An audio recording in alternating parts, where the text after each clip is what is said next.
Good morning to the second day of our conference, Democracy Pavilion.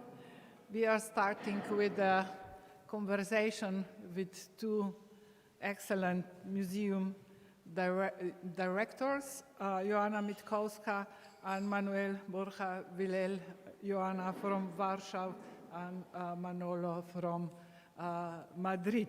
So I would like first to present them and then we'll start the conversation. We have an hour to talk to them.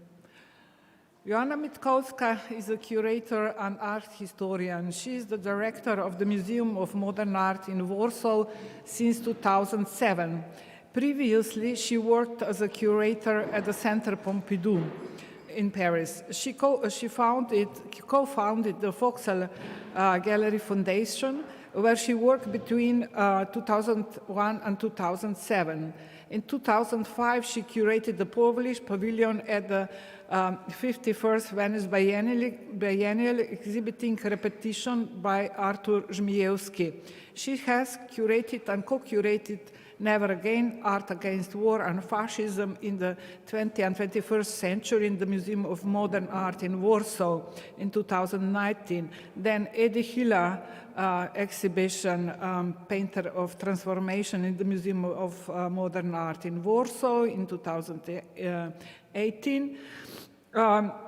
And then Beguiling Siren is Died Crest in the Museum of Modern Art in Warsaw, 2017, Alina Shopochniko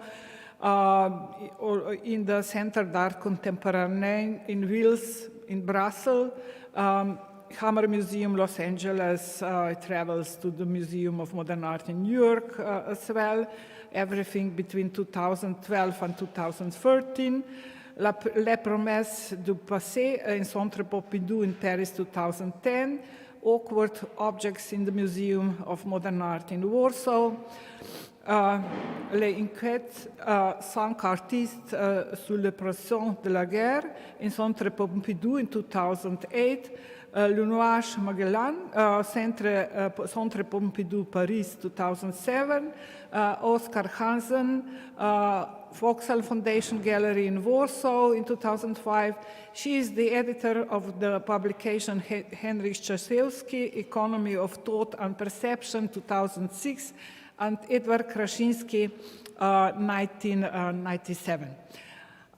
That's about Joanna. And Manuel Borja Vilel has been the director of the Museum Nacional Centro de Arte Reina Sofia in Madrid since 2008. Previously, he was the director of Fondation Antoine Tapies at the Museu d'Art Contemporain in Barcelona, Magba. Together with searching for new forms of institutionality, an important part of his program in the Museum of Reina Sofia is centered on the development and reorganization of the collection, changing the method of presentation of works. Recent exhibitions he has programmed and curated include Mario Merz in 2019, The Poetics of Democracy, into images of counter-images from the Spanish transition in 2018, Russian Dada in 2018, Lee Lozano 2017, Rosa Barba, Solar Flux Recordings 2017, Pity and Terror in Picasso's Path to Guernica 2017, Marcel Brodhaar's Retrospective 2016, Territories and Fictions, Thinking of a New Way of the World 2016, Not Yet on the Reinvention of Documentary and the Critique of Modernism 2015, Really Useful Knowledge 2014, and Playgrounds Reinventing the Square 2014. His last book, Campos Magneticos 2020, it reflects on alternative forms of institutionality. So a lot of things. I could go on and on in both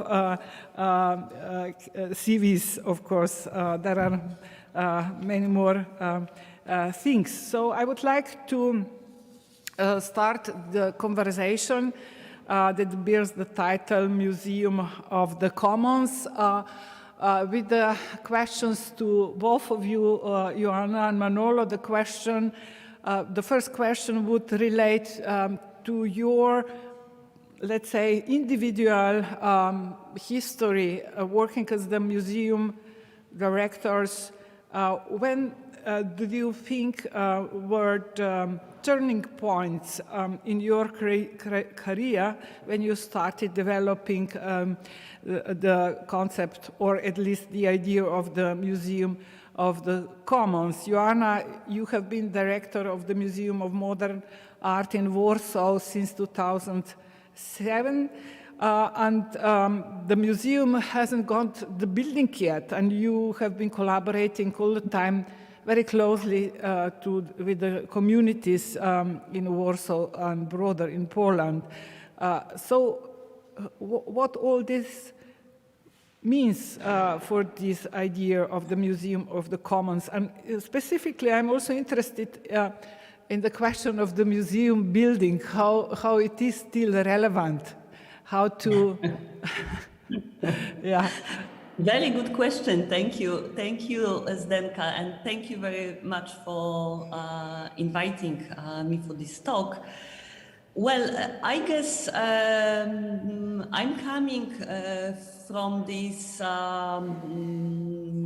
milieu, which is quite common in Eastern Europe, where idea of self-organization is relevant. So I grew up and studied in the late 80s and early 90s in the situation where institutional artwork was not really valid in Poland. That was the moment of the transformation, and a lot of institutions collapse in a material sense, but also in a symbolic and ideological terms. That was the moment of looking for the sort of a new way, new identity for art institution. And I started as a volunteer first, then intern in a historical place called Vauxhall Gallery, the gallery established in the 60s, and the gallery connected very much with the historical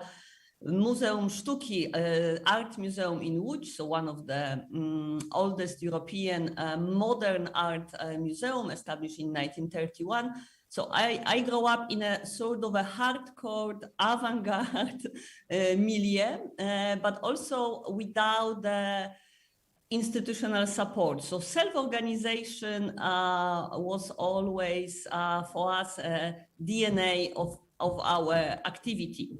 So very early with my friends, Adam Szymczyk and Andrzej Przywara, we established a foundation, and that was the first institution I was involved in. And always I was very much interested in the institutional life as a tool to create community.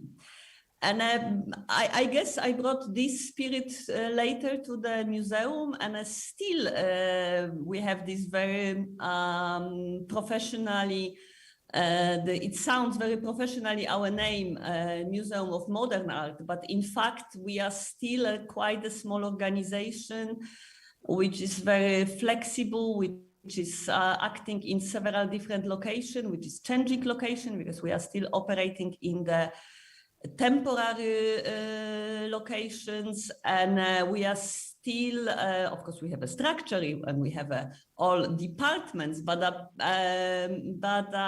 most of our activity is still based on the everyday discussion, exchange, and sort of being together, and also in reacting on several situation, changing political challenges, and so on. So this museum, this theoretical approach we are discussing today, for us, it's more, I guess, a matter of the experience, which is based in a specific situations, specific economy, and a specific model of art institution, and this constant transformation we are experiencing since 1989. So that we in fact experience a sort of a institutional stability for the very short period, more or less between 2009 and 2015. That was the only moment when the liberal policy in Poland and the economical situation led us to have this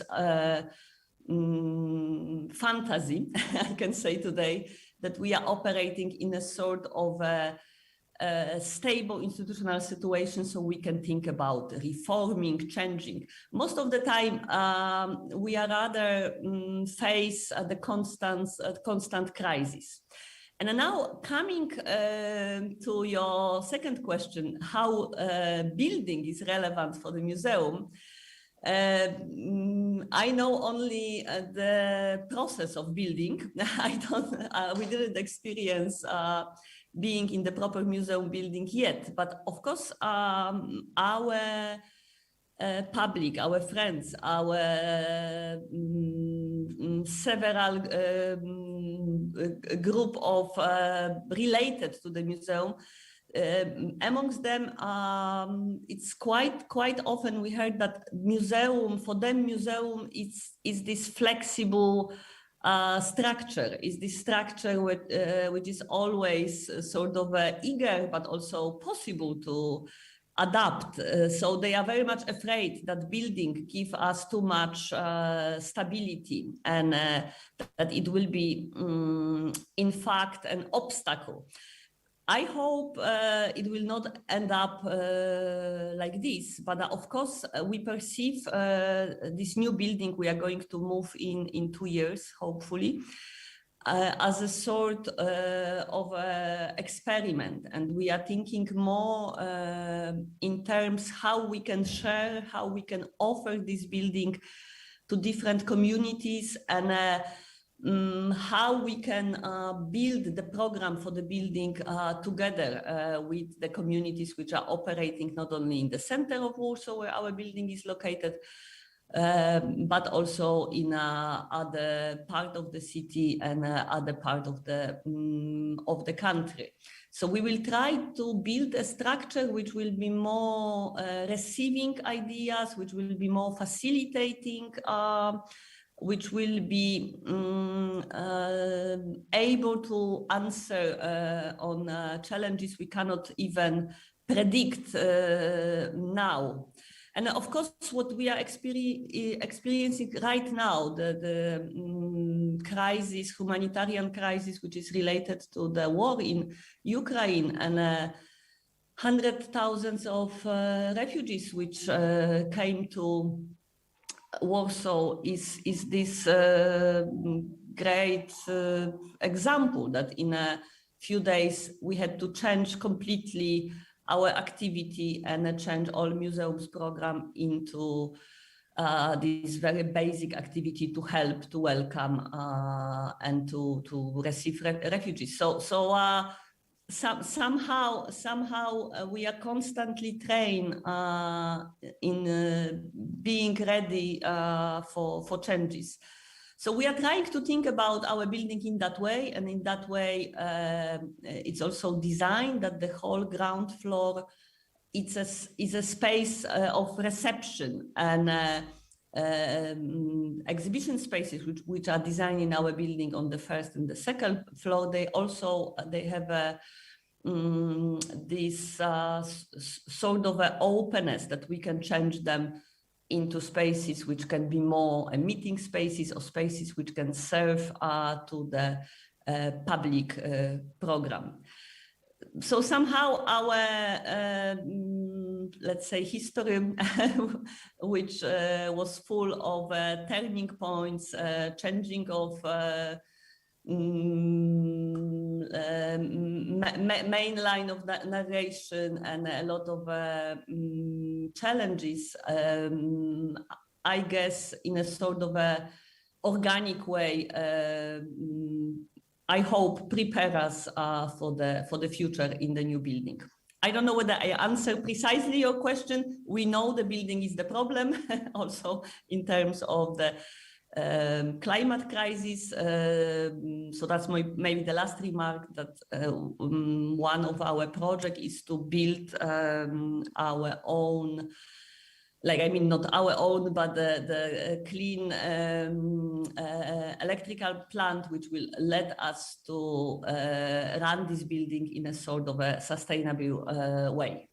So I will finish here because I'm talking too long. It's okay. Thank you very much. If there are any further questions concerning buildings, I build the building, I'm very happy to answer. Yeah, I didn't want to talk so much about the building, but I think it's an interesting issue because, you know, Manolo, you are working in the former hospital. The museum you are running now is there, and where you started in the Fundación Tapies. That building is also was also not built as a museum. Only Magba was built as a really museum architecture. And in the Internationale network, we don't think about the museum buildings in terms of neoliberal ideas of the landmarks and so on, but more about you know, facilities as everything we do as a kind of tool, and more as a place where things can be healed, like healing place. I don't know, like hospitals in a way since pandemic, and now with the it's not now. The refugee crisis actually started in Europe in 2015. But Manolo, I'm going back to the question, of course, what were the turning points in your career? I remember Magba, when you gave the space to anti-global movement, but probably the idea of the Museum of the Commons appeared already, I don't know, maybe in Tapies already? Yeah, the thing is, the difference between Johanna and myself is that I always went with the building was done. So, and normally, I really hated the buildings and the architects. I mean, not the original ones, because the Tapies Foundation, as you said, it was originally a publishing house out of this modernist kind of later Nouveau Catalan thing, which was actually beautiful. Or Reina Sofia, the main building was a hospital, but the Tapies Foundation was reformed as this kind of Gaia Aulenti postmodern thing. And Magba was like a UFO, as the neighbors said, that it was placed in the old quarters of the city. And Reina Sofia, the old hospital, it was transformed, or it was attempted to be transformed by Nouvelle into something very flashy and very whatever, so very photogenic. So the thing is that from the original, from the beginning, it was very clear that the building, it was not done for what we wanted to do. It was there to, I mean, it was a place to be occupied, and not only the building, but also the bylaws that somehow regulated the buildings. Let's do not forget, we come already from a long time. I mean, it goes from the 90s until now. And let's don't forget that we started working in museums when everything seemed to be about tourism, about management, about spectacular things. And the museums, the spaces were done actually for that big place for the shopping, for the shop, big place for the entrance, lots of corridors so people will move, small places for exhibitions, places for exhibitions where you, I mean, like originally in MACBA, basically you could not see anything because the light was coming against your eyes from the bottom. I mean, it was totally very problematic. So that means that in a way, the strategy from the beginning until the end, it was first to occupy the places, second, to do some kind of institutional critique that actually in my case started with the Tapies Foundation. That was very clear. It was a museum devoted to one single artist. So it was, I mean, it was in a way you could not do a museum of the commons when you're in a temple. I mean, it's so, and then and the same thing with MACBA. I mean, you could not do a museum of the commons when everything was done. Basically, I mean, the idea was in a way to promote this idea of consensus that was in Barcelona very strong at the moment. And I mean, and in Reina Sofia, we're a national state museum with all the administrative rules, all this kind of structure that somehow limits the things. So that means that in every case, there have been different type of strategies. And basically it has been two lines. One is institutional critique, is question this structure that we receive, questioning, let's say, from what is obvious, what is external, like in Tapies Foundation, we were in a way criticizing some inheritance of Francoist traditions of dictatorship. But at the same time, we also question how this element of dictatorships, they have continue in a way in our desires, in our way of thinking. So that was one thing, and that was very clear in the Tapies Foundation. We already started there with, for example, we did an exhibition called City of the People, which in a way we were in a moment where most of the official propaganda had no people in there. There was just buildings. Actually was kind of Freudian lapsus. They were, all the propaganda of the city was beautiful buildings, but no people. We went we tried to do the history of the peoples. So in a place that it was not ours, that it was a place from an artist, how we did that? One, by promoting this element of institutional critique, and second, something very simple. In that case, it was a personal relationship. It was affect. It was a relationship with the artist that, in a way, allow us to do something, and that's important. This element of affection that works. Second, we went to and there it already started somehow a community of people around the Tapies Foundation, of art activists, artists, community leaders, very reduced, but it started, and that developed in MACBA. Also, do not forget that there are different moments since the 90s until now. In the moments, it was that in the 90s, that it was that moment of consensus. I mean, just criticize, just to make notice that not everything was so beautiful, that there was dark things in this element of expansion, of globalization, of beautiful things. It was important. In MACBA, there was basically two moments. One, as you mentioned, with agencias. And in agencias, it's not that we gave them a space, because that would be too patronizing, and is that in a way we tried to found a space. We did an exhibition of art and politics called Antagonisms, is how from the point of view of certain political positions and artistic positions, artists were questioning the status quo, and we wanted to experiment in, let's say, a pedagogical public art program to,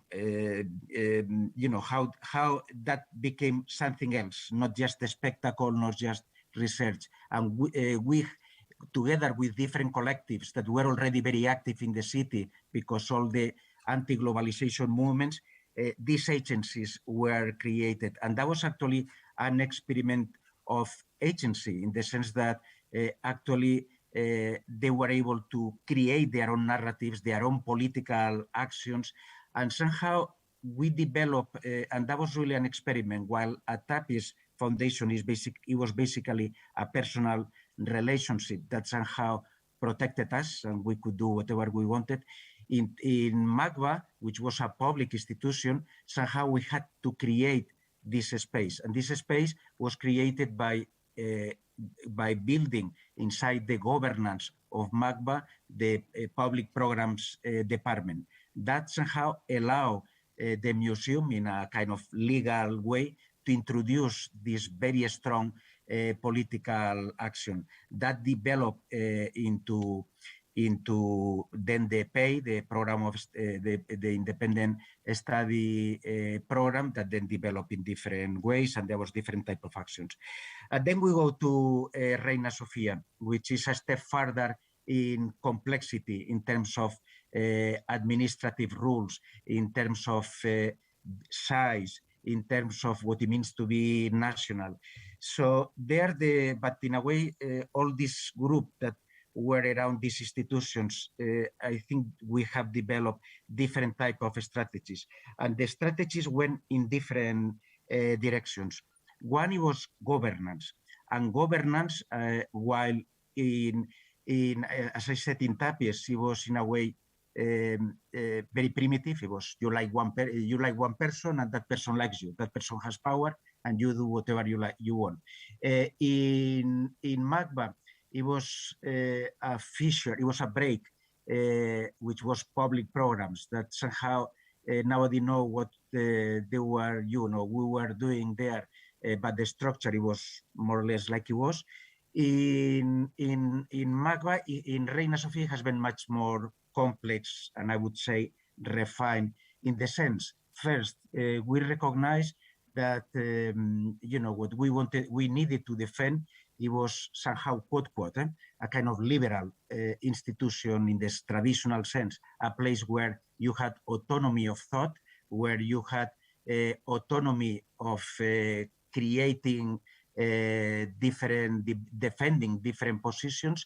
So we changed the bylaws, with the Board of Trustees, we changed the bylaws of Reina Sofia, that they were actually approved by the Parliament, and the bylaws actually give lots of freedom. The bylaws are structured in 3 points, in 3 elements, on 3 organs.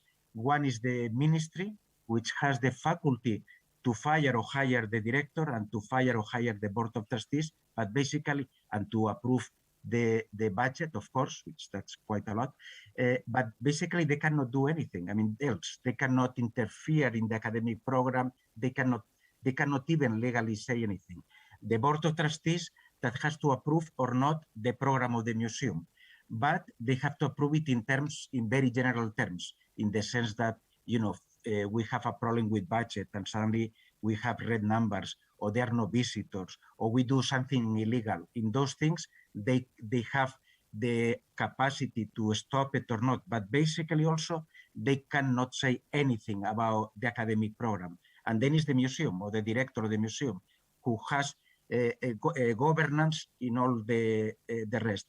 So whenever we had, and as you know, the museum has been attacked several times by ultra-right-wing organization, we even had to go to court, and all those things happened, but still the autonomy of the museum was important.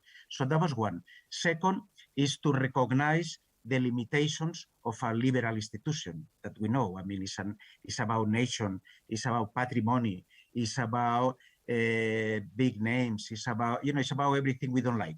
It's about everything which is the opposite of the commons. So what else we try to develop? We developed a different structure, which was parallel to the museum. And actually, we didn't develop. We associated, and we helped to grow in a way, and we helped, and they help us to grow, which was, it was this link with different confederations. Internationally was one, Red de Conceptualismos,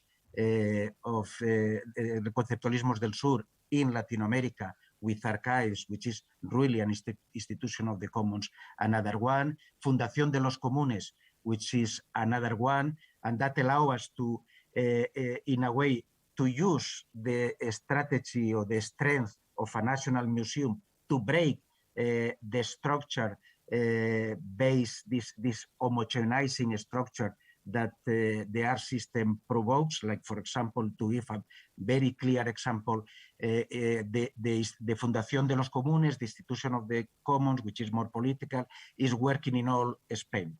In the case of Malaga, a city which is basically totally absorbed, totally enchanted with the brand name of Picasso, where it has all those franchises, the Museo Russo, the Russian Museum, the Pompidou, the Museo Picasso. It's a city done for tourists, a city where the museums do not need to have works anymore, because so in that city to work together with a squatter house, Casa Invisible, it was really like breaking the system, breaking a system which is a kind of this blah, blah, blah touristic thing, which is against democracy, is against art, is against everything. So to work with this foundation has allowed us to use the weight of a national museum in ways also. For example, I had several parliamentary questions by some politicians, but everything we do in a way, not in a way, actually is legal. So that structure allows us to break that. And then there are two other things. One is Museo en Red, which is the part of the museum which somehow coordinates all that, and is becoming quite important for us because it's like making out of the ruins of this liberal museum, which is under attack, same way that you have attacks in Ljubljana, in Poland, everywhere. We also are having attacks which become personalized, which are attacks not to one exhibition, are attacks really to the whole thing. This combination of structures which are outside, but which are legal, which are parallel to the ruins of this museum, somehow has allowed to create a kind of a structure which I think is important. And then finally, what we call Museo Situado, which is not necessarily a museum of proximity, which will be too Anglo-Saxon, to this thing of American community stuff, but is just sometimes we've been accused of being doing too many politics in our exhibitions. But we are never accused when we have to raise the tickets, like like if museums were only doing exhibitions, like if anything we do has not to do with politics. So this Museo Situado, in a way, help us to help us for them to make holes. I mean, it's an expression they use, to make holes in the museum and to cross the museum with elements of reality. And it actually starts in the neighborhood in Lavapiés, where we are, but actually goes through all the places. It goes to Malaga, it goes to Mexico, it goes to other things. And then finally, and I think that's very important, all that structure has, in a way, allowed us to break our narratives and to break the spaces and to break the times, because that allows us to build now, we have a type of collection that has a different type of time, of space, of experience, of narrative, which I think it has to do more with the commons than with the traditional museum. And also has allowed us, I think, to break this element of spectacularity that all exhibitions have, because exhibitions become kind of continuous, become a space of research, basically. And a space, okay, I'm talking too much, I see your face. I have to interrupt you because you almost answered two questions already. But I would like you, Manolo, to come back also to a little bit more to Museo Situado concept, because my second question for both of you would be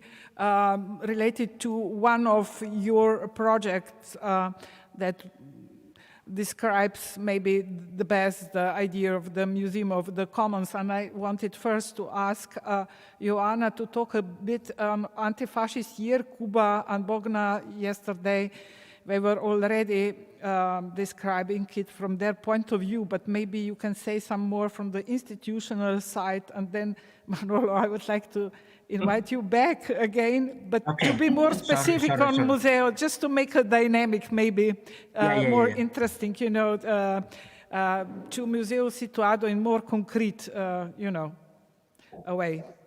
Okay. Joanna, then I think. Yes, yes, I will try to do it very shortly. So, of course, I'm sure Bogna Stefańska and Kuba Debczyński, who are in Ljubljana, hello, that they describe it very properly, as they were very much involved in that project. And this project appeared in a very specific context again of the main context for that project was not only sort of a historical research on the tradition of anti-war and anti-fascist art and activism, and not even so much connected with our fight with symptoms of fascism in the contemporary society. But it was, I think, connected with our reflection how we want to situate a museum in the context of populism. And that's extremely difficult fight for the language. Who owns the language? Who owns the language of politics? So, to be honest, in the museums, we are doing all these proper things, but also, as you all know, it's a sort of an intellectual game and an emotional game. And we wanted to make a sort of a chantage in the societies, like Polish society. Memory of war is one of the taboo. You cannot say in public that you question this heroic history. So we took all this tradition for good and for bad.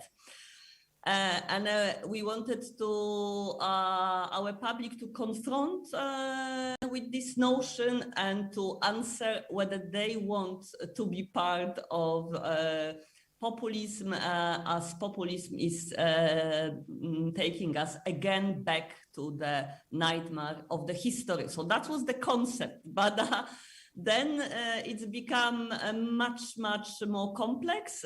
First of all, we created a huge network, not only of artists, art organization, activists, but also individuals. And that was an amazing part of this project. And through the website, through the different activities, in a peak of the project, in a few hundred locations in Poland, we were creating a network and a discussion on basically how to fight populism in a sort of engaged, but also intellectually relevant way, how to take back, how to take over the language of politics again. That was I think the task.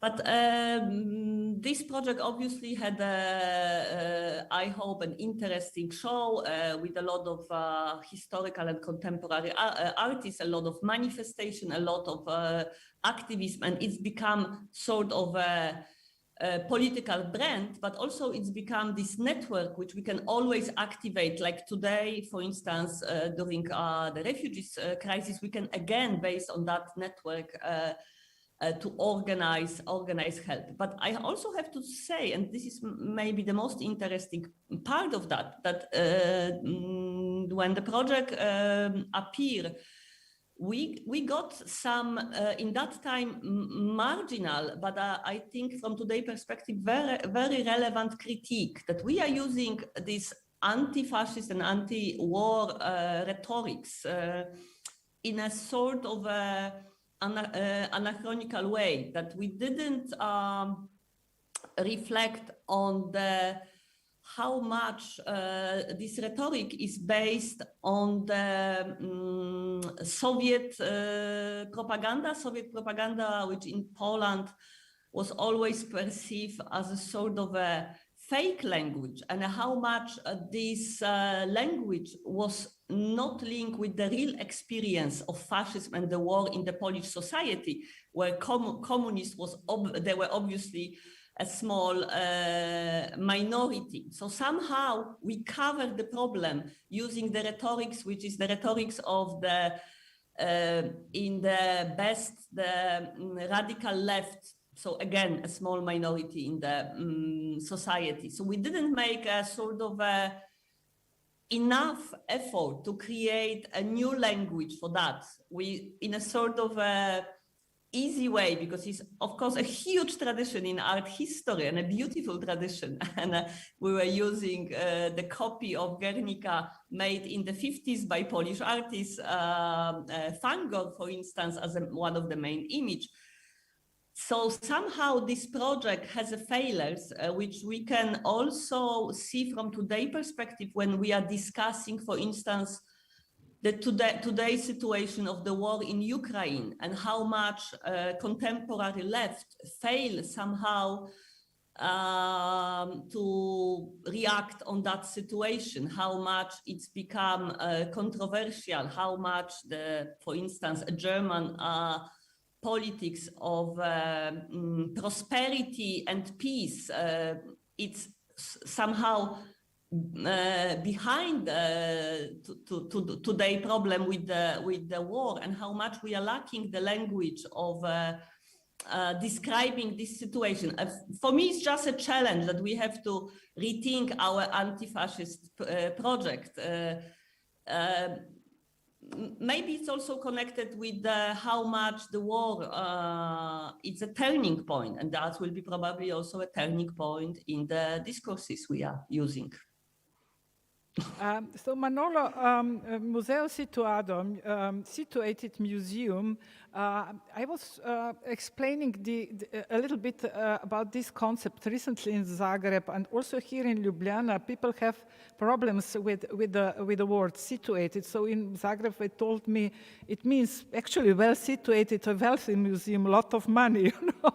So I know in your case it's just opposite, not just opposite, but it's very different, of course. So maybe you explain first the term and then a little bit about the project in more concrete way, as I asked you before. Okay, yeah, I'll try to do it in bullets, so that, because otherwise it will be impossible. Let me see if I try to be simplistic. First, simplistic, I mean clear and simple. First, situated museum, it comes out of, is not well-off situated museum. It could be poorly situated museum. That's also, so the thing is, first it comes out, of course, of Donna Haraway's idea of situating knowledge. You always speak from one place, you speak from a language which is imposed upon you. I mean, we deal, as you know, with work from different communities, or from, you know, in Latin America, with artists which are from indigenous community. They don't even have art, the term art. So, but we are using it as if it was universal. So knowing that you speak from one place and that you speak with other people from other places, and the knowledge is always situated, and that means that you are conditioned by a language, by your body, by everything. So that's the key, one element. Another flash.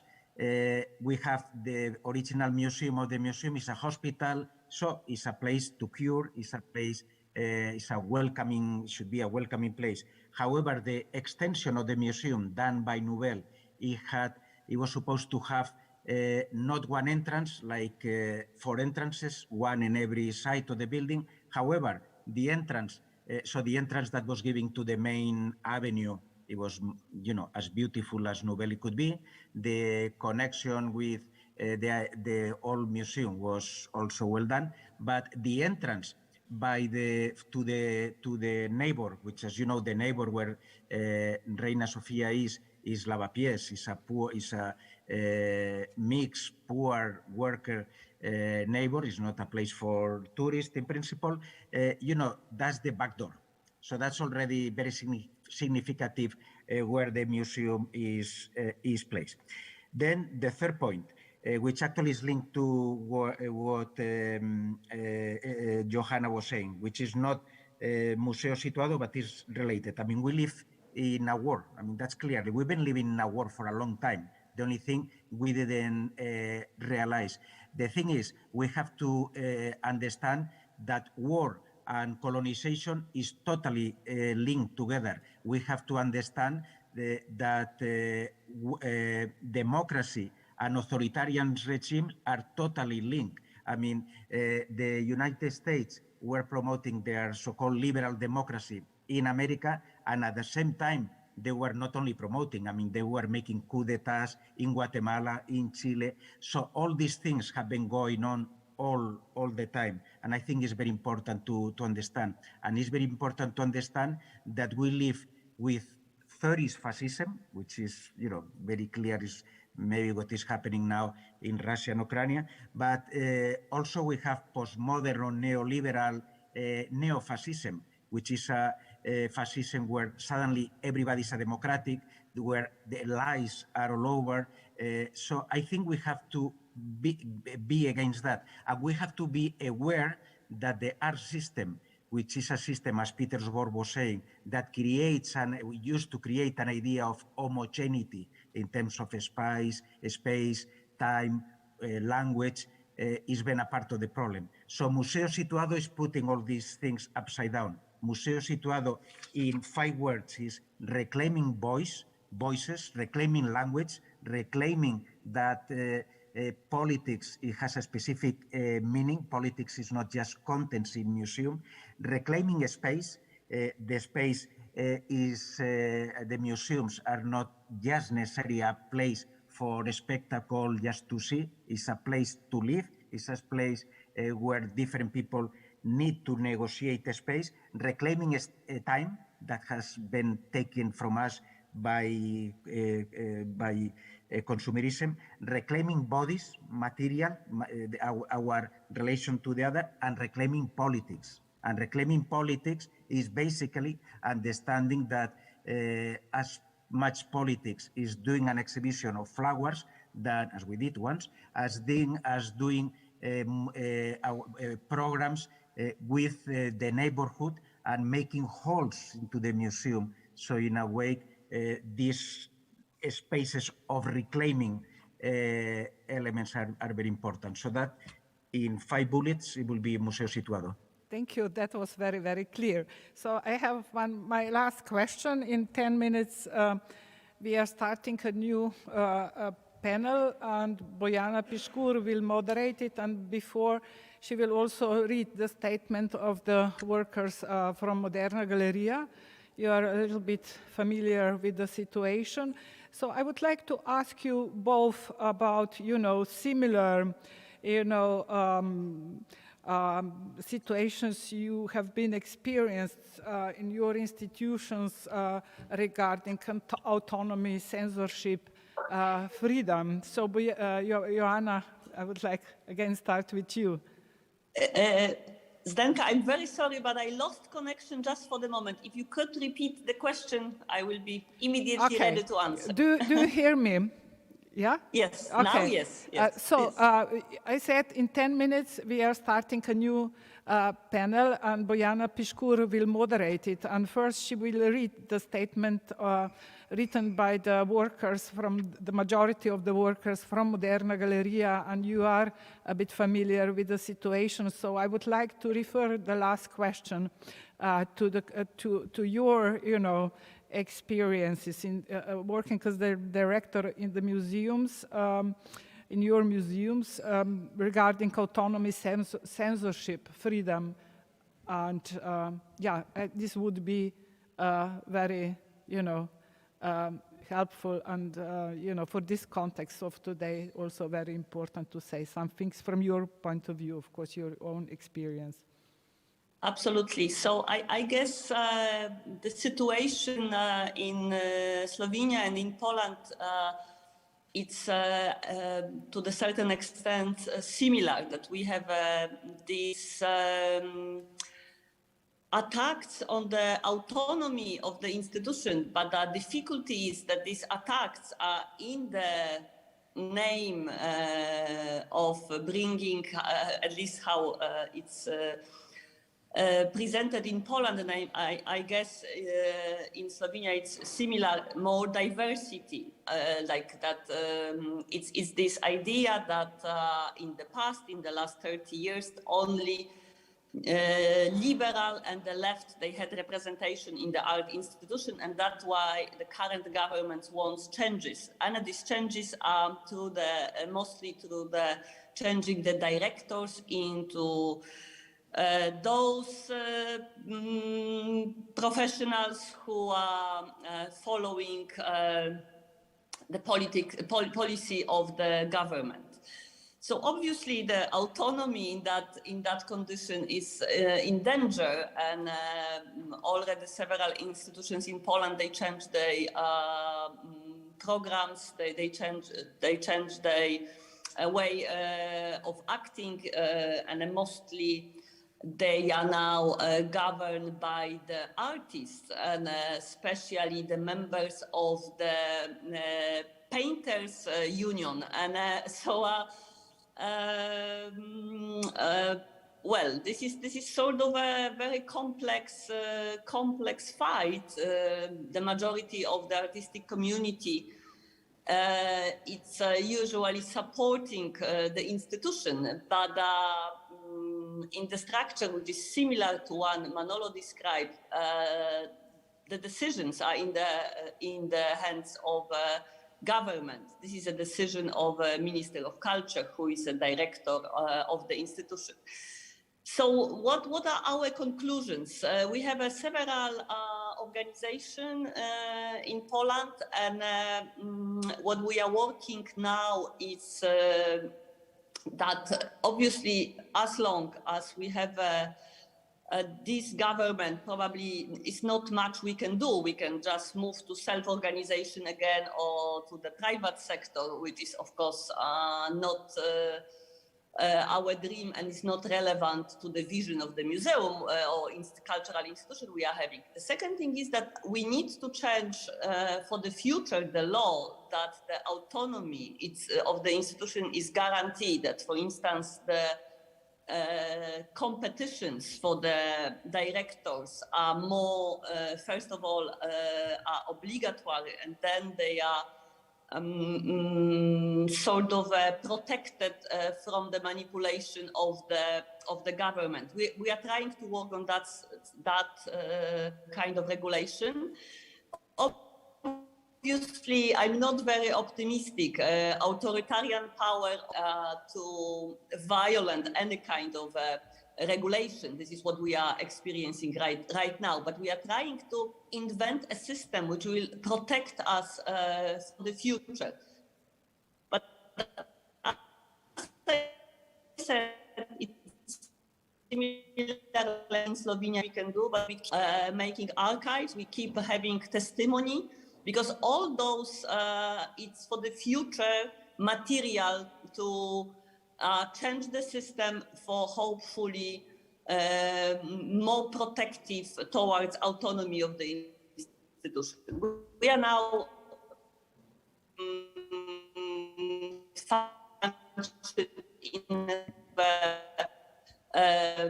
like a legal freedom, that this censorship allowed us function to the certain extent. I guess time is running, so. But we are maybe we should collaborate, and we should make this sort of a reflection on autonomy of the institution under the contemporary authoritarian and populism, sort of a more international case, and we should maybe work on the regulation which will be relevant internationally. Maybe that will make us stronger. Yeah, that was what we were talking also yesterday, and it seems the only possible answer to the urgencies of today, to unite, to create international alliances. So Manolo, the same question for you. Okay, in bullets, because we have 4 minutes, no? So you'll have to Take care. Okay, so bullets. First, the facts. In our case, yes, I've been denounced several times, even to the court. I even I'm very proud of having a change.org against me sometimes ago.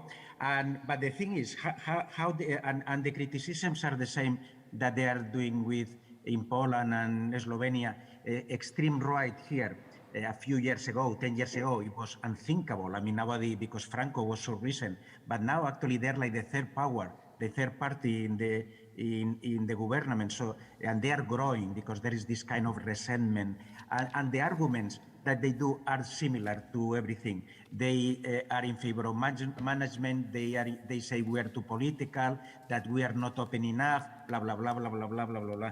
And actually, the artists normally they support you, but when that goes in general things, and then they say publicly, oh, you are spending, I don't know, 100,000 euros in an exhibition, and so suddenly all those things they go into dangerous is that they're becoming an international group.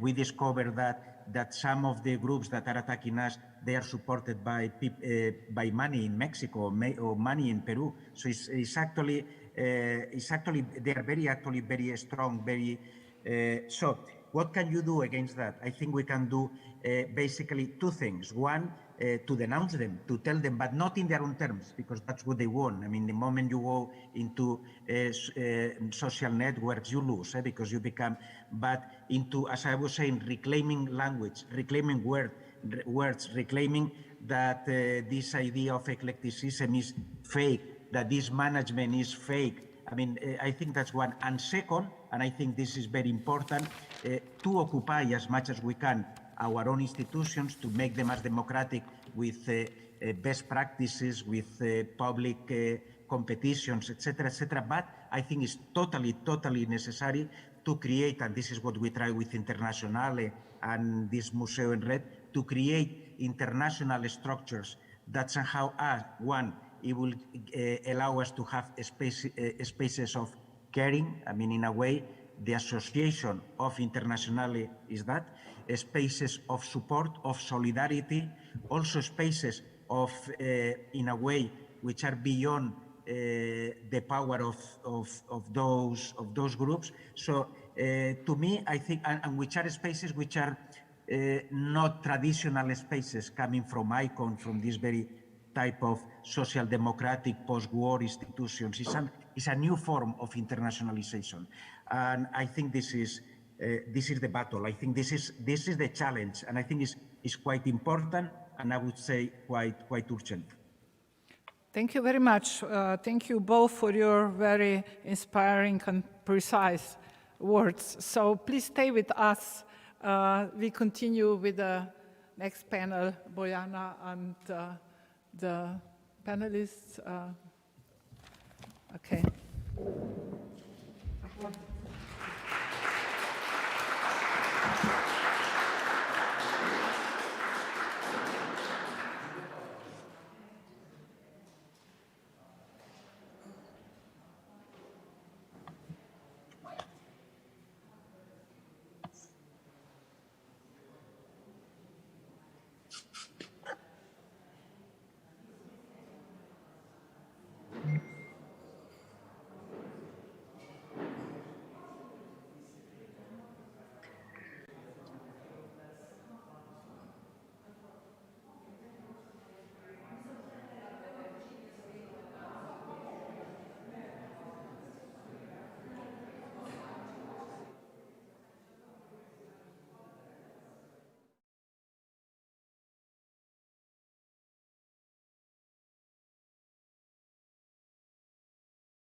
Oh, yes. I will wait a little bit more so you can sit down, and then I will read a short statement, and then we will continue with the panel.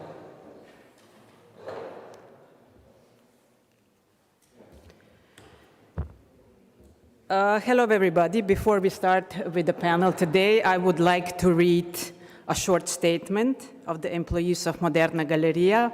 So thank you for giving me the opportunity for this short intervention. As the discussion today is about public institutions, or as you put it in the conference announcement, the relation between democracy and public cultural institution, I would like to say a few words about what is happening in Moderna Galleria Ljubljana. Many of you know Moderna Galleria was one of the founders of Internazionale back in 2010. And I would also like to ask some questions. Partially, some of my questions were already answered in that panel. But nevertheless, what to do in a situation like Moderna Galleria's situation and many other institutions in Poland, Hungary, or elsewhere, in mainly autocratic states, and what to do in circumstances where progressive institutions are taken over by conservative, politically installed, not competent parties or people, and where what is happening is quite obviously an abuse of existing structure in those democratic institutions. So, well, the answer is what must happen at some point is the protest or revolt of the people working in those institutions, and that's precisely what has happened in Moderna Galleria, and also to reclaim back the institutions. But in the long run, such rebellions are not sustainable, and there must be some mechanism, Joanna said, change the law, some mechanism on the level of cultural politics to prevent such takeovers and destructions of public institutions. But what mechanisms and how can these mechanisms be triggered and applied in real situations such as the above mentioned?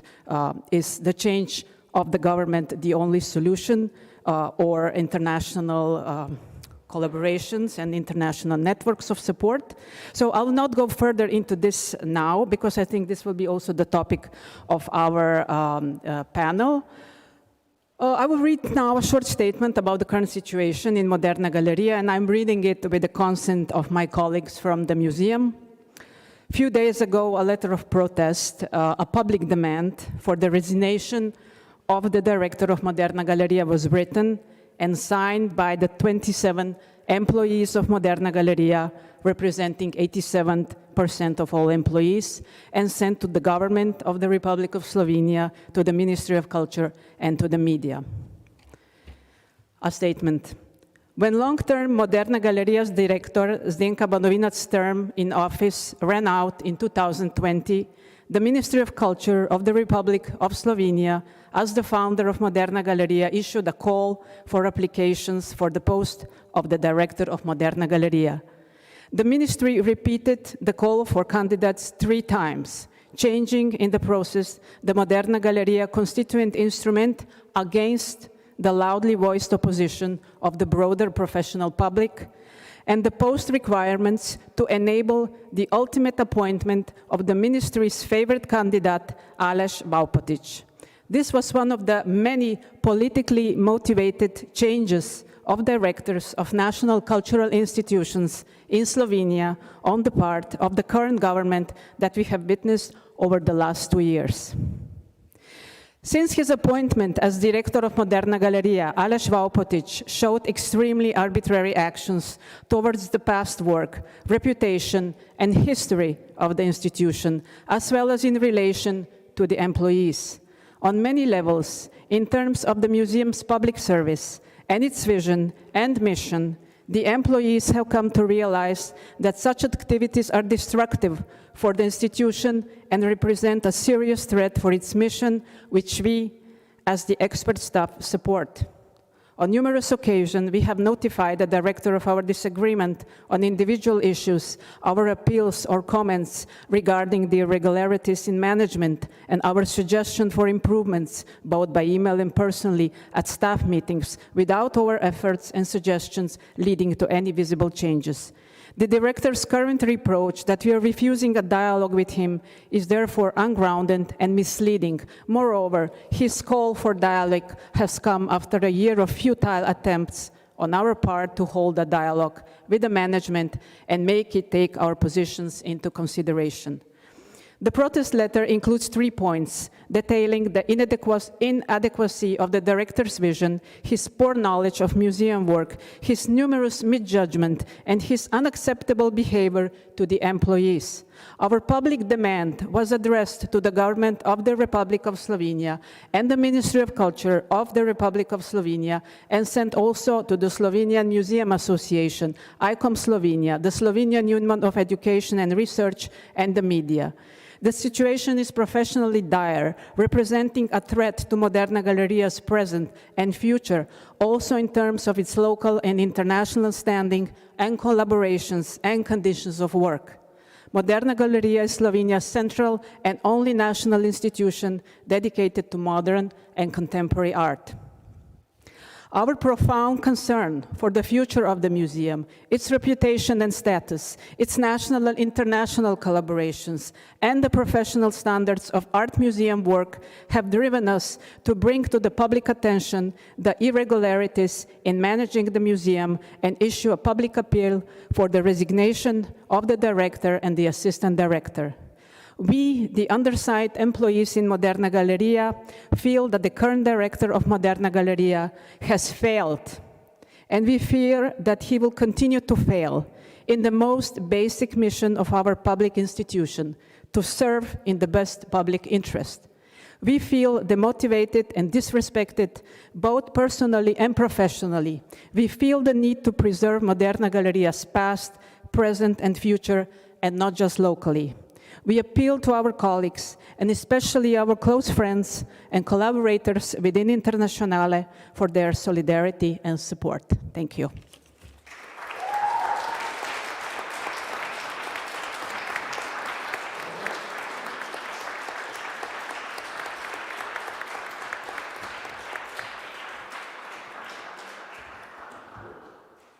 Thank you for your support. And now we start with the panel. The title of the panel, The Use and Abuse of Existing Structure. And I already said some opening words, and I think we should just start. And I will give first word to my colleague Asta Vrečko from Ljubljana. Asta is vice coordinator of the Left Party and coordinator of the Policy Forum for Culture. She's a researcher at the Faculty of Arts and teaches at the Academy of Fine Arts, University of Ljubljana, and the World of Arts School for Curatorial Practices and Critical Writing. Asta curates exhibitions, focusing a lot on interwar art in Yugoslavia, and was also part of the curatorial team for the Pavilion of Slovenia with the title The Common in Community Cooperative Centers, a Social Infrastructure at the 17th Architecture Biennial in Venice. Asta, please. Thank you. And thank you very much for the invitation for this wonderful conference, although the topics are not that wonderful, especially now with the war and with what is going on here in Slovenia, which will be my topic today.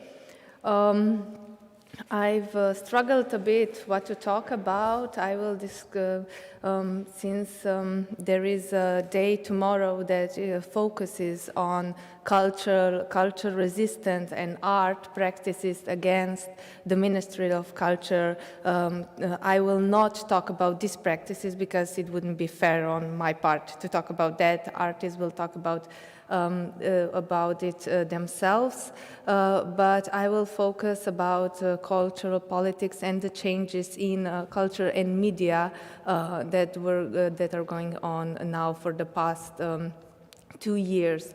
But of course, even though it was a very big change from the previous to the current government, it was simultaneously struck by the epidemic and by the government of Janez Janša.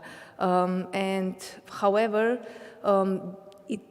we'll have to note that the start in the field of culture was not already particularly great before that. During the crisis of the capitalist production and deep into the third decade that we are of the new century that we are now, the absence of the systemic culture policy, which has marked Slovenian culture policy for many, many years, has already become increasingly apparent. Even before this minister and even before the government of Janez Janša, there were many attempts to intervene in the institutional, in art institutions, for example, the same as now, the lack of money for NGO sector and transparency was already there. So this was not anything new, and at the first glance, we would say that the cultural policy in Slovenia is supposed to be the heir of the policy of the former socialist system, but in reality, that is what we are seeing it now. It's sort of a mutant, and it's neither a continuation nor something modern. It's something that old practices that had undergone completely neoliberal transformation, and what was okay, fairly okay with the previous system has gone now with the transformation to a very, very capitalistic, in the capitalistic turn. So now the culture has become the place of struggle, as it was already mentioned, and not only in the margins, but also in the center. But this is not what is new now, is that the mainstream politicians and the mainstream media and the president of the government, for example, are using culture and art and culture fight, we could say, again as something that is present in everyday discourse. This is new because usually it was just left in the margins, it was just forgotten a bit and die on its own. But now this culture fight is in the center of the politicians' discourse. This is something that is that sort of is connected also with, of course, other countries in the Central and Eastern Europe, but here, historically, culture was always something as a catalyst for national and political emancipation in various states. For example, during the National Liberation War, during the World War II, helped to symbolize and think rebellions against fascism and Nazism during the establishment of a new socialist state after the war, and in this post-war period, culture contributed to higher social standard, integration into the international environment, and development into a modern society. And later, in the 80s, it was culture that was important for raising democratic awareness. But although the culture played an important role in socialist society, of course we have to be critical to a point that we cannot say that it was a perfect culture policies in the socialist Yugoslavia, and but with many mistakes that were made, it was sort of opened up a field that with other social policies in the socialist Yugoslavia, cultural workers could work and survive, probably had proper working conditions and social security, which was all diminished bit by bit, pieces by pieces from the period of transition in the 90s onward. Today what we see is also what I would notice a very important switch in cultural and mainstream discourse that has started in the 90s. For example, the independent cultural worker had become a self-employed cultural worker, which means that the state had given the cultural workers their own, as their companies. They enabled them to unionize and to fight against the government. So, but in these 2 last years, this relationship had sharpened to the extreme, and the cultural sphere has been a field of ideological frictions for conservative forces. These are typical processes of retraditionalization of society and culture, which would serve the extreme right-wing policies in the government. In order to achieve the desired goal, the government is changing the rules and crushes everything before it, as we had heard with Bojana's statement at the beginning. As yesterday was also present at the panels here, these are very similar processes according almost like they're at the same textbooks that are taking place in many, many countries that are also presented in this conference. For example, not only US with Trump, but also Turkey, Poland, Hungary, and others. And especially Hungary is extremely close to those in power in Slovenia,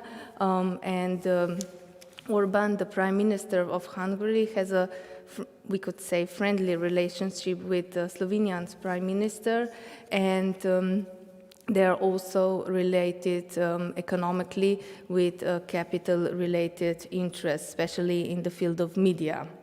The right wing always had a horrifying and humiliating discourses towards anything progressive in art and culture, but it's had really intensified now.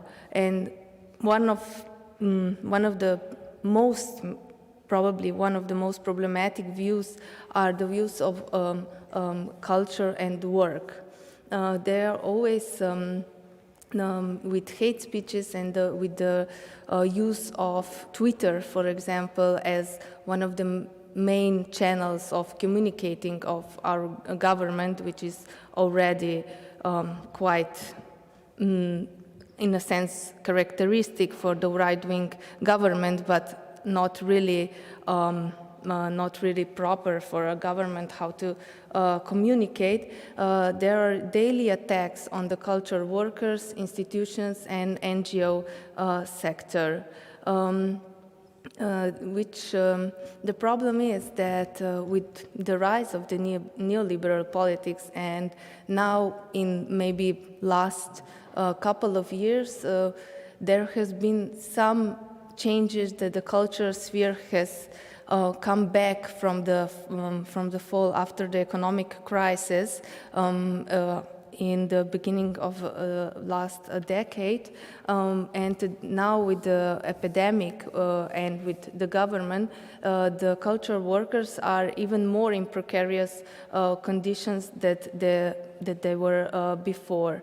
And of course, all these exhausted workers cannot do their work properly, and all these institutions that are always under pressure, political, capital, financial pressures, cannot do their work properly.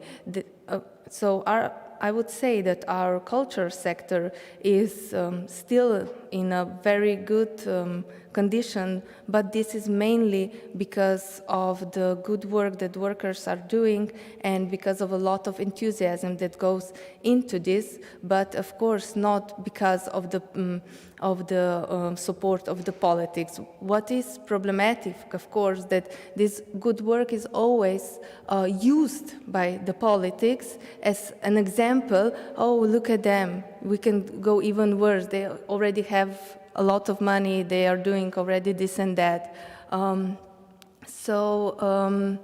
there was a study done, I think in November, that almost 40% of self-employed cultural workers are thinking of leaving the sector, and this is really a huge number.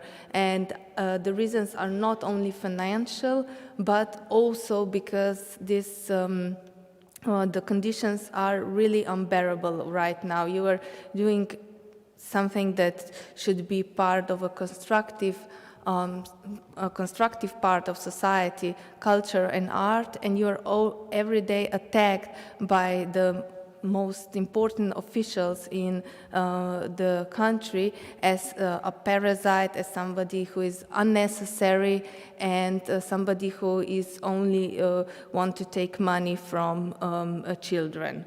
And because this is the discourse that is going on in the media and in social media today. The professional public resist all the time to the ministry, but of course our minister does not really care. He's very dismissive and very self-assured in his actions.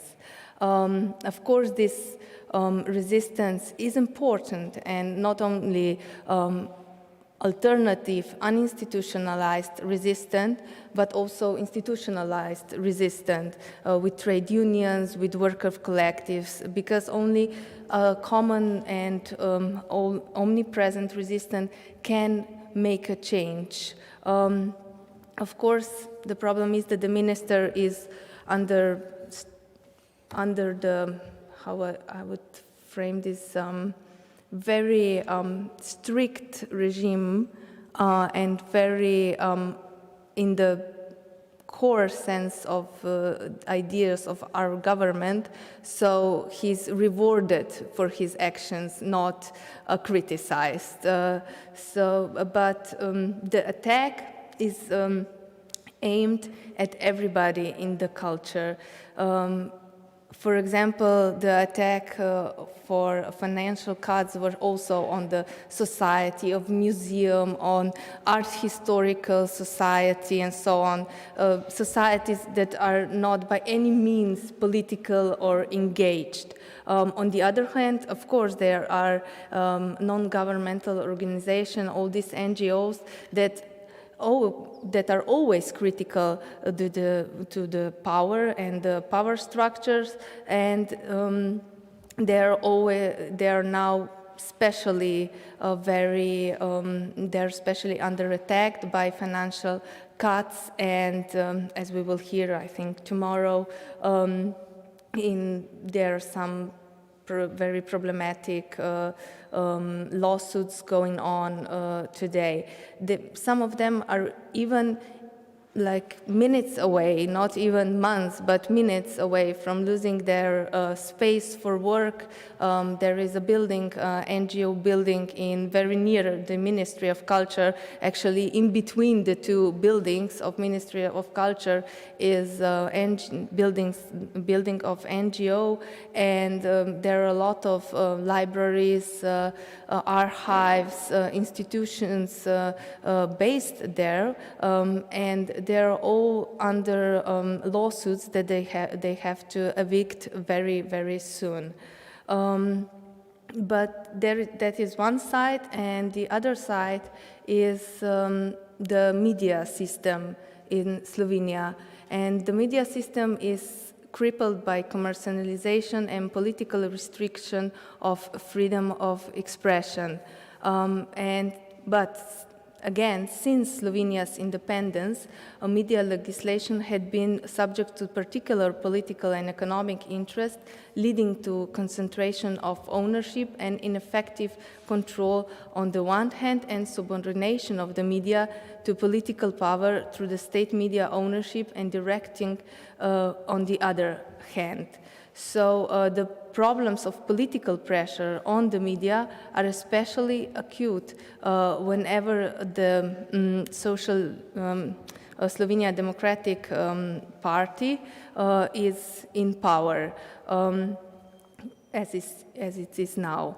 Budget funds are used to finance their own media, or their own friendly media, not their own, of course, opening the Slovenian media landscape to oligarchs like the circle of Viktor Orban, and attempts to take over national radio and TV station and destroy Slovenia press agency. As maybe you have heard, now also the journalists from the national television have protested, and because the program has gone through very problematic changes. For example, also in connections with reporting about Ukrainian war. However, this is not only, again, problematic now, but the media legislation is opened to this sort of abuses of power, as also is the name of the title of this panel, which is especially liked because this is exactly what is going on here: the use of infrastructure and abuse of infrastructure. And simultaneously with these political pressures, the problems of concentrating media ownership is increasing in very small circles here, which is also a very problematic thing for any democracy. And social media networks has emphasized negative trends. They facilitated the spread of false information and hate speech, and offer the far right additional channels through which the pressure on its ideological enemies, on journalists, civil societies, and democratic political parties. For example, Levica is one of the parties that is now on being judged whether it is constitutional, and which is really ridiculous. But when this was first put in the media, in the social media discourse, it was like a snowball rolling, and now this is a big thing, and people are, which is a good thing, on the other hand, reading a program of a political party, of our political party, and taking words out of context and saying this is unconstitutional. And again, the media here now with the Janša government is in very precarious position, since the journalists are very vulnerable in their economic and political state. They're under the pressure from media owners and from politics. So this is the problem with the freedom of the press right now here, which is threatened on both sides, from the economic and political side. What we can, of course, now conclude, I would, as I said, not go into details of what were the resistance of cultural fight here in Slovenia, because I think that tomorrow will show that probably.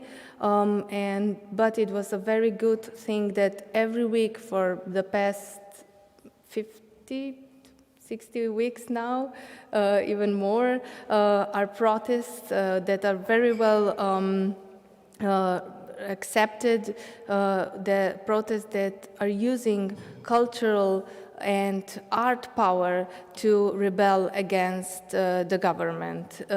These are protests that are peaceful, pacifistic protests, protests that are articulated, that had one, two topic every week, and protests that combine different political views under the struggle against the government. Yeah, since I do not only work in the field of research and culture, but I'm also active in politics, I guess I have to conclude and say something positive in the end regarding the upcoming elections. I think that if somebody else, not Janša, will have a coalition, here, of course, the first priority of the forthcoming mandate will be to repair the damage caused by his government. It will be a lot of work because he changed a lot of laws. He accepted the highest in the field of culture, the highest, the most important thing, the paper that is talking about the strategic path of the cultural politics in the next 5 or 10 years. So this will be hard to change, but it is a must. And also, not only legislation, what has been done to the institutions, what that are under not really just, I would say, government now, and what is happening to the non-governmental institutions that do not have enough means to work on their program and so on. These are long-term consequences that cannot be changed overnight. But even though, of course, this is a must, this has to change, and of course I would say, but not to go back to the so-called normalcy, because that was not there. Now we live in a dark times, but we must not delude ourselves that they were especially bright before.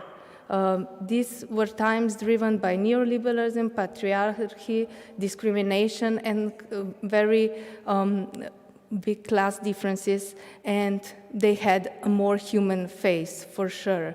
So what is upon us that we have to make changes that can overcome fascism today, but have a different future for tomorrow. And for this, it is very important to struggle against capitalism, imperialism, since this is a platform for the rise of a non-democratic policies and politics today. Thank you.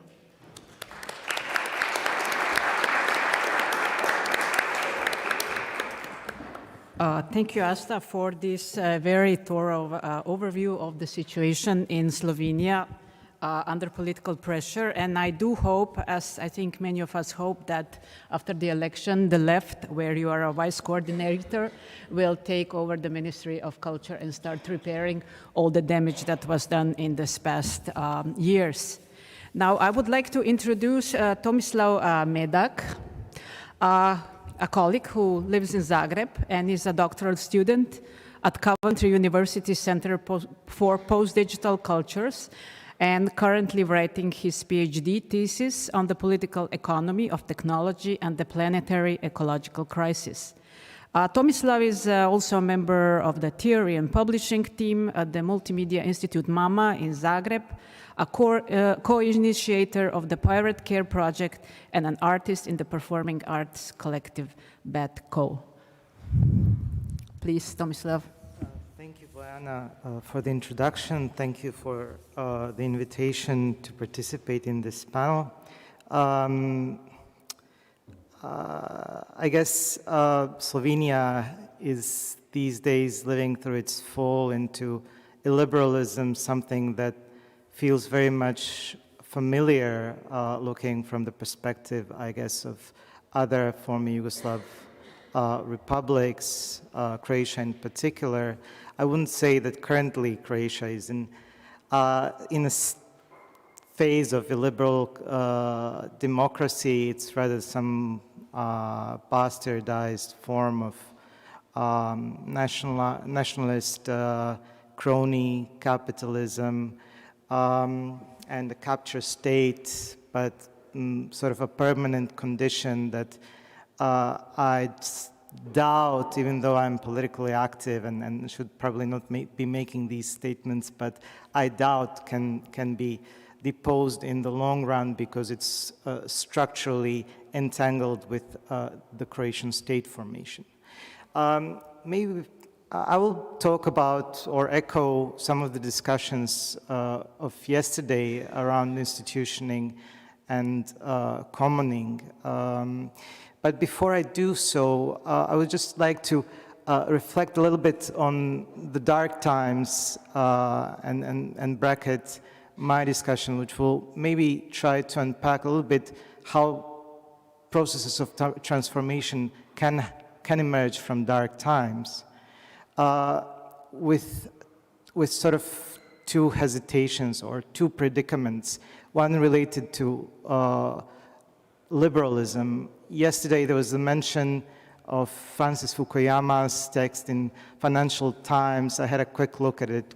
And the debate yesterday dawned on me that Fukuyama was essentially right with the thesis of the end of history, insofar as liberalism completes a phase in the development of what, as I said yesterday, modernity, where social crises were resolved in processes of transformation.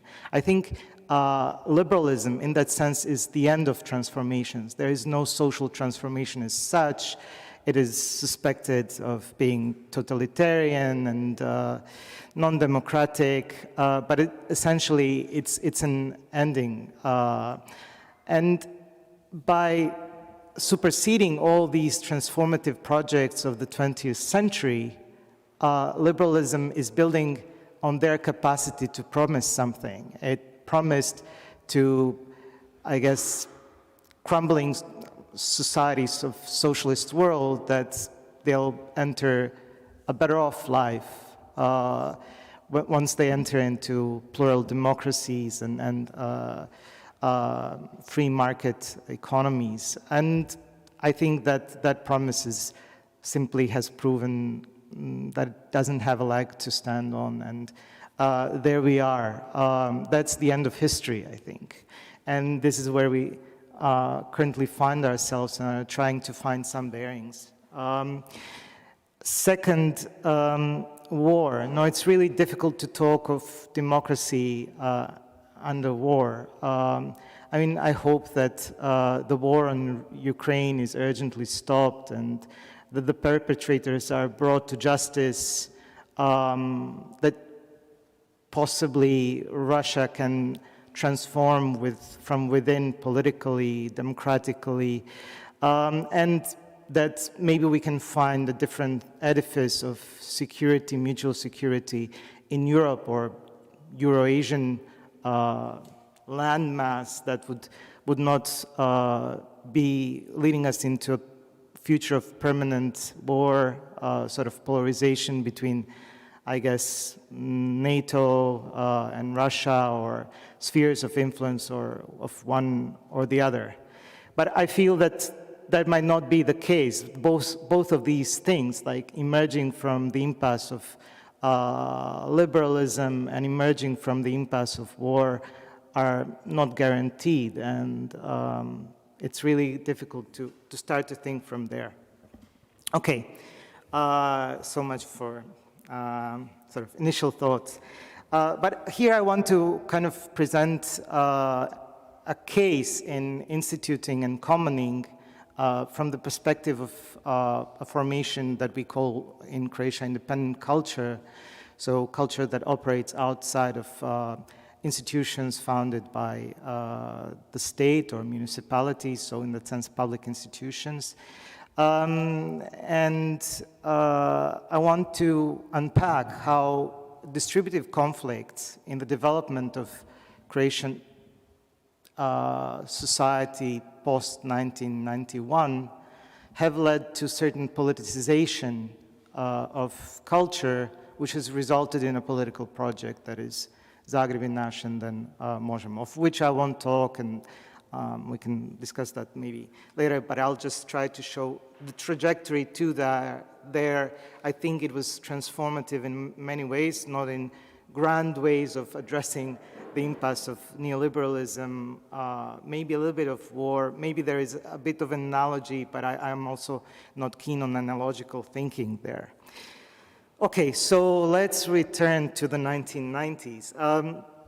Economic transformations, transition in Croatia started basically with the austerity program and sort of economic restructuring, structural adjustment programs already in Yugoslavia in the mid-80s. There was sort of a confluence of crises and economic crises as all over the second and third world, but also that one could say this is the beginning of neoliberalism in the world system. Also social crisis and political crisis of the federation. And for instance, in that period, the federal government set the legal grounds for privatization that would come in the 90s. So come 1991, the war starts, Croatia secedes, as does Slovenia, as do other parts of the federal country.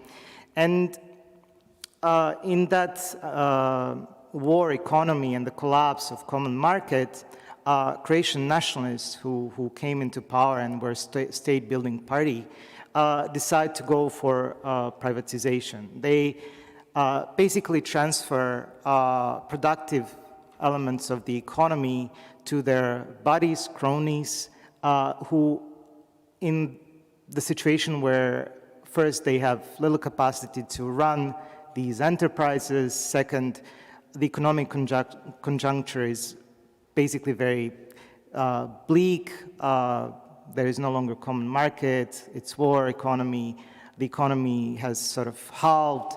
They go for asset stripping and monetization of these companies. So they basically create mass unemployment while at the same time sort of running these enterprises into bankruptcy and seize assets, so the plant, the locations, the sites, and so on and so forth. This is toward the end of 90s, completed with the bailout of the banking sector, which then gets sold to mostly Italian, Austrian, German banks. And once Tudjman, our sort of autocrat of the 1990s, our illegal founding father passes away, and social democrat government comes into power, there is a flood of foreign investment through these banks. And that flood of foreign investment goes into the assets that were seized by these cronies in order primarily to spur a real estate bubble.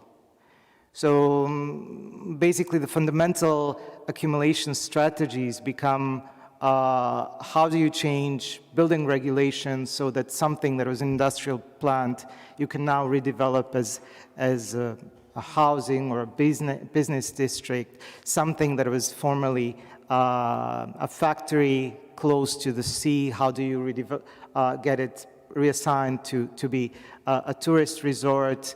And the other plank of that strategy is consumer credit. Like these banks pour money into the pockets of consumers. The housing strategy collapsed in 1991, so there wasn't coordinated policy, let alone state-run policy of providing housing, and that's where the money goes. So that's one side of the 1990s. The other side is that Croatia, as many other countries that emerge from sort of complex multinational federations, aspires to become an agent, a player, an entity within the world system of states. And this, it legitimates, amongst others, by instrumentalizing religion and culture so as to differentiate Croatian identity from primarily Serbian identity. No, Serbs are our arch enemies, and this needed to happen, sort of like dissociation. That has led to clericalization of the society, cutting of cultural ties, linguistic purism, censoring of supposedly lowbrow, newly composed folk music, purging of books from the libraries. Around 4 million volumes were purged from Croatian libraries because they were in Cyrillic, they were by Serbian publishers, Serbian authors, dealing with anti-fascist resistance, working class history, and so on and so forth. And that parallels sort of the dissolution of the common state, ethnic cleansing, and ultimately the destruction of human lives in the war. Internally, for Croatian society, that has led to a deep transformation. And that might be also viewed as sort of a neoliberal transformation, because the planned state, organized, coordinated economy had the intent purpose of bringing development to less developed parts of the sort of federal state. So smaller places across Croatia could develop just as the big industrial centers would develop, Zagreb first and foremost, no? But now a process of de-development happens where everything else that had smaller sort of industries, the places that were purposefully developed, suddenly go into the process of de-development. And fundamental forms of solidarity in society go from institutional to familial and church-based. No? This is, I guess, a familiar trajectory of development, not only characteristic for a former socialist country, but also for welfarist countries and all other kinds of developmentalist states. No? And that's, I think, kind of the neoliberal transformation. So this is kind of the grand context of social transformation and transition. And the question is, where does culture fit within that? Obviously, one side is, that I already mentioned, is the instrumentalization of culture.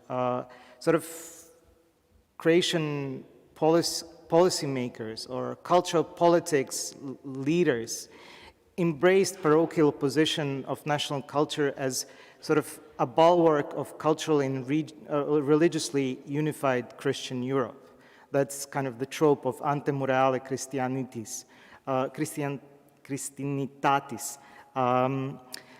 So that's an embrace of sort of an autarkic, independentist culture, and that forms sort of the imaginary of cultural policy.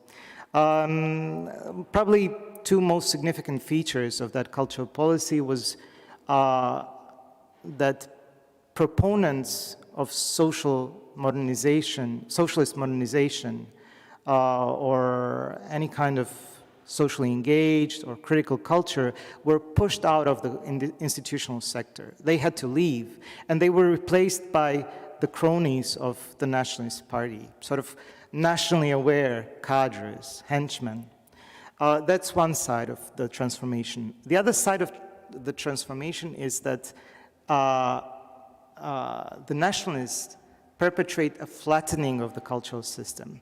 In Yugoslavia, we had a relatively developed cultural system that, amongst others, included social centers that were based in communities, social centers that were run by the socialist youth, social centers that were part of kind of student centers, and all these were infrastructures for everything edgy, progressive, politically oriented to develop and thrive within that system.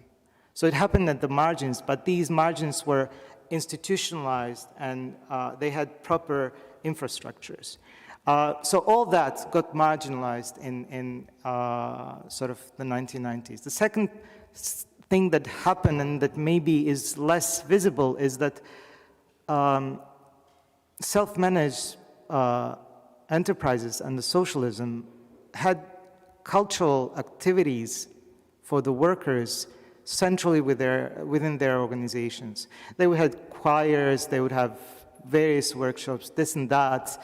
They would have the infrastructures to support that. And all of that gets collapsed in the 90s. So what happens is sudden de-democratization, reduction of participation of culture, elitization of culture, which converges around big institutions, representative institutions of national culture, bourgeois institutions, theaters. So these are kind of the main focuses of nationalist cultural policy in the 90s.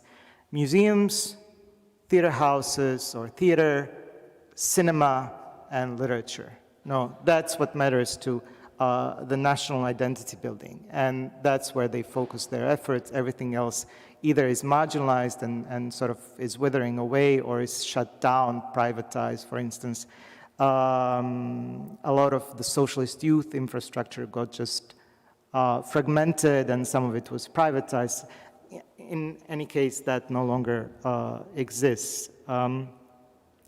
So within that situation, those who were driven out of the cultural system, including proponents of socialist modernization or modernism, people doing socially engaged culture and art, people doing critical art, they all came together within the anti-war movement.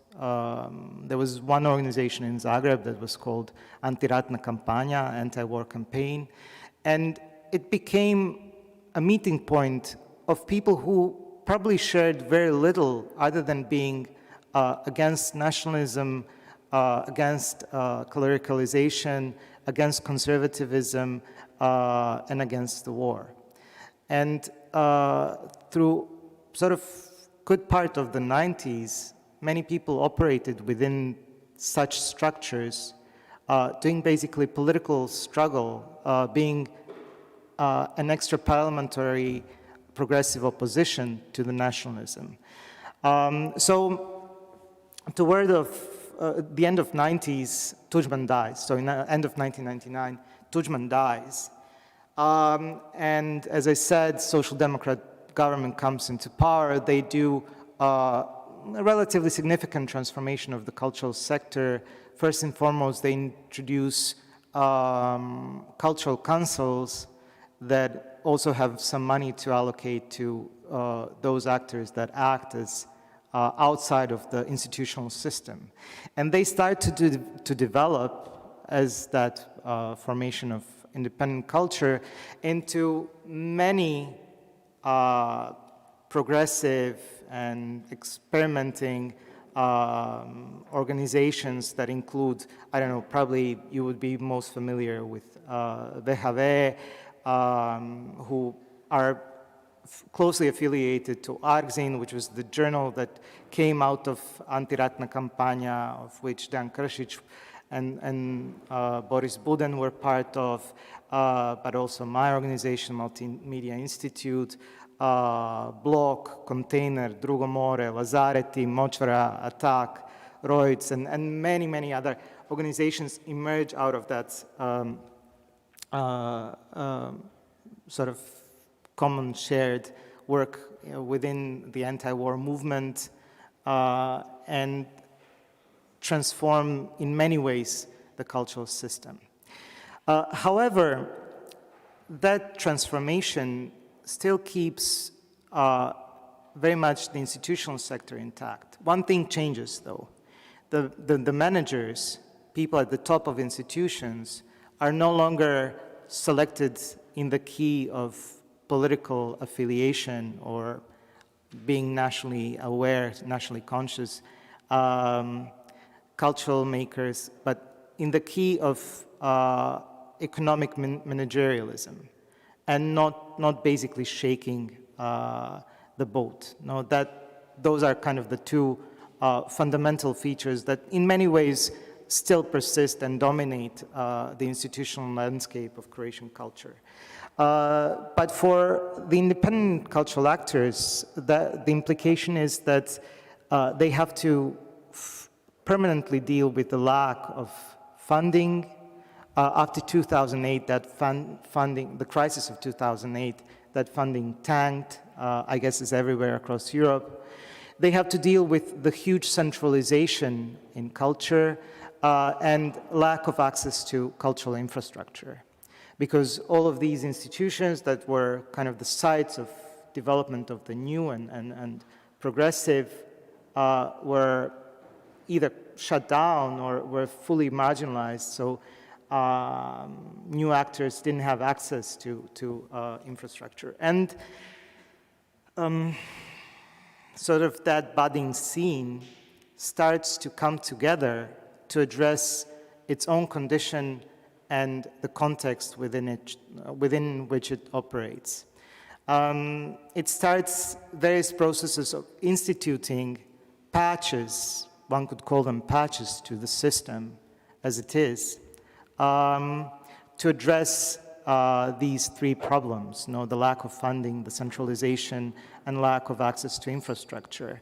So lack of funding would, for instance, be addressed by advocating that certain cultural councils that nationalists, when they came into power in 2004, wanted to terminate, that were financing primarily independent culture, or in the establishment of the Cultura Nova Foundation, which funds the operative costs of independent actors.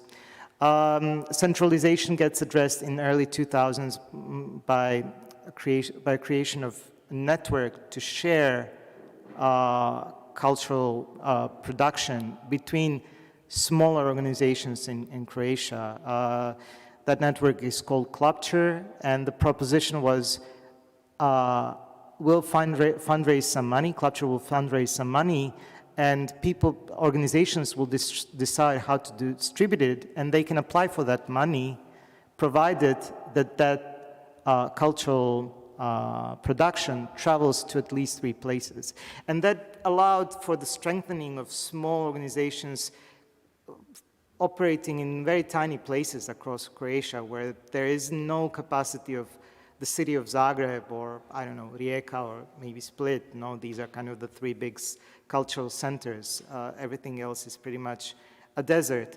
And then, most significantly, there is a process of advocating to create spaces for people to work, to sort of produce and present their work. And this drives this scene to start looking at urban development policies that have allowed for politicians and banks to create an accumulation strategy where former industrial sites are transformed into real estate bubbles.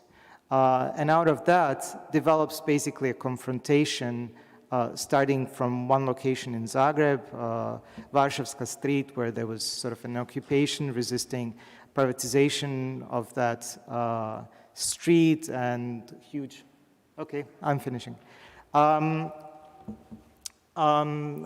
Privatization of that street, huge transformation of a downtown quarter that is adjoined to this street. So this creates a massive wave of protests and politicization of the issue of what happens with spatial resources. That which was left over from the process of criminal privatization in the 1990s, and basically is the last sort of basis for future development of communities, given that they have not much left in the Croatian developmental model. Maybe just a small word on what the Croatian developmental model is. It's a rentier economy where if you have property, you are relatively well off, particularly in big cities or on the coast. But if you don't, you depend to work in the service sector, primarily tourism and retail, for little money. So that's the structure of Croatian economy. Those who have assets, they can sort of drive out or can absorb the surpluses created by precarious workers. Croatia has one of the highest rates, if not the highest rate of precarious workers in European Union. That's because of the tourism, obviously, no, but in seasonal work. But that's basically the structure of Croatian economy. So within that, confrontations around spaces start to transform into larger struggles over spatial justice. And there is a series of confrontations that happens, I don't know, in Dubrovnik over a development of a golf course on the hill overlooking the old town Dubrovnik called Srđ, which is sort of the last natural preserve or natural space close to the old town. A factory, a textile factory in Zagreb, Kamensko, which is run into bankruptcy so that somebody could build a housing development, and so on and so forth.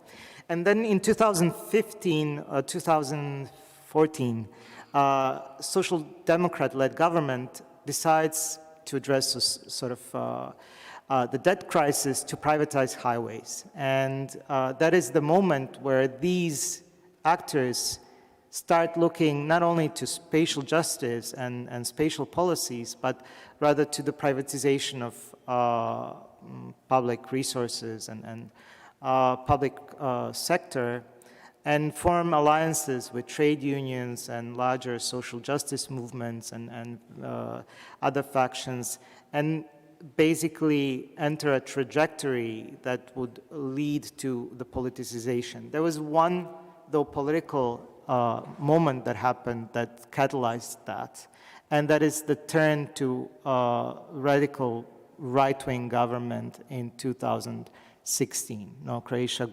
nationalists sort of always had the tendency to absorb parties to the right of them, and in 2016, the head of Croatian Democratic Union, Tomislav Karamarko, absorbs large sort of pro-fascist sections, and they assume government with a reformist right-wing party called Most.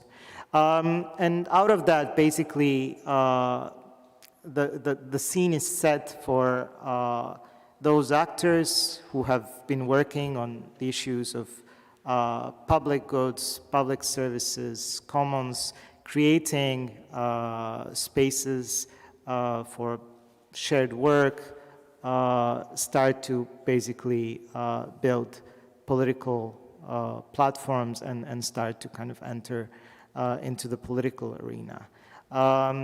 So that's the trajectory, and I don't know if there are lessons to be drawn from that. It's just a case study, but what it maybe says is that a small group aimed at instilling a different logic in a war-torn, highly jingoist, nationalistically inflected society can create sort of a vector of transformation that might lead to somewhere down the line, and it might be transformative. I don't know if Zagreb, Bjenaš, and Možemo will be transformative in a significant way, but I'm finishing. But But yeah, that's basically what I want to say. Okay, thank you.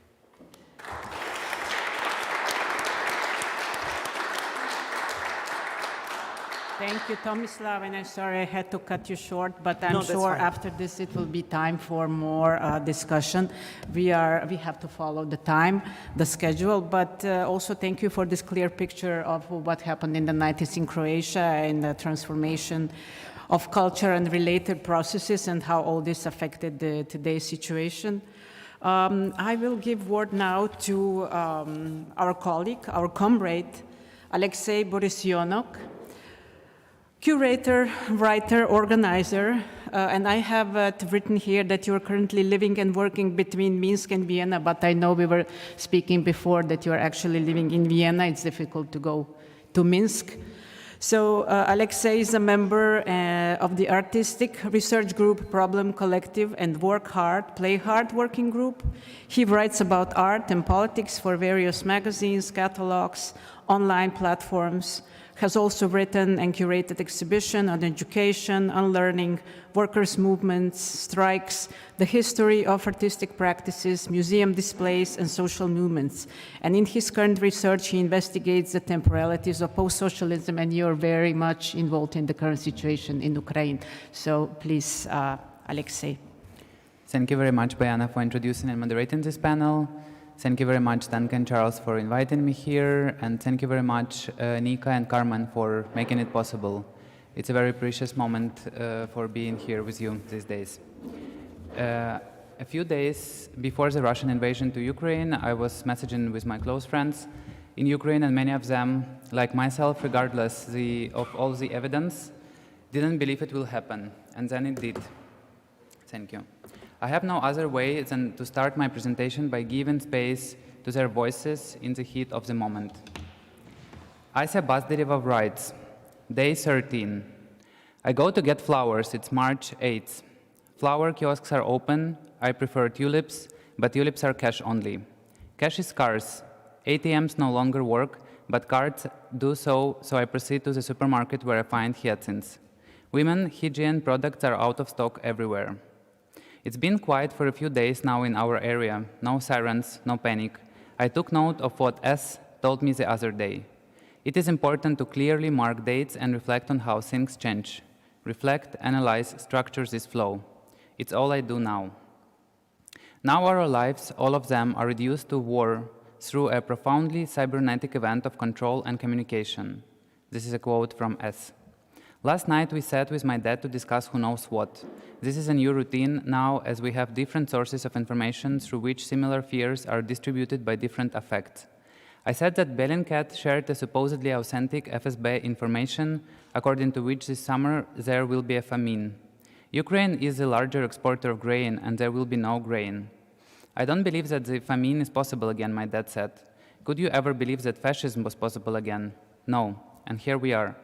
We agreed to stock up our flour resources, and I said I needed to look up online how to preserve it.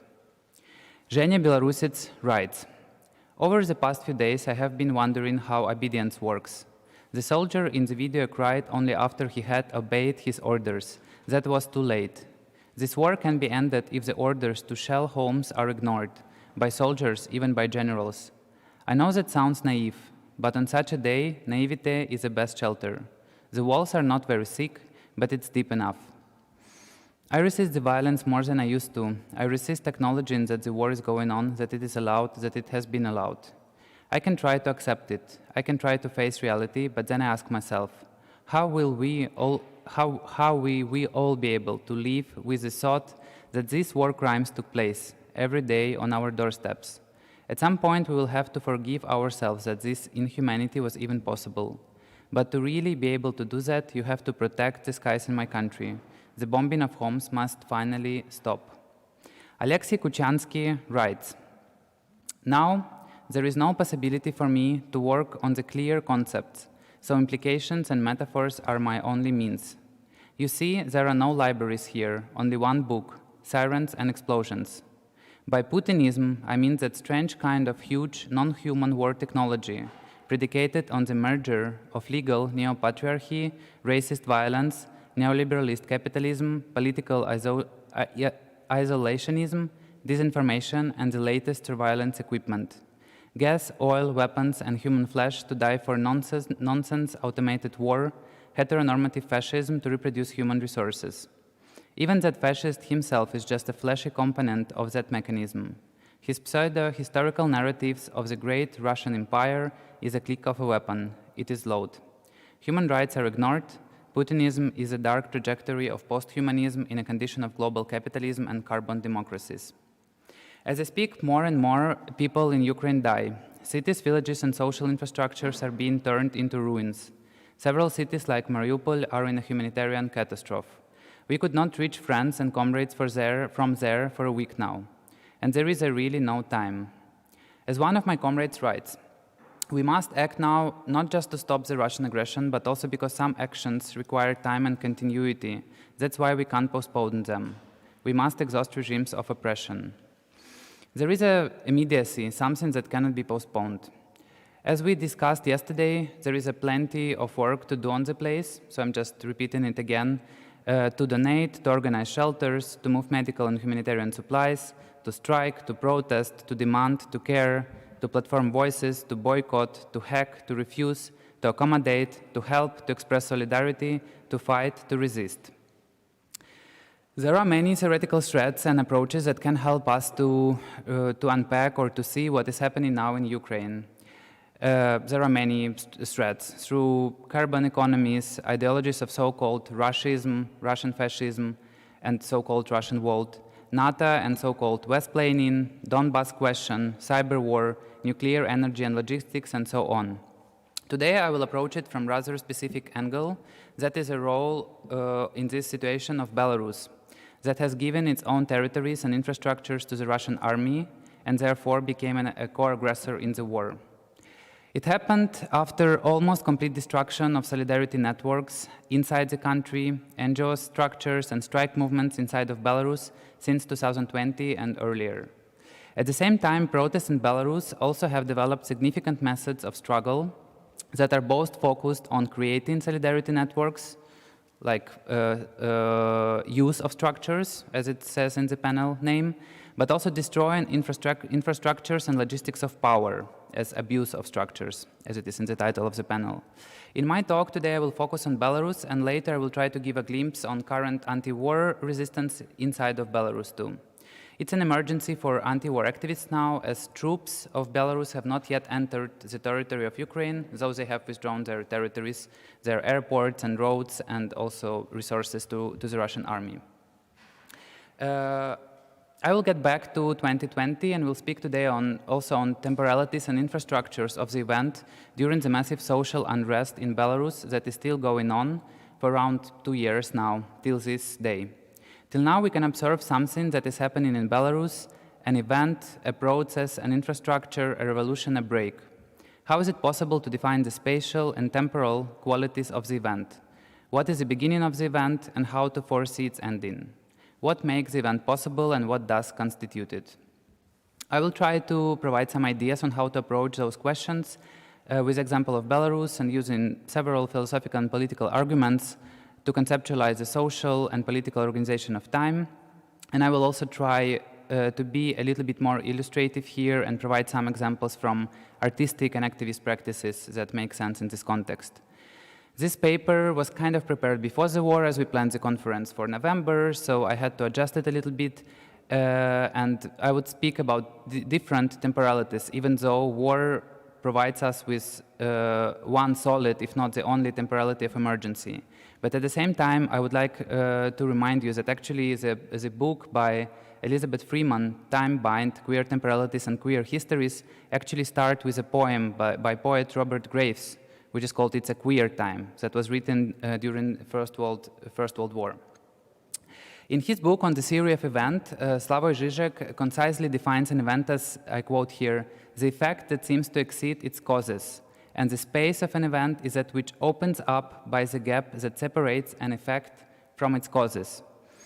At the same time, in his article for independent newspaper titled Belarus Problems Won't Vanish When Lukashenko Goes, Victory for Democracy Also Comes at a Price, Žižek dismisses the singularity of the event as Belarusian protests. He writes, and I quote here, The ongoing protests in Belarus are catch-up protests, the aim of which is to align the country with Western liberal capitalist values." End of quote. He defines the temporality of protest in the terms of catching up, deploying protesters, their agency, and implying faulty alliance with Western neoliberalism. On the contrary, I would claim, and I would still claim after what is happening, that Belarusian protests are not simply about catching up. Their prefigurative forms of political organizing are actually in some ways illuminating the future.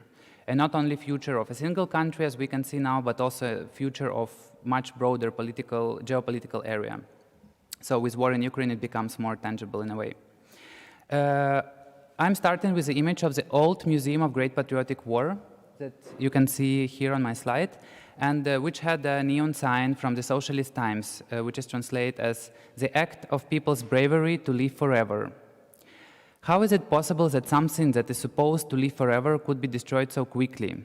This museum building, situated on the main square in Minsk, was demolished in 2014 and was relocated to the new space close to so-called Minsk Hero City Obelisk that was constructed in 1985, also known as Stella, which became a significant location in the topography of the protest movements.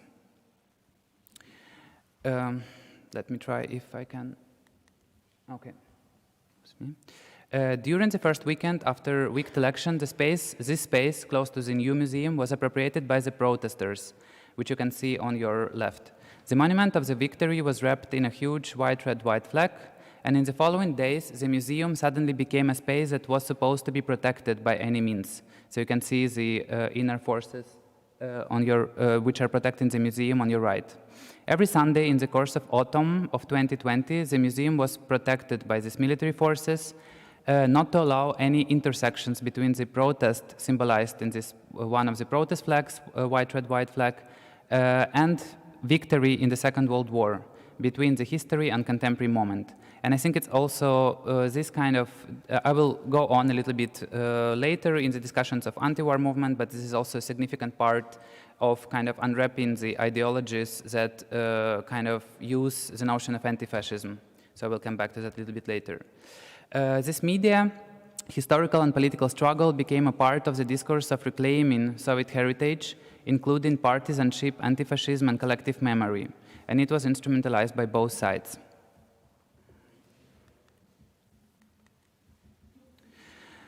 In their video work that is part of Armed and Dangerous series, which is a series that are kind of curated or directed by Ukrainian artist Mykola Rydny, and it's also important to show how the rise of right-wing violence and militarization of Ukraine also has a sort of connection to Belarus, was done by Belarusian artists Olya Sosnovskaya and Aja Shah, who are tracing the context of the use of the concept of fascism and show the political, social, affective, and symbolic effects that they produce. They show how this concept is interpreted by the two sides and how it is misused in contemporary Belarusian state propaganda. There is another example of street art practice that is subverting temporality of state, nostalgic and ideological use of this trope, and translating it to the moment of contemporary struggle. This is an anonymous action that turns off the neon letter T in the sign Переможцам, which translates as to the winners, which becomes, without one letter, Переможем, which in Belarusian says, we will win. That was an important protest chant in one of the main prospects in Minsk. Mm-hmm. This is one of the examples of how protest actions would change the modality of time. From the past to the present moment, from the past to the future, from the memorial to the continuity. The protests use the logics of accelerating and escalating in order to push the agenda and also to make their own timelines. As for example, in September-October 2020, almost every day there were marches of various groups. March of pensioners on Mondays, marches of people with disabilities on Thursdays, march of women on Saturdays, and so on, that would culminate in a general march each Sunday. Same logic was applied to organization of general strike. The announced day, 26th of October 2020, created its own temporality to put pressure on the government. As many commentators said, that the role of street politics is to provoke and escalate, and the state was forced to react in the same spiral of escalation with violence and repression. However, the political action that is practiced in linear logic is also questioned by the multitude of political actions and is seen in various forms of striking and labor unrest. One of the most powerful tools, that is strike, was practiced not only by industrial workers in Belarus, but also by service industries, cultural and IT workers, doctors, and the care sector. This variety was represented in the work by Problem Collective under the title Information Boards, that questioned representation and history of strikes in Belarus into the regards of striking, nature and commons, strike and reproductive labor, and strike and reading. By the way, this work was shown in Kyiv Museum Mistetsky Arsenal, that is, as many other museums in Ukraine, under the threat of physical devastation. So it was part of the big exhibition of art and social movements in the context of Belarus last spring, so basically a year ago. So basically, this idea of striking resonates with what Gerald Ravnik calls molecular strike, as I quote here, reorganization of time and new time relations that implies manifold simultaneity of speeds, slow movement, standstill, and acceleration. However, the notion of the event is not coming as given. There is a material base that constitutes its temporality. Besides the performativity of the bodies in the public space, there is a materiality of networks that organize, mobilize, and activate. It makes the organization of time and space possible. As many of you know, the material infrastructure of the protest was based in decentralized algorithmic networks of chats and other platforms. In Belarus, they were mostly operating through Telegram chats and other digital platforms that were able to mobilize thousands of people without a clear leadership. For example, after the excess of police violence and many arrests, after huge weekly marches, a new protest form has emerged, the so-called neighborhood march. People would meet in their yards, or dvary, like a small cluster of living environment, join together on their block, and then unite as a whole district with those from other blocks. Coordinating through Telegram chats that they are able to assemble and disperse depending on the situation. Because there are thousands of participants, the police cannot navigate the crowd in a normal way. Here on the slide, there is a ZChat platform that assembles all the varieties of chats that people could join. There are more examples. Chatbots by Рабочий Рух, a working movement, and by Pol, sort of interesting organization of a policeman in exile, basically, and the chat of the movement of the many that generates in a playful forms various forms of protest activities. And I will come back to some of these tools when I will be speaking about anti-war protests. And can you please put next one? I will skip one because we're going out of time. So, researchers as Nieda Atanasovsky and Kalin Divora propose to see the temporality of post-socialism as a queer one, the one that implies different relations with historical past and unexpected connections which would resist normative, linear, and teleological concepts of time. This temporality resists so-called straight time and goes against neoliberal reproduction, quoting Munoz, destabilizing and rupturing the every logic of linearity. Without going into details here, I would like to ask if these metaphors problematize time of the event as non-linear, performative, and presentist. Artist and researcher Olya Sosnovskaya proposes several important ideas that help to think and write about the protests in Belarus that have not yet ended. To describe the temporality of protests, which are difficult to inscribe to the modality of the event, understood as singularity, she describes this temporal paradox as the future perfect continuous, borrowing the grammatical tense in English that describes an action that began in the past, takes place in the present, and will continue in the future. In her essay, she writes, and I quote here, "By moving, mourning, organizing, exhausting, refusing, celebrating together, we simultaneously rehearse and exercise the future." End of quote. A long time span allows activist and artistic initiatives do not think of the future as some kind of utopian horizon, but practice this temporality at a given moment in time. Translated into the language of political theory, this idea is also known as prefigurative politics, which, according to researcher Valeria Graziana, describes the forms of organization of social movements, including their political agency and reproduction, as organized in the same way as their political goals these movements want to achieve. The idea of prefiguration proposes to think the event not as a linear and goal-setting perspective, a strategy, but rather a performative possibility that materializes a future and utopian impulse at the moment of protest. Thus, protest becomes not so much an event, an insight, a rupture, but an infrastructure that can generate new forms of social organization, situational models of society, forms of cooperation and solidarity. And here I come to kind of my last point about what is now happening with anti-war resistance in Belarus and elsewhere. Cyber war scholar Svetlana Matvienko has actually already quoted in Asa's diary that I read in the very beginning, writes, I quote here, "This is profoundly cybernetic event of control and communication in the animal and the machine, an intermixing of complex heterogeneous systems at a huge scale." In her diary entries, dispatches from the place of imminence that she's writing from Ukraine right now, she also adds, "The war tension oscillates between two poles these 7 days, AI and nuclear," end of quote. She provides different examples of current cyber warfare in Ukraine, Russia, and Belarus that are deepfakes, hacks, DOS attacks, apps for shelling and bombing, and so on and so on. Telegram is also used for pro-Russian sabotage. So basically, water and gas infrastructures are often found marked with fluorescent paint, that meaning for destruction, and also the very explosions of those infrastructures for kind of pro-Russian divergence are paid with around $67 American now. The cyber warfare operated from both sides is based on the idea of disruption, of infrastructure, of feed, of stream.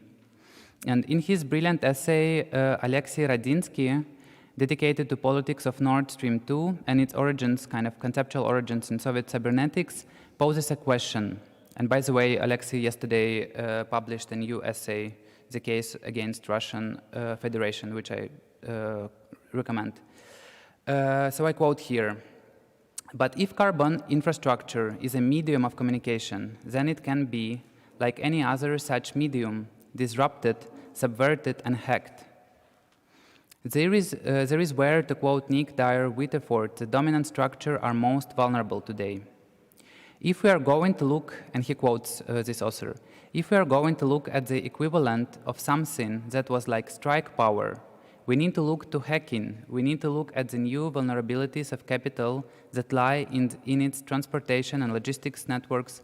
We need to look at the possibilities of the interruption of its various types of energy flows, both electrical and otherwise." End of this quote, and Alexei poses a question, but who would be the agent of this strike power? There are several examples of anti-war activities that I find extremely relevant here, also that were developed during 2020-22, operating through gesture of hacking and disruption. Based on the vast network of local chats, the initiative Hayun has emerged. Hayun is a myth creature, master of forest spirit that kind of takes control over the forest environment. The team of this platform collects and analyzes the movement of Russian military troops, vehicles, and planes, as well as missile shooting from the territory of Belarus. Also, they collect data from hospital to see the numbers of wounded or dead Russian soldiers. So basically also quite some people who've been documenting the movement of troops also were arrested now.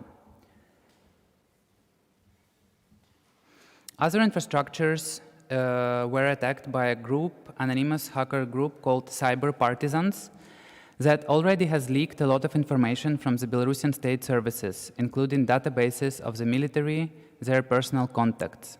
They have attacked the work of the railway connections, like a few weeks ago, and disrupting the automated system of it and moving it into a manual regime of control.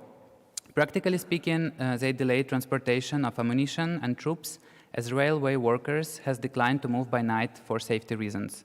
Besides that, the other groups of militants have physically attacked some of the railway automation systems. Most probably they were organized through Telegram chat bot victories that I was mentioning earlier. Today we know about at least 8 people detained with accusations in terrorism, of course. There are many other tools that people have used, for example, chatbots that automatically generate phone numbers of the leaked contacts of the military with the idea to agitate them against war. In general, many other platforms that were elaborated during the protests are now used for anti-war organization and agitation, distributing leaflets, writing to deputies, helping refugees, and so on. And here, just a kind of few last points. I need 1 more minute. So this notion of partisanship, like in cyber partisans, but also in the way how people are organized, is important here. And this is also why I have started with the Museum of the Great Patriotic War in Minsk. Partisanship is rooted in the history of Belarusian art, of course, both in socialist realism, but also in the history of contemporary art.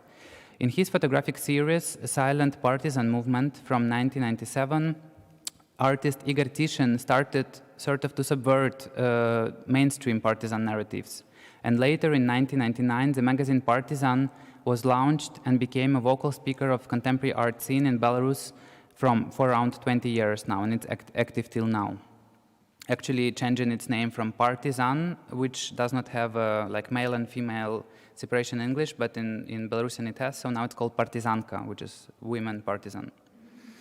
And last slide, please.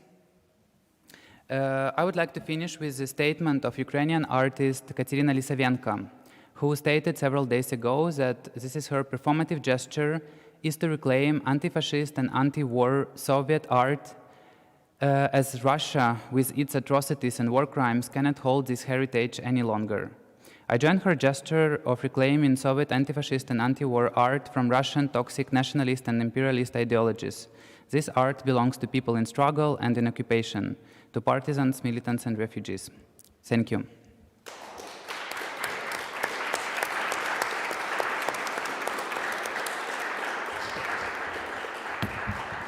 Thank you very much, Alexei, for giving them an insight into the situation in Belarus. And maybe I would just ask you before we start with the discussion, what is like the current situation now in Belarus? You're probably in touch with your friends, colleagues, comrades all the time. Maybe just to give a short report on that. Yeah, well, basically what I was saying about Belarus is what is happening there right now. So as far as the troops are still not entered the territory of Ukraine, most of the people who are active and who are still inside of Belarus, but also outside of Belarus, as there were, it's hard to say, but there were around 200,000 people who left Belarus during these 2 years from the country, are mostly occupied with anti-war resistance in very different ways, from agitation to direct sabotage.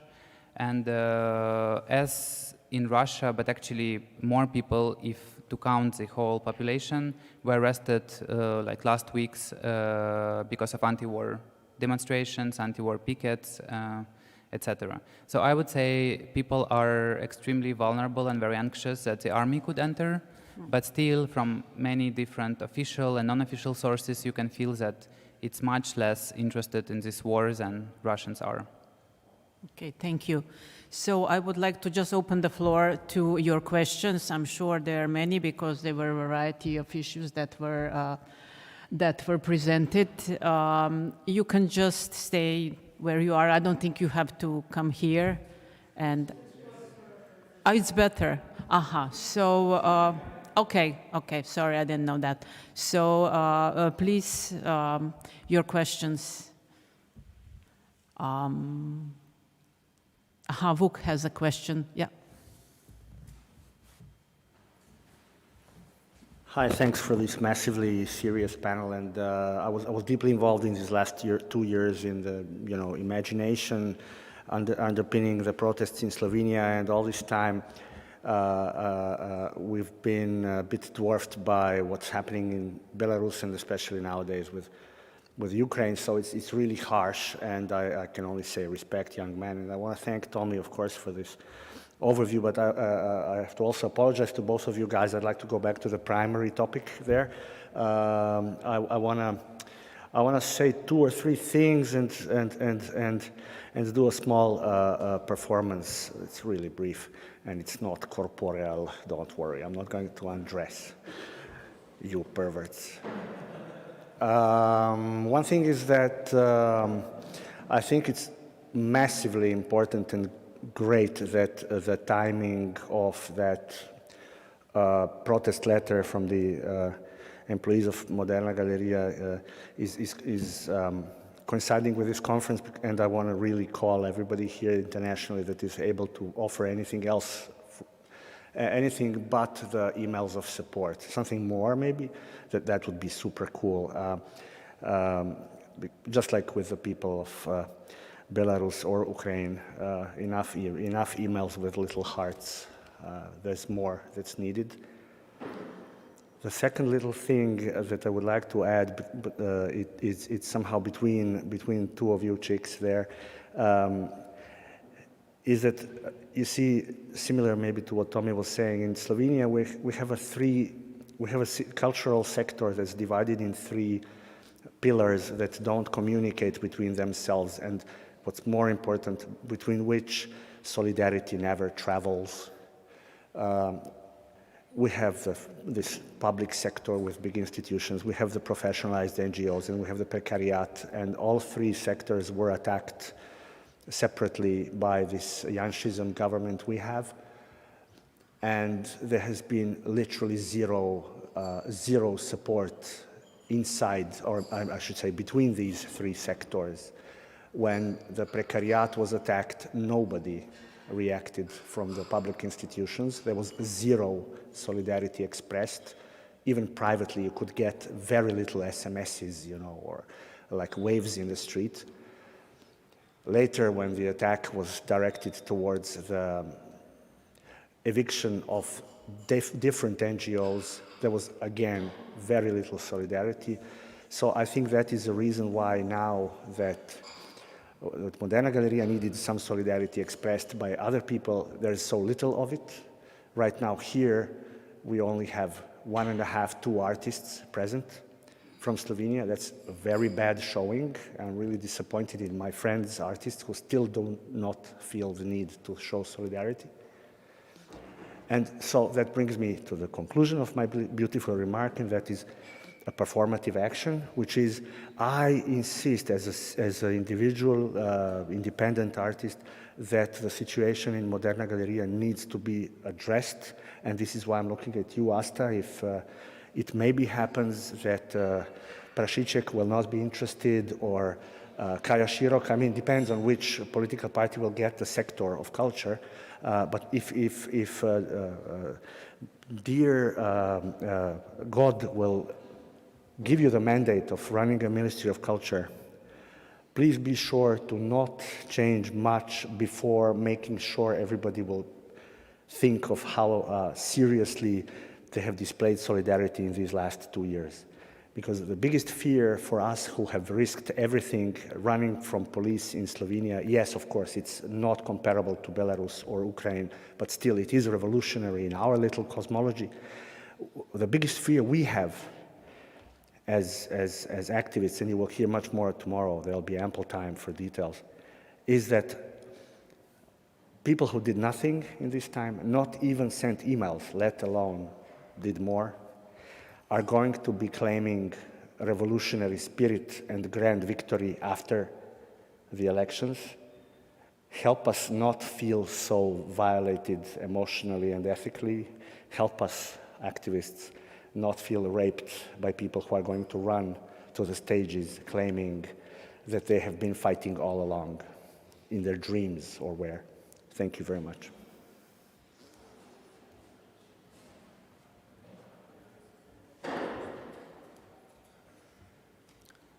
Some other questions, remarks? Zdenka? Okay, thank you. Just a short remark. I wouldn't agree about the solidarity as you described it.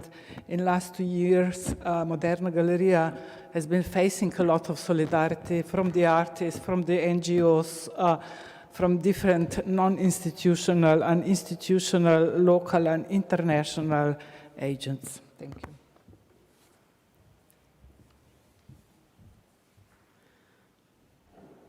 Maybe some questions from our guests, not from Slovenia. Maybe the Slovenian situation is really too complex to comprehend.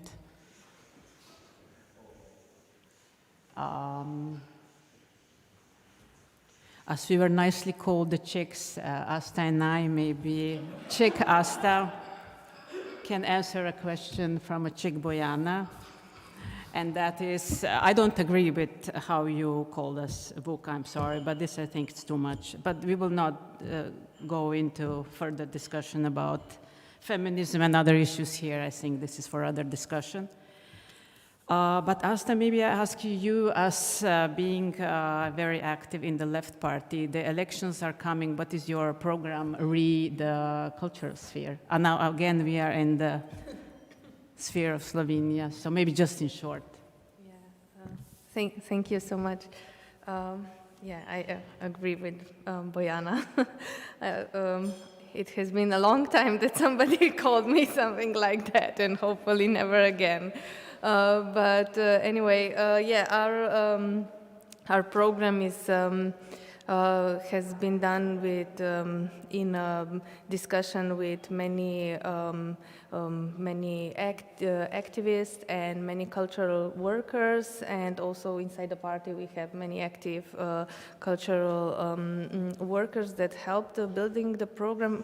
Of course, as I said, one of the first things would be to rethink what was done and to change but not to the state before, but to change it in a way that would be addressed to the modern cultural policies. For example, the law and these things that were changed that, for example, what happened to modern gallery must be changed back. So these political changes will not happen again. There are some really problematic things that are going on in the sphere of movies and in audiovisual culture and in, for example, cultural heritage in Slovenia, which is very important and takes quite a lot of money, but the problem is that there is no participation as what I was quite inspired with both of you and what you have said, Tomislav. Participation, I think, is one of the key words in a cultural program that is progressive and inclusive. And I think that whatever happens is that in all spheres, to more conservative one, which are always there and they're not to be abolished, of course, by the new cultural politics, and by the very progressive ones, that there always has to be an inclusion and it has to be a dialogue between them. I think that this would be like a platform for something new, something more progressive, and something that would share solidarities between different sectors. Okay, thank you, Asta. Is there maybe someone change his or her mind about asking something, adding? Otherwise, I would just ask a short question to Tomislav. Maybe you tell us very briefly what is happening in Zagreb, because there's been a change, more progressive left political party now in power, and maybe you just give us a short overview how that affected the cultural sphere. Yeah, so in Zagreb there was a change of power after 20 years. And in 2007, Croatia introduced a law whereby city mayors are elected in sort of mayoral elections. Prior to that, they were elected through city assembly elections, so parties making it to the assembly would nominate and elect a mayor. And that has had detrimental effect across the board in Croatia, but also in Zagreb, allowing people to stay in power unchecked by even party structures for a long period of time, because they could use relatively, in Zagreb, significant resources of the municipality to buy themselves into being reelected. No? And those 20 years had an imprint that was personalization of power, that was cronyism, that was largely sort of a reflection of that Croatian rentier capitalism, and disregard toward public administration, public institutions, and all that. So we have one mayor, Zagreb je naš, in coalition with Možemo. So Zagreb je naš is a platform that was founded in 2015 in Zagreb, won some seats in a coalition, Green Left coalition, in 2017 in the city assembly, and then decided to sort of start a national platform called Možemo, which couldn't, I mean, national platform couldn't be called Zagreb je naš, no, Zagreb is ours, for obvious reasons. So those are two entities that creates a little bit of confusion. In some distant future, they will merge into one thing.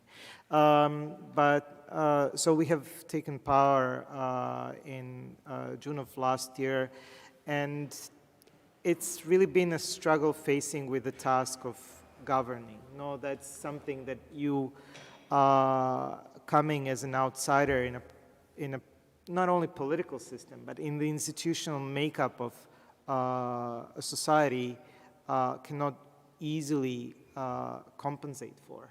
And basically all our energies have went into redesigning processes, trying to assume some control and give some direction to the development of institutional and administrative structures.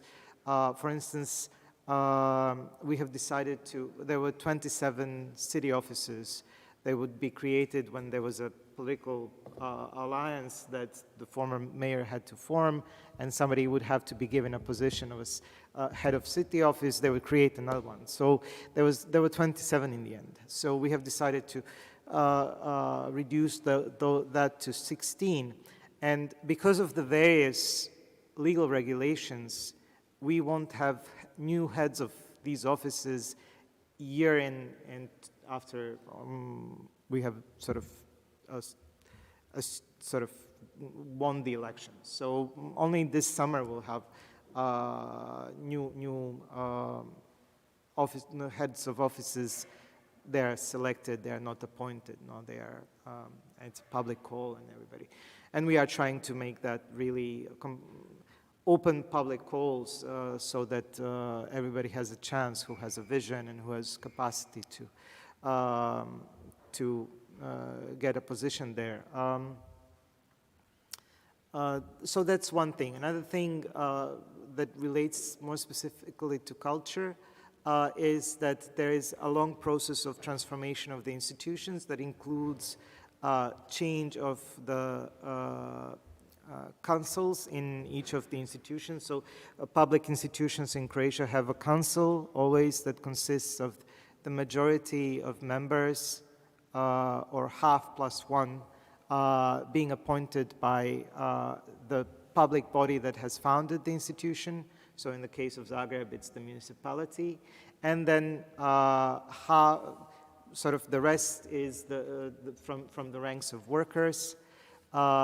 So we have changed that in the way that it's strictly cultural workers who can be on those councils, and they have to know the field.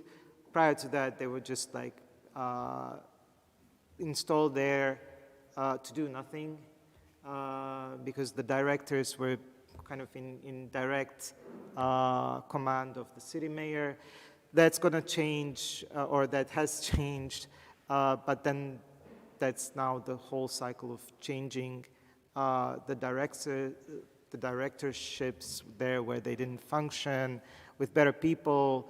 There is a problem there as well that obviously we are not appointing by political command. So if there are no good people who come forward and want to take the positions in the institutions, that might not come together. And that's kind of a deeper problem insofar as people have been, very good people have been functioning outside of institutions, and they don't dare assume sort of leadership of an institution, because sometimes it's easier being a theater director than running a theater. That's an obvious one, but also dealing with the complexity of running institutions that were not taken care of for such a long time means that you come to an embattled workplace, and that is not easy. No? So I think these are kind of the things that are happening. They are not, at the moment, transformative in the least.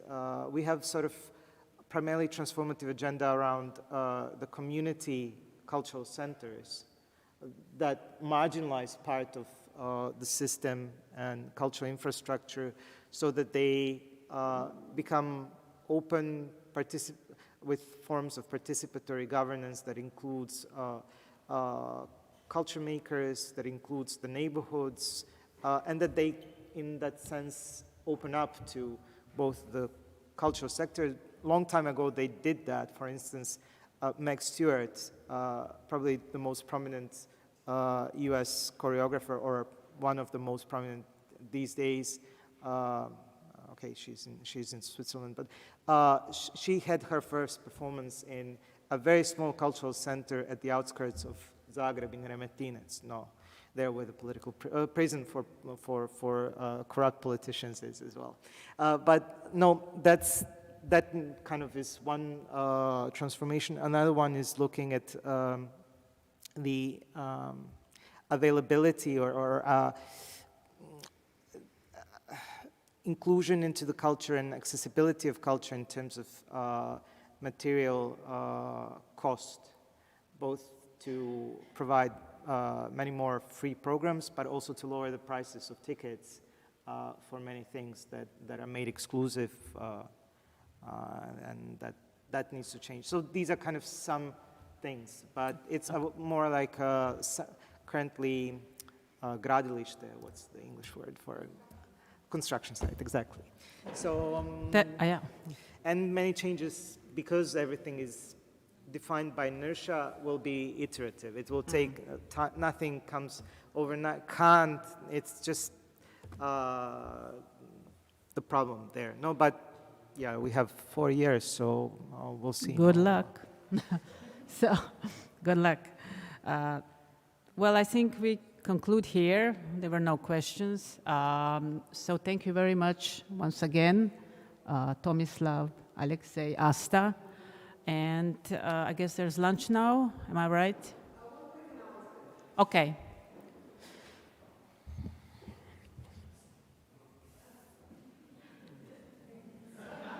Hi. Oh, yeah, thank you.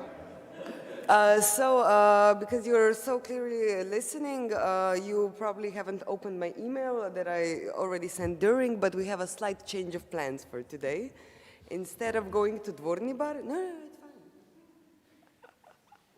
fine. We're gonna stay here before the lecture at 18:15, if I, no, 17:30, sorry.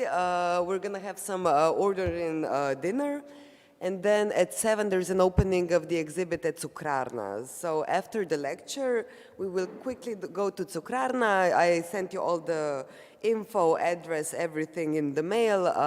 So yeah, no Dvorni Bar today, and that's it. And dinner a bit earlier. Thank you for listening.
Shall we start?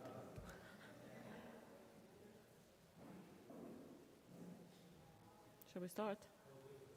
I don't know how that technique. A sign from Nika. Sorry?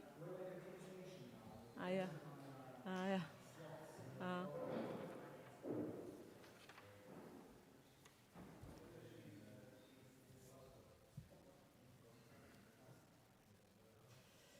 Shall we start? Yes? Okay. So welcome back. We have an afternoon ahead of us under the title Constituting and Reconstituting Practices and Repairs. And during this afternoon, we will hear a series of practices by artists, architects, thinkers that position and deal with and act during continuous situations of conflicts, I would say. I mean, we have been hearing how the war, we have been in war, not since the past 2 weeks, but Ukraine has been in war for 8 years, and in different geographies, in different territories, we have been experiencing war for centuries. The practices that we will be interacting with during this afternoon are finding strength and formats to question what is democracy. What is democracy, putting at stake the notion of democracy in relation to state practices, but also to strategies of dissent, of public dissent, of civic advocacy, practices of healing public trauma, indigenous solidarity and environmental activism, as well as feminist legacies of grassroots democratization. And also, I would say, digital surveillance, especially when we consider the over-digitization that is controlling our interaction and social life for the past 2 years at least. We will start with the artist Tania Bruguera. Tania Bruguera was born in 1968 in Havana, in Cuba. So the first locality that we will visit is Cuba, then we will move to Rojava, to Madrid, to Bethlehem, to Beit Sahur, to Buden. So we will also try to understand or to trace different points of connections globally and how to respond to continuous conflicts. Tania Bruguera is an artist and activist who focuses on installation and performance artists. Her work pivots around issues of power and control, and several of her works interrogate and represent events in Cuban history. As a result of her artistic actions and activism, Tania Bruguera has been arrested and jailed several times. Despite having been arrested, detained, incarcerated, and interrogated countless times due to the radical and defiant nature of her work, she continues to create challenging performative works, as well as arts education and community outreach programs that aim to teach others that, as she asserts, artists have the right to be respected and protected when they dissent. In 2015, she founded the Instituto de Artivismo Hannah Arendt, INSTAR, that she will be speaking about today, which describes itself as an institute in Cuba and an online platform that hosts international artists and activists to foster civic literacy and policy change.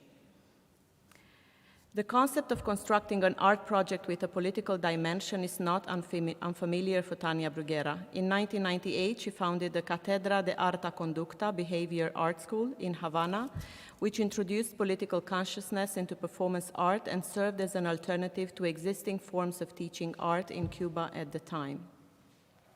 She has also frequently taken the conceptual activist approach to creating institutions, think tanks, and organizations that advocate or advance a social agenda.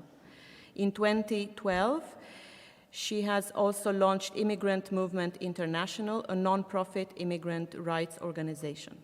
Before I leave the word to Tanya, I would also like to see if I can get the help from Nika or Zdenka maybe. I would like to pass on some papers and pens. If you have questions or comments, you may just write them down and we will collect them before the Q&A session. Just because it feels like that podium is not very invited to come and interact with the panel. So just please use the papers and pens and we'll collect them and hopefully we get more response from the room as well. So Tanya, the word is yours. Thank you. Well, thank you so much for inviting me to this wonderful event. First of all, I want to say that we are in solidarity with our friends and our colleagues and the people of Ukraine. I want to make a little clarification. The Cuban government is one of the only 5 governments who side with Russia in the United Nations. I want to clarify that this is the position of the people in power, who have sold the country to Europe, to the Russians, in exchange of a billionaire debt that we had with that country. And it's important to notice that this is not the position of the Cuban people. We have Cubans in Ukraine at the moment because they were fleeing to escape the dictatorship in Cuba, and now they have joined the war against to defend Ukraine. So this is important to clarify. The people of Cuba stands with Ukraine and against Russian invasion. So thank you so much for the invitation. I want to talk today about Instar. Instar is an artwork that is a long-term social project that was born as the result of an interrogation with the secret police in Cuba. When I was in the middle of the interrogation for my activism and my art, I had a moment in which the interrogator said, but Vladimir Tatlin is a revolutionary. Vladimir Tatlin was the name of the artwork that I wanted to stage a few days before in the Revolution Square, putting a microphone so anybody could talk and anybody could say what they wanted Cuba to be as a nation, because the Americans had just announced that they were going to be friends with the Cuban government again, and we didn't know what that meant.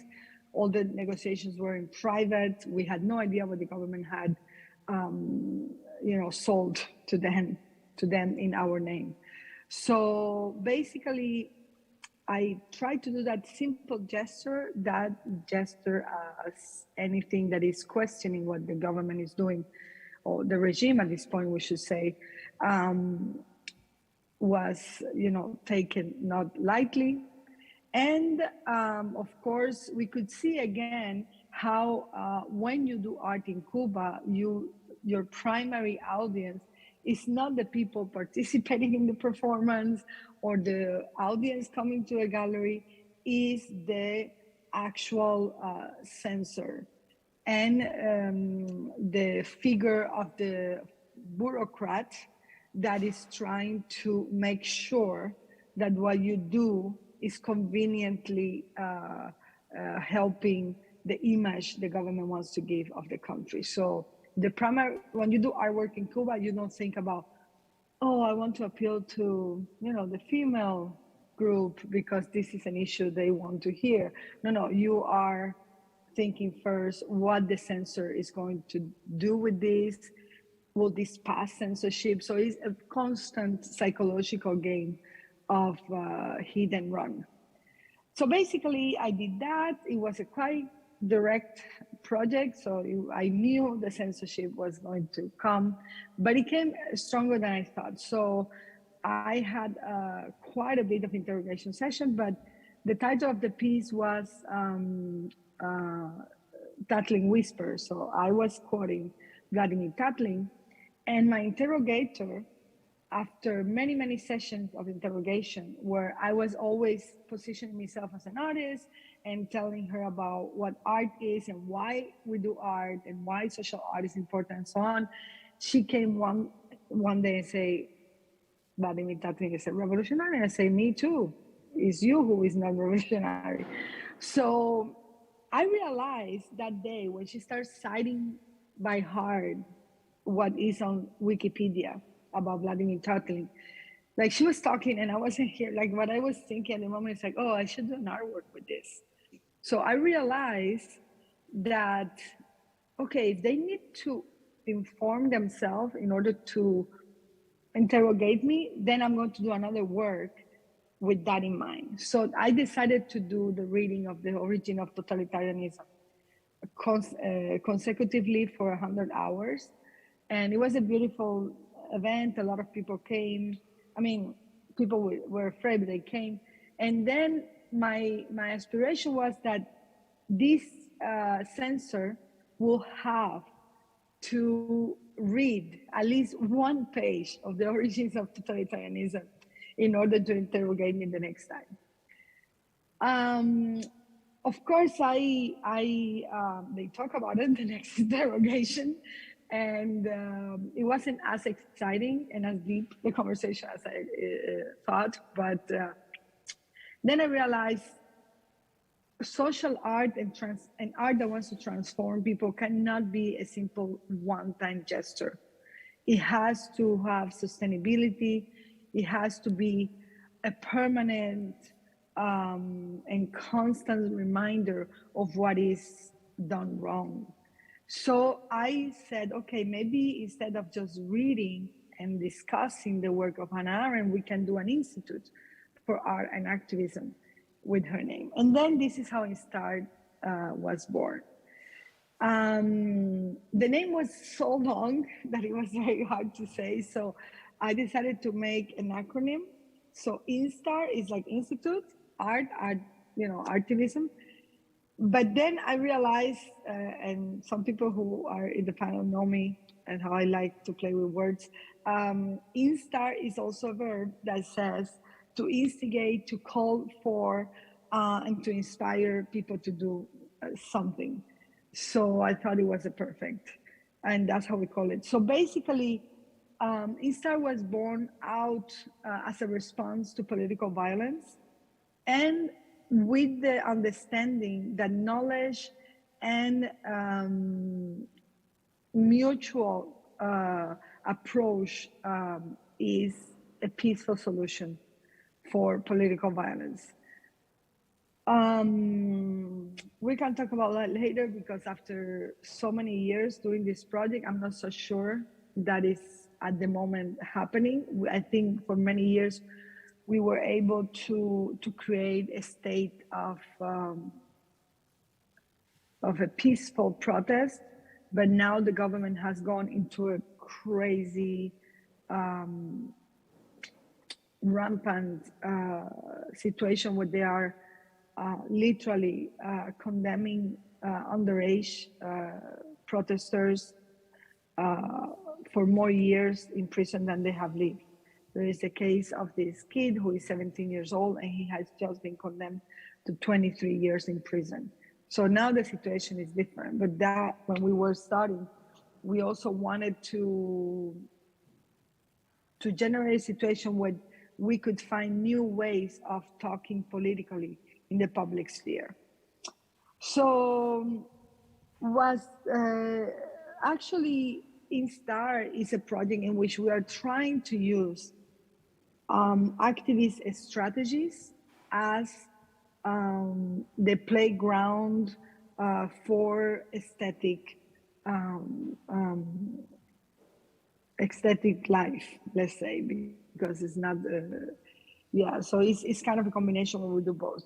So we are also, we have, of course, created several channels of where we are instigating, where we are trying to activate people to think how can they behave in the public space politically. It has been a long run and I think quite successful in the sense that now in Cuba, there is a very, very active young generation of activists who actually, they all end up, we all end up in front of the Ministry of Culture demanding for dialogue. Of course, the answer to that was persecution, prison, and defamation on public TV, in which they even put our private WhatsApp messages on national TV, and of course interpreted completely wrong in order to show that we were who we are not. So it has been quite intense and quite real, right? But I think INSTAR has evolved. At the beginning, we were interested in providing tools for artists and activists to refresh a little bit how they presented their demands. So it was a very pedagogical project at the beginning. Then we move and we add, we don't change in the sense of like, we add every time. So this is very clear. Then we started recognizing that after a few years, there was a young generation of people who wanted to do this kind of work. And then we decided INSTAR to become a kind of umbrella that will support those initiatives. So we are, and protect them also, because we have been quite vocal when some of them have been attacked by the government. So, and then some years pass and these organizations are flourishing and getting their, amazing work.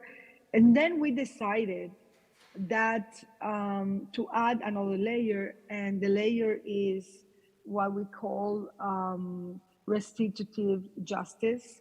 We're using the concept of restitutive justice as an aesthetical concept in this case, because we have decided that part of what the government does is to say that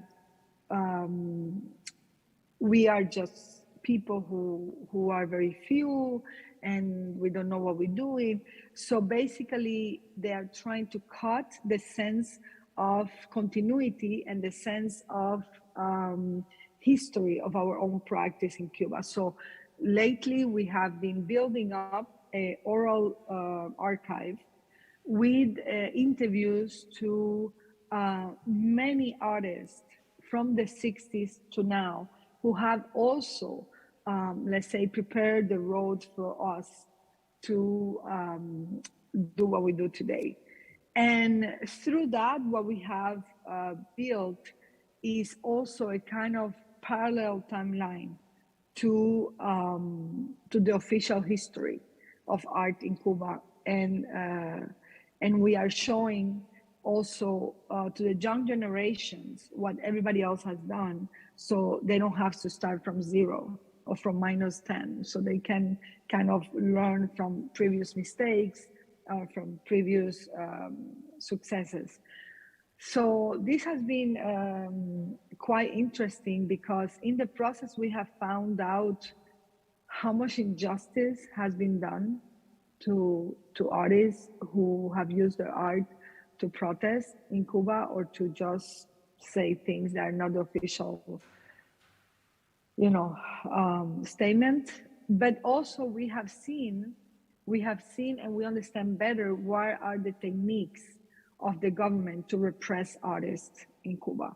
And believe it or not, they have been the same since the 60s.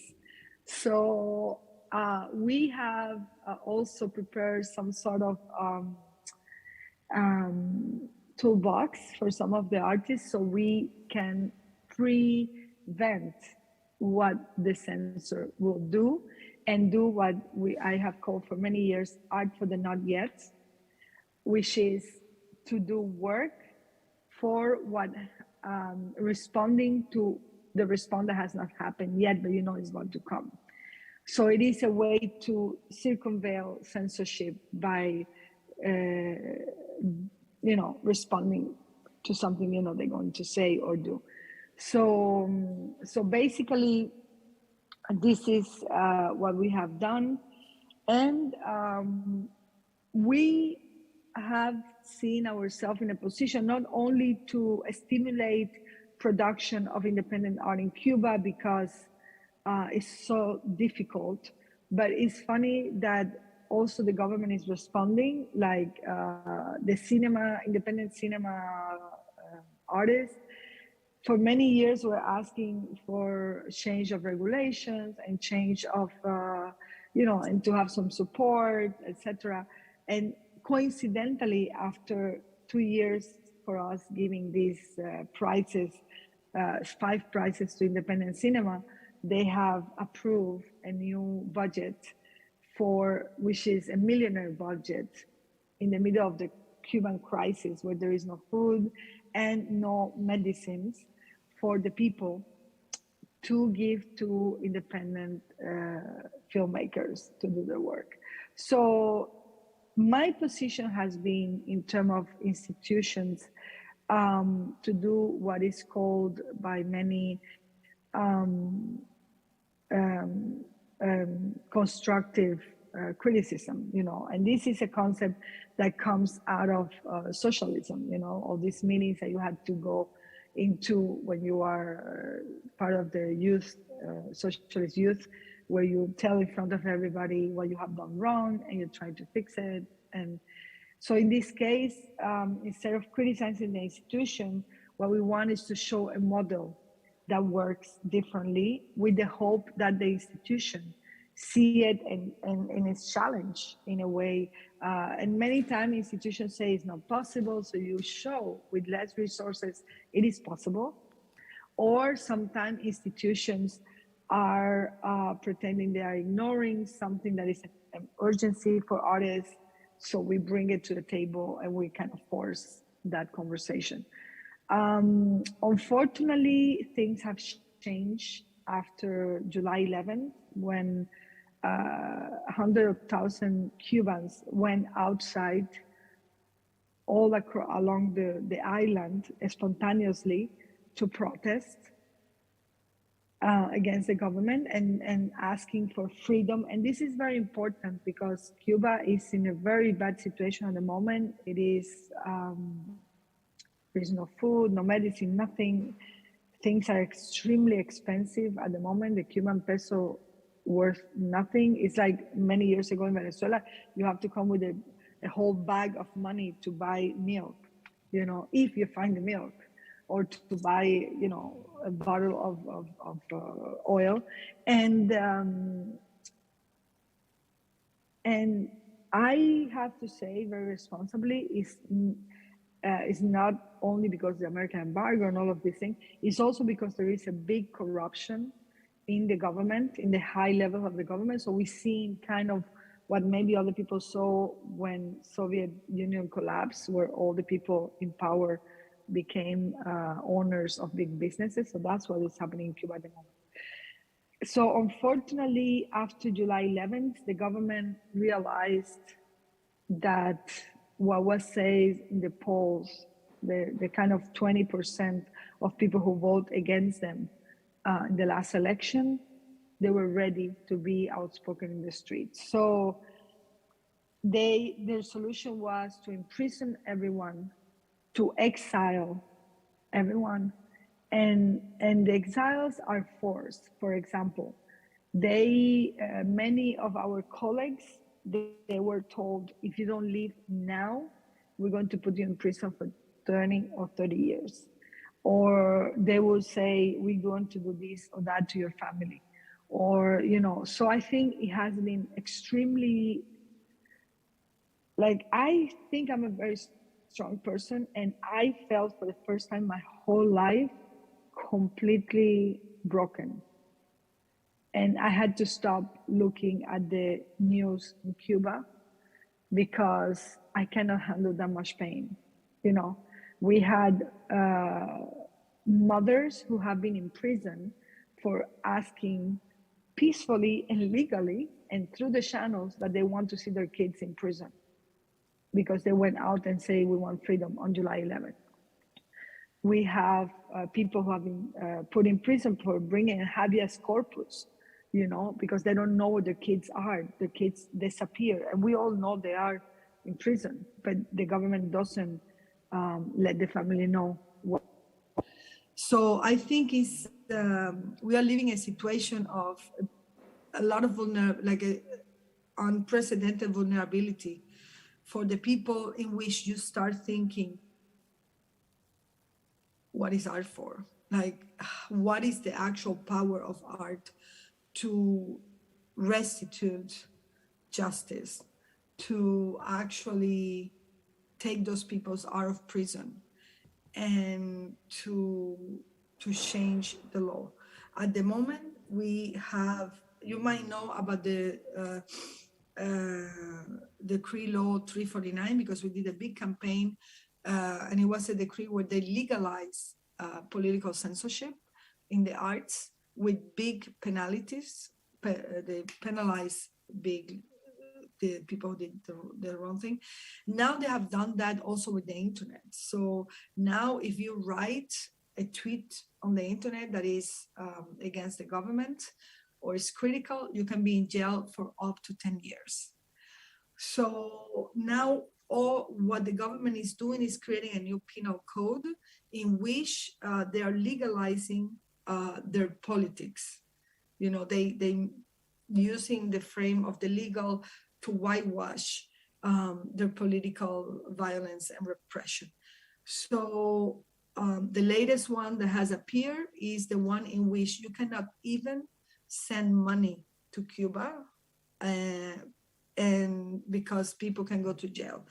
For example, there was a person on July 11 that was condemned to, I think, 12 years of prison because they put, they do a live on Facebook during the protest, and they were saying, you know, freedom, blah, blah.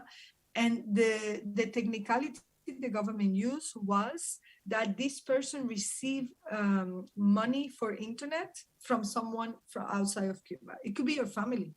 It doesn't have to be, you know, an institution that wants to betray the government. It could be just family. And if they can prove that you have received money from outside of Cuba, which maybe 89% of the Cuban people live off the remains that the family from outside send them.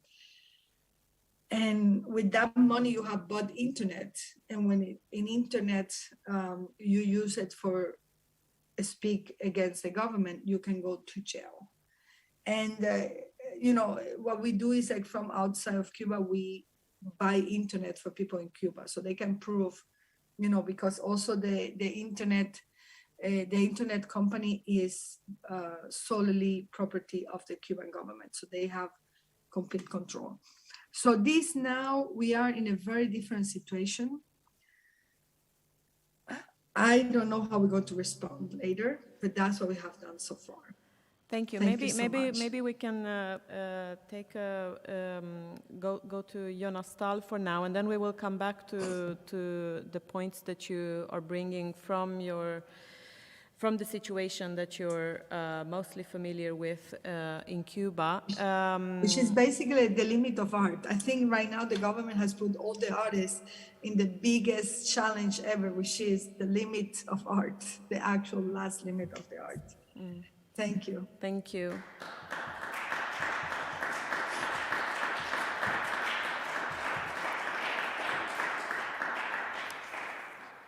I would like to invite now Jonas Stahl, who's a visual artist whose work deals with the relations between art, propaganda, and democracy. He is the founder of the artistic and political organization New World Summit, ongoing since 2012.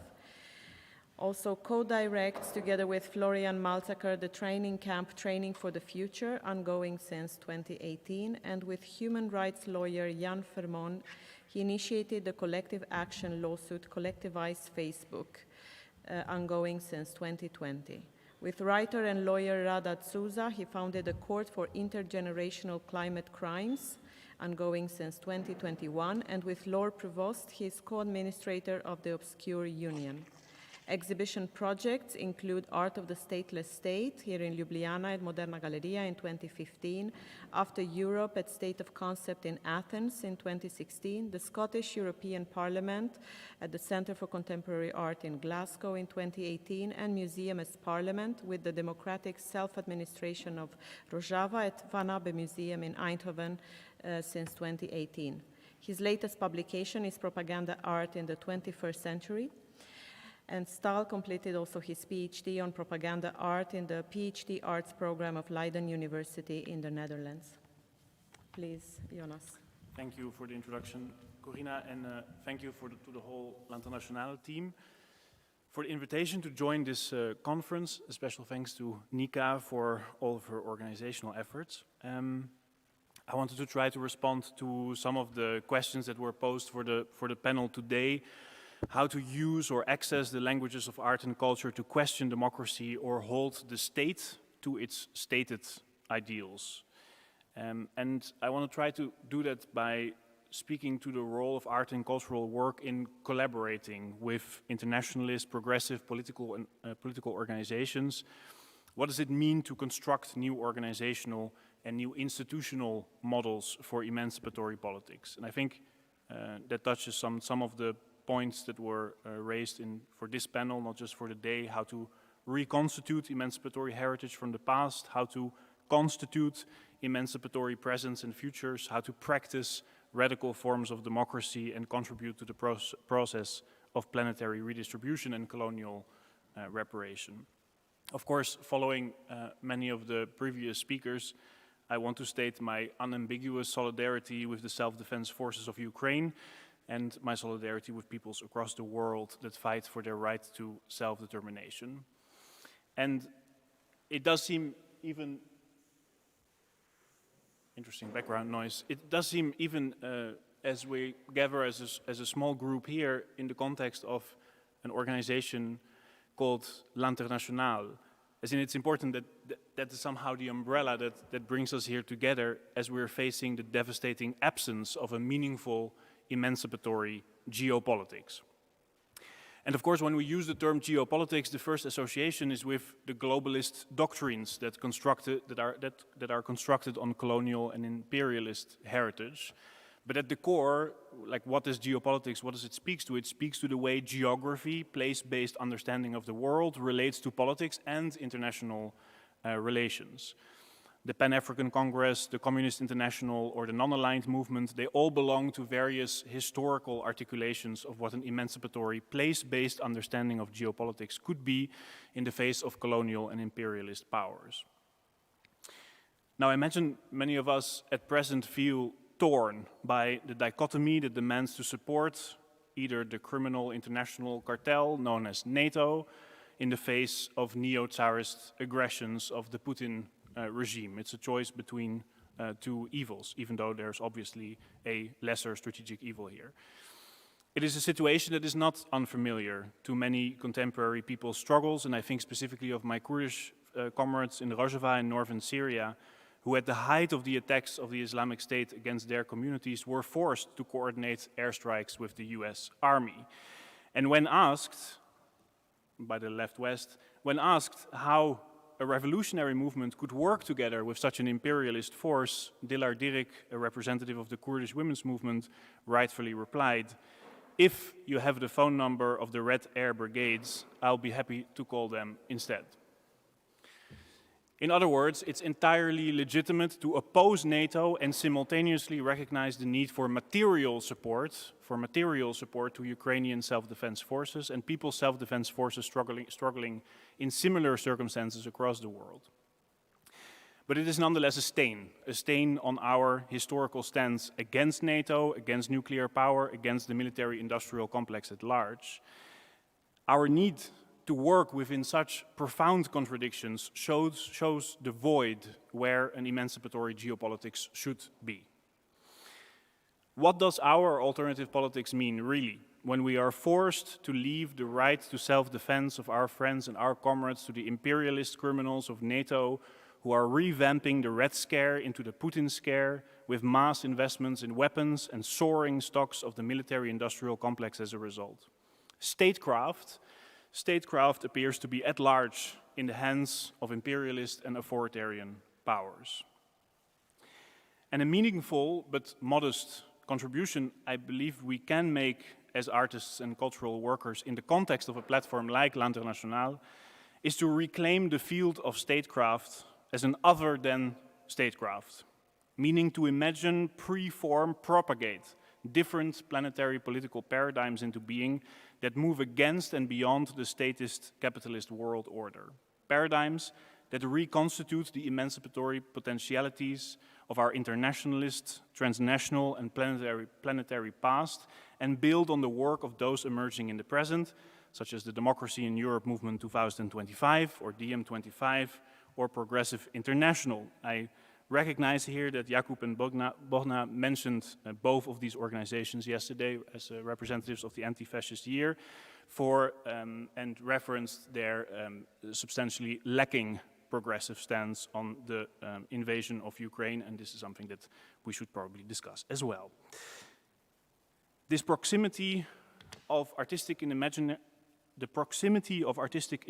and political organizing, which I think has run throughout presentations from yesterday to today, I think it's essential, this proximity, in order to shift from modes of representation to collective world-making practice.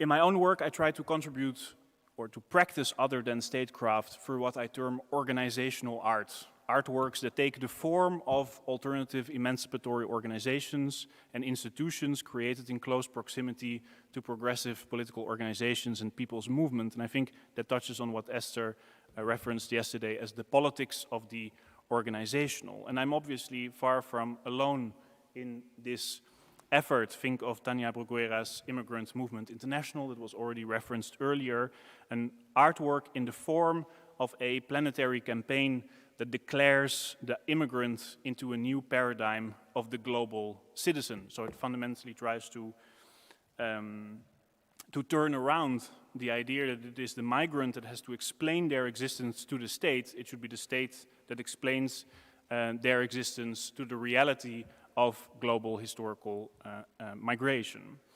We can hear some images from the Immigrant Movement International headquarters at Queens at the time. We can also think of Ahmet Ogut's artwork in the form of the transnational silent university that repurposes universities and art institutions to unsilence the knowledges of migrant and refugee teachers whose academic credentials are not recognized in their country of arrival, but are in the context of the silent university.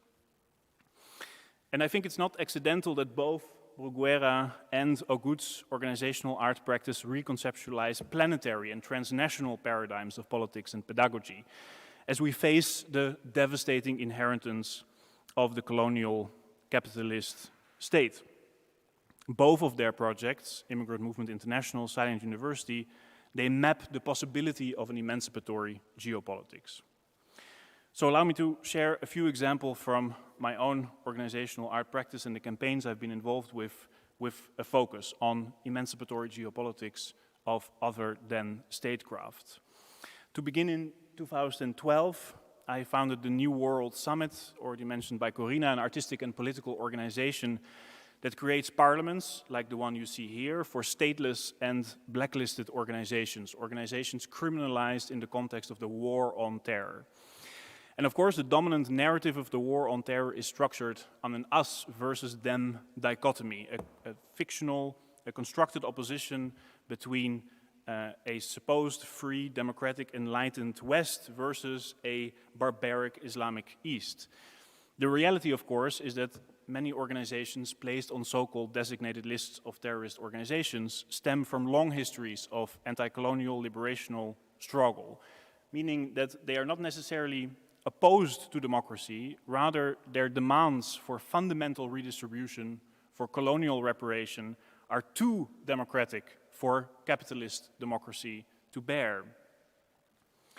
Building on their genealogies of radical democracy also led to close collaborations between the New World Summit and, amongst others, the autonomous Kurdish Rojava region in northern Syria that commissioned my organization to develop a new public parliament for their vision of a stateless democracy.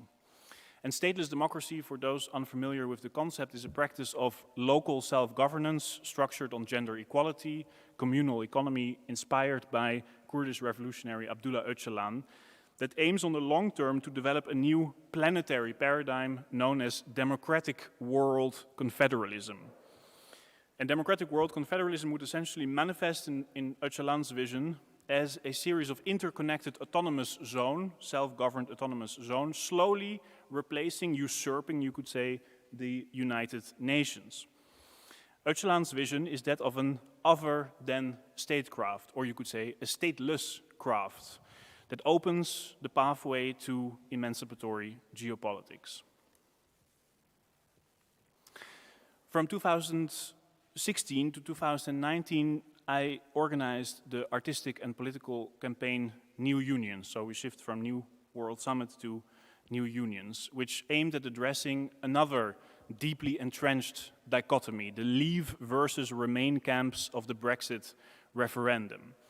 The Leave camp, populated by ultranationalists that want to split from the European Union to return to a mythical, sovereign, white nation state that never existed in the first place. But on the other hand, the Remain camp, dressed in liberal veneer, led by a bureaucratic austerity elite that has imposed their economic terrorism from Portugal to Greece.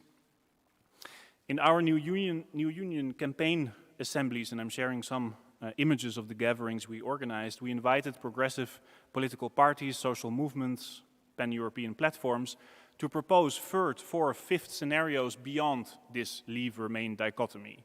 A feminist union, a communalist union, an internationalist union, an intercontinental union, to break through the hostage of our political imaginary held by this mutually reinforcing Leave-Remain camps.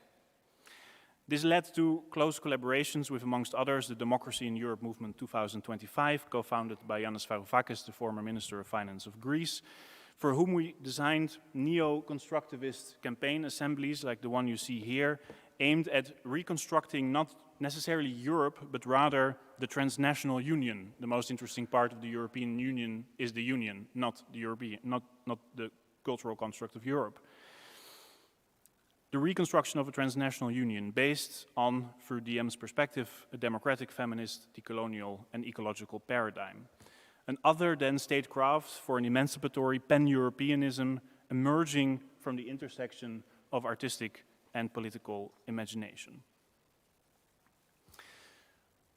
To close with more recent examples, a more recent example relates to organizational work specifically focused on the juridical component, the legal component of other-than-statecraft, through collaborations with progressive lawyers, such as the collective action lawsuit Collectivize Facebook that I initiated with human rights lawyer Jan Vermon and his team. The project consists essentially of a lawsuit against Facebook that we're going to file at the United Nations Human Rights Court in Geneva, with the aim to have Facebook recognized as a public domain and its ownership transferred to its 3 billion users active on the platform today. As unpaid data workers, this is the core of our legal argument. As unpaid data workers, we built Facebook, we created its capital. Every Facebook user produces data that is sold to third parties through micro-targeted advertisement. This is essentially the income model of Facebook. We created its capital, but we've never been remunerated. We worked for it, they never paid us. So they owe us. Our aim is to reclaim the commons held within capitalist enclosure of trillion-dollar companies like Facebook, but there are many other examples like so-called Apple innovations were all developed through public subsidies. Monsanto, owned by Bayer, wouldn't exist without hundreds of years of seed knowledges extracted from farmers and indigenous peoples. Amazon wouldn't exist through the publicly funded postal service system, which it essentially hacked in order to produce its capital. None of these companies are private. They never were private. They were always based on common work, common investment, public investment. So we have to reclaim the commons. This is at least what Jan and me aim to do, to reclaim the commons that exist within capitalist enclosure. Not to reform them, not to nationalize them, but to collectivize them. In this case, to transform Facebook in a transnational cooperative, co-owned and co-governed by 3 billion members. Of course, I wouldn't be a propaganda artist if I wouldn't refer you to the collectivize.org page, where you can read the full indictment against Facebook and where you can join the collective action lawsuit, meaning if you are willing to co-sign, to become a member in the, to become a co-claimant in our case. By the time we file, we don't file as Jan Verman and Jonas Staal, we file with thousands, tens of thousands, hundreds of thousands to make a collective claim for, a collective case for collectivization. The second wing or second component to this juridical organizational work is the Court for Intergenerational Climate Crimes, or the CICC, that I co-founded with lawyer Rada de Souza last year. This project does not operate through existing juridical infrastructures, but tries to propose a new one in the form of a more than human tribunal that organizes public hearings to prosecute transnational corporations and states implicated in climate crimes, in past, in present, but also implicated in climate crimes against unborn, future plant, animal, and human life. And this is, of course, a huge absence within our existing legal system, that the future does not have any jurisdiction. Our linear perspective on time doesn't allow us to prosecute transnational corporations and states for the ecocidal crimes, which are inherently genocidal crimes, on unborn life of the future. Central to the project is an expanded proposition of comradeship, a term I know is very dear to some of you here present. An expanded proposition of comradeship in which animals and plants that went extinct from the colonial period onwards, climate crimes are 500 years old, are recognized as fellow ecosystem workers with whom we stand in an existential struggle for a common biosphere in the face of the extinction war that has been brought about by racial ecocidal capitalism. And such an expanded comradeship opposes the human nature dichotomy by acknowledging the shared struggle of proletarian earth workers. In the past months, we have worked with witnesses such as the organizations Kenya Land Alliance, the United Indigenous People of Amazonia in defense of their territory, the Valhi West Java Collective, Watch the Mediterranean, who have all testified to intergenerational climate crimes committed by transnational companies such as Unilever, ING, Airbus, and the Dutch state. Although it's important to mention that in all of their witness statements, we always emphasize that climate crisis or climate catastrophe is not an isolated subject. It doesn't exist for the last 30 years. We inherited it from 500 years, but it also exists in a continuous intersection with war crimes. War crimes are always ecocidal crimes. They exist in intersection with labor crimes. There's no way to, the liberal approach that isolates climate crimes both from their social and political origins, and presence, we fundamentally reject. Each of these examples, each of these organizational artworks, the artwork as alternative parliament, as transnational campaign, as transnational cooperative, as more than human tribunal, employs other than statecraft in imagining an emancipatory geopolitics. And these are organizational efforts to oppose the dichotomies that reinforce dominant orders of the world that were never really ours to begin with. But the capability to give organizational art practice world-making agency to make sure an other than statecraft becomes reality depends on the actual internationalists, transnational planetary political coalitions that it partakes to. In the end, a parliament, like most of our institutions, is just a form. It's an architectural, theatrical, performative construction that operates only insofar as we remain collectively invested in providing it legitimacy. Our relative power as artists and cultural workers is that we can turn our theaters and our art institutions into new organizational social forms by transforming our theaters and museums into parliaments and campaign headquarters. But of course, these are only of value when recognized by vast communities as theirs. This is why I've emphasized the importance of the coalitions that I operate in, whether with the autonomous Rojava government, DiEM25, or the Progressive International. And for those not familiar with the letter, this will be the last thing I say in my remaining 30 seconds.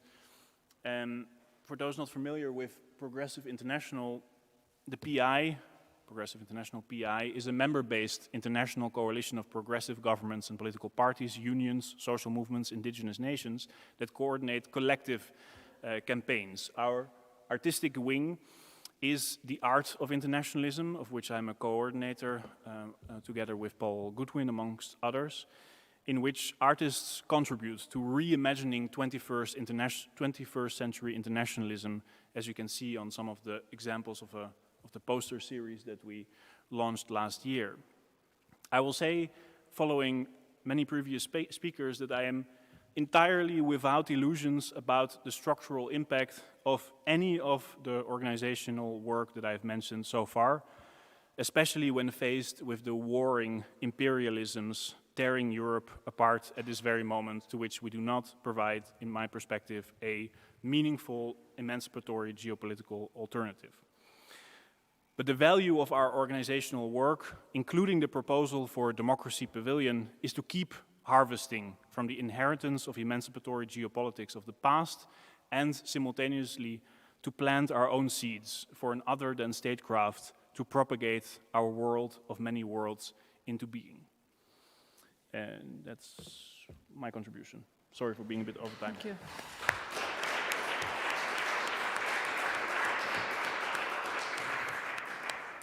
Thank you, Jonas. I want to ask if anyone has a question or a response, a thought to both Tanya or Jonas' presentations before we go in on the break, even if you have it on a paper.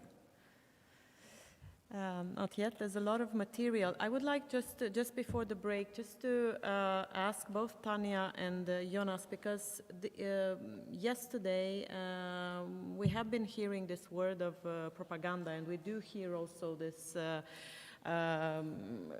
call, of course, on challenging and also going profoundly against Russian propaganda, and that this is the role of intellectuals, and I would like just to, if you can clarify and sort of define, because it feels also there's a battle of language here that we need to, both in terms of what we refer when we speak about propaganda or emancipatory propaganda, and how do we make this distinction?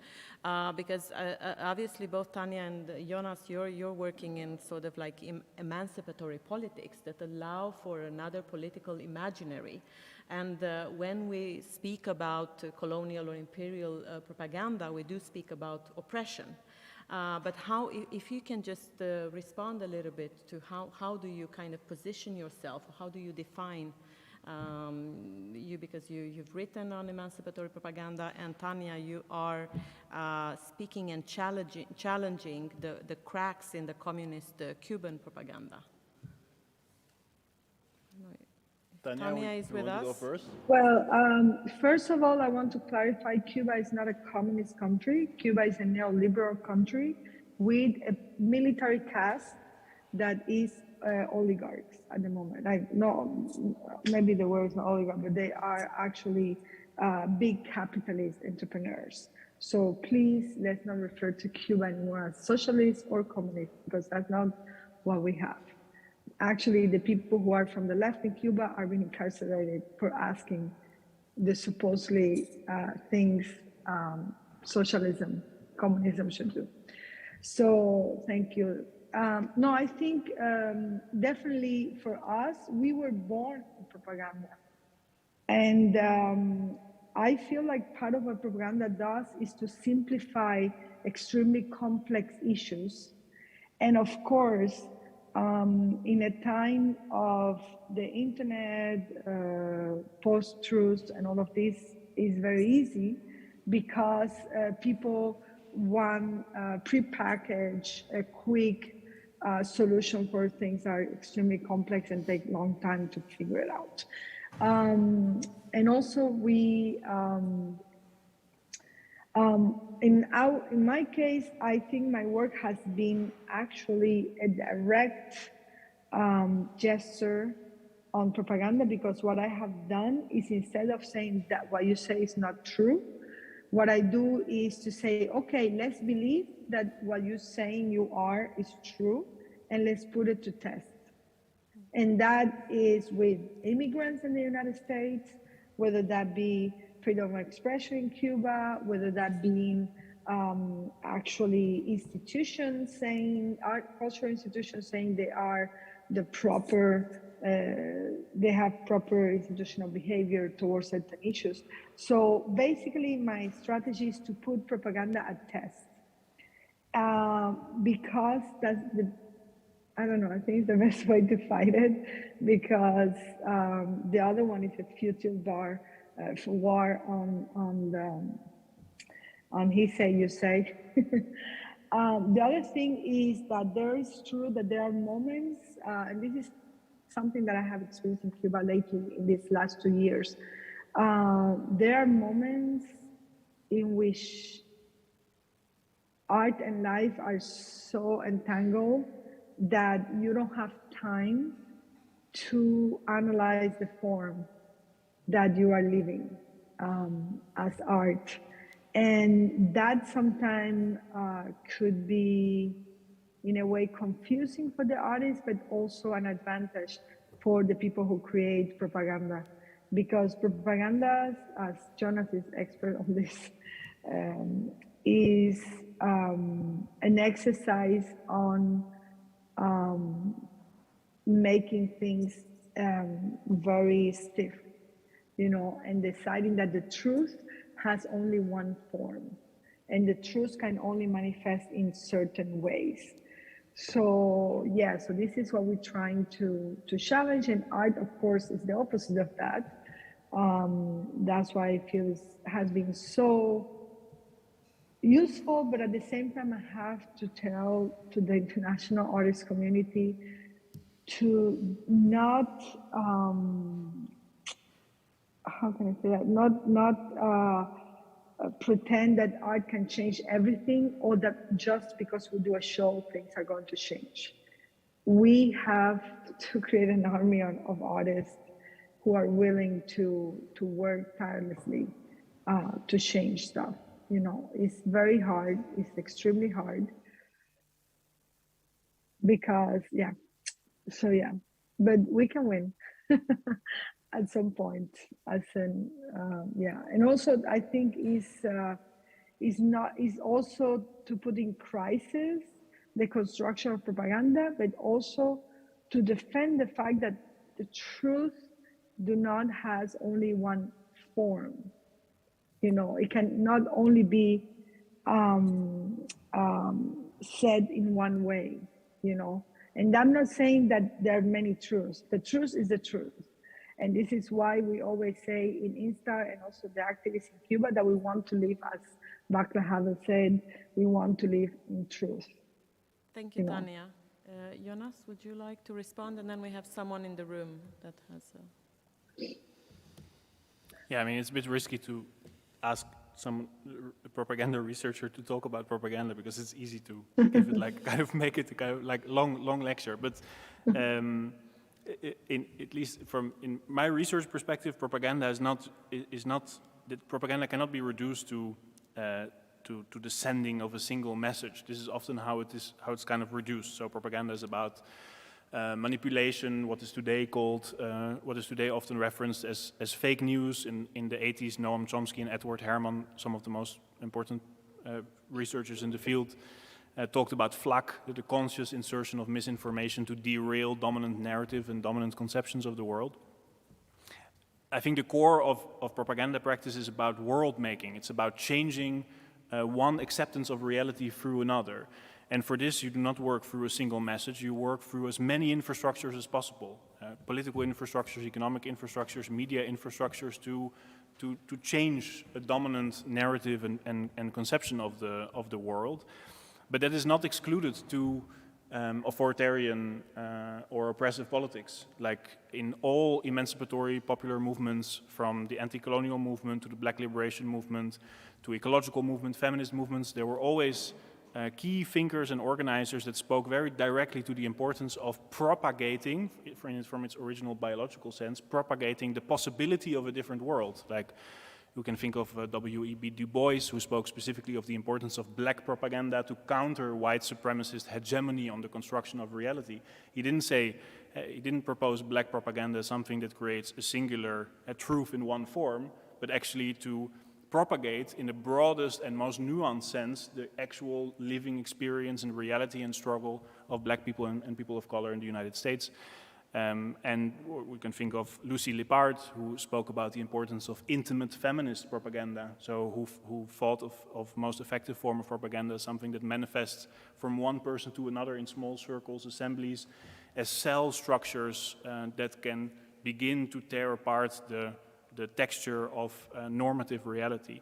So I think from the perspective of the history of emancipatory political struggle, there's a whole genealogy of progressive and emancipatory takes on propaganda art that are not necessarily about reducing our conception of reality, but are actually about enabling radical diversity and radical ambiguity in collective experience of world making. Thank you. We have someone in the room. Are you? Yeah, thank you. Should I? Yes. Microphone. Okay. Thank you very much, Tania and Jonas, for your words. Muchas gracias, Tania. It was a pleasure.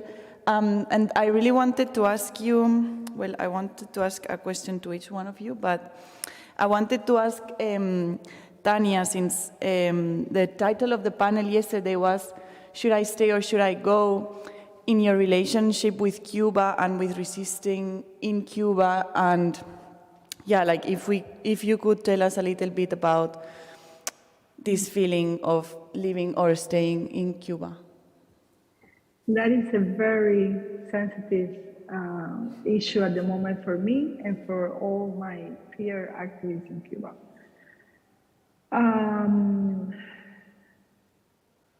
I think that, we have all worked together in Cuba, and one of the things we have thought is we need to be where we are more useful.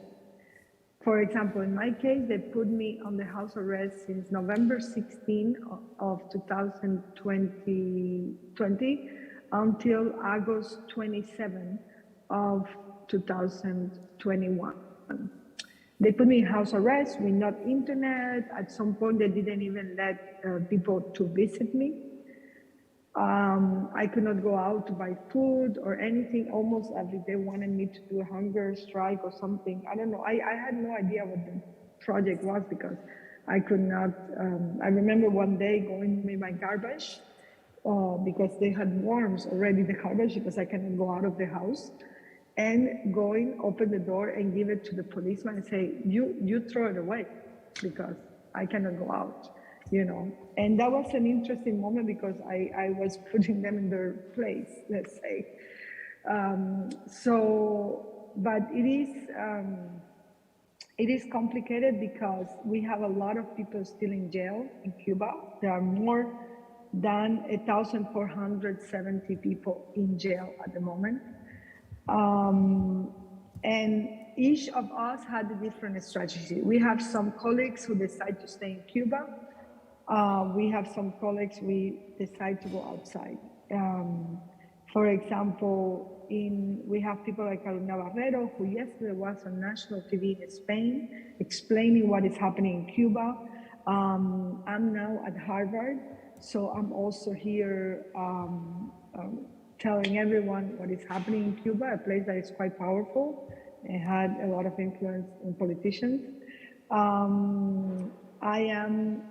are other people who have gone out to different countries to meet with European Parliament and explain what is happening in Cuba as witnesses.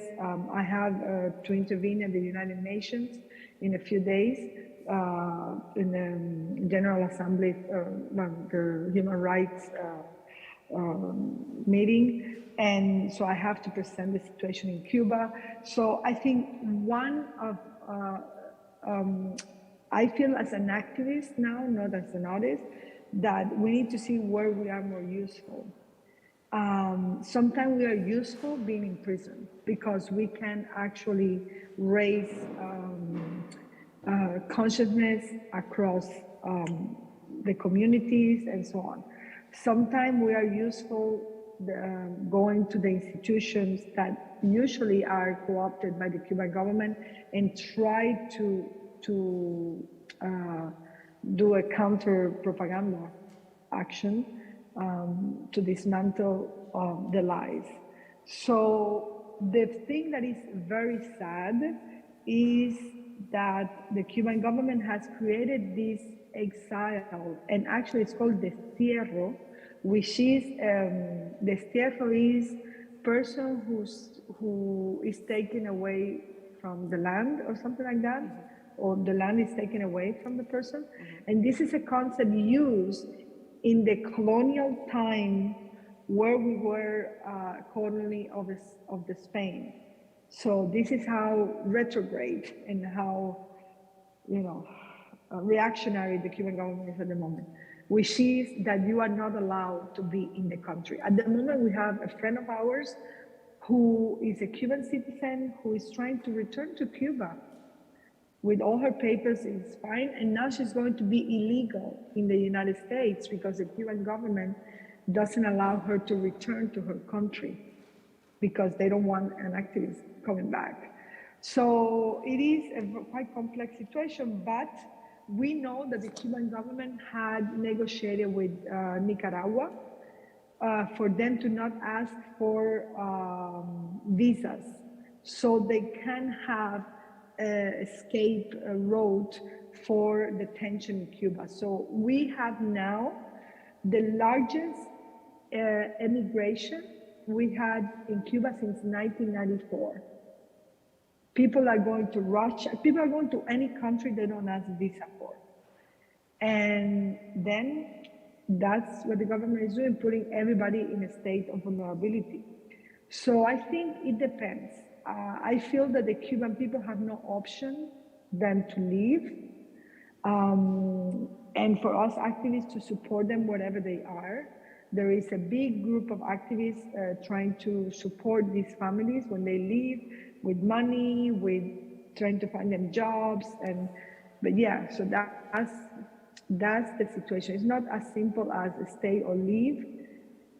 And many of us, we are planning to go back. It's just that we need to do what we need to do here and then we can go back.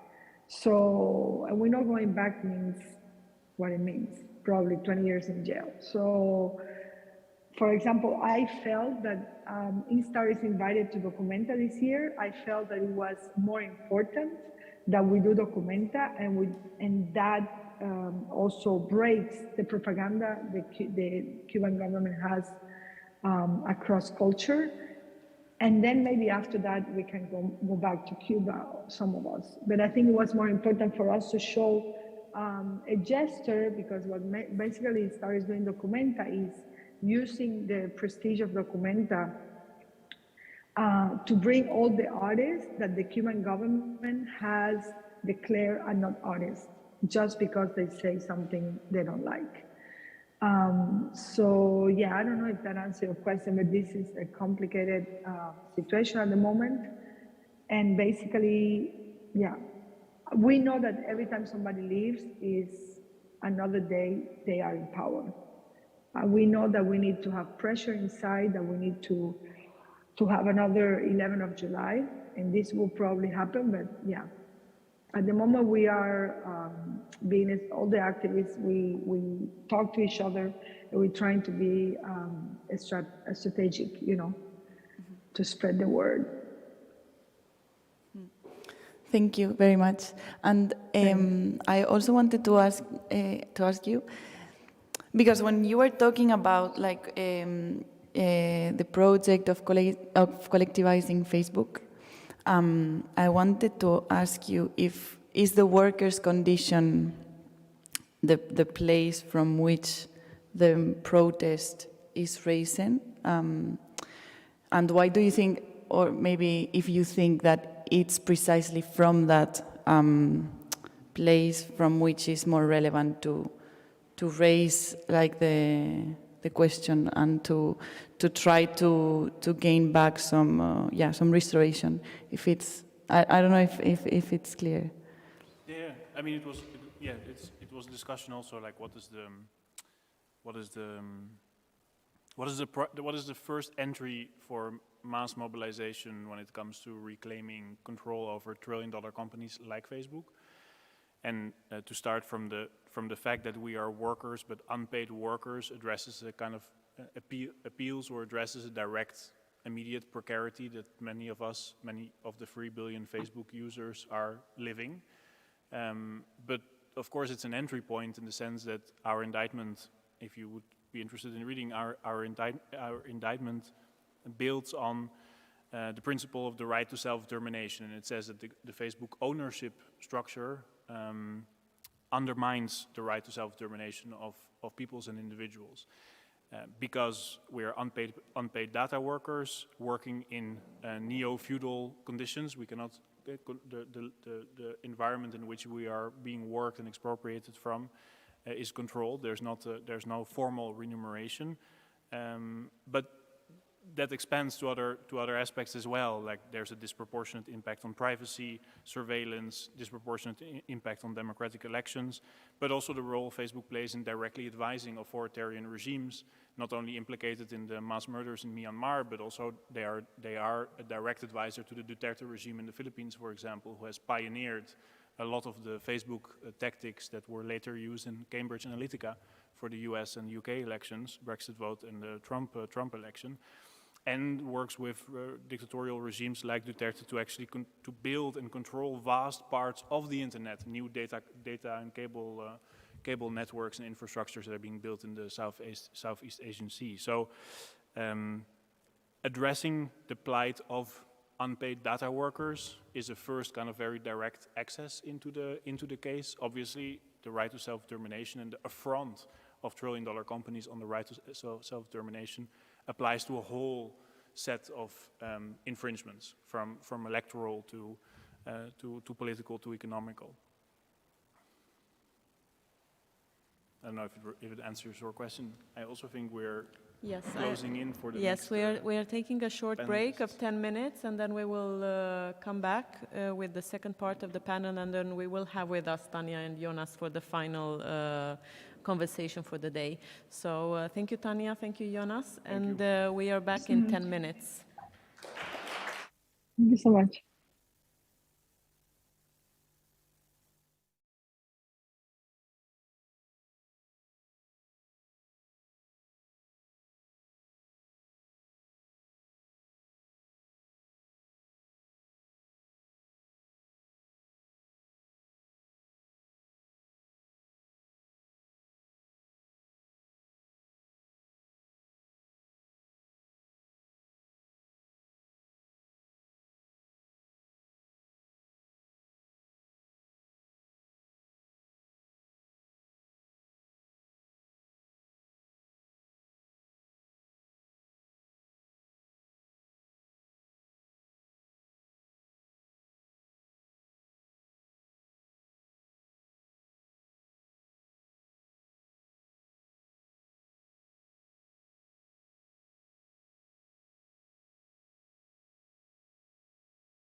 Papers and pens.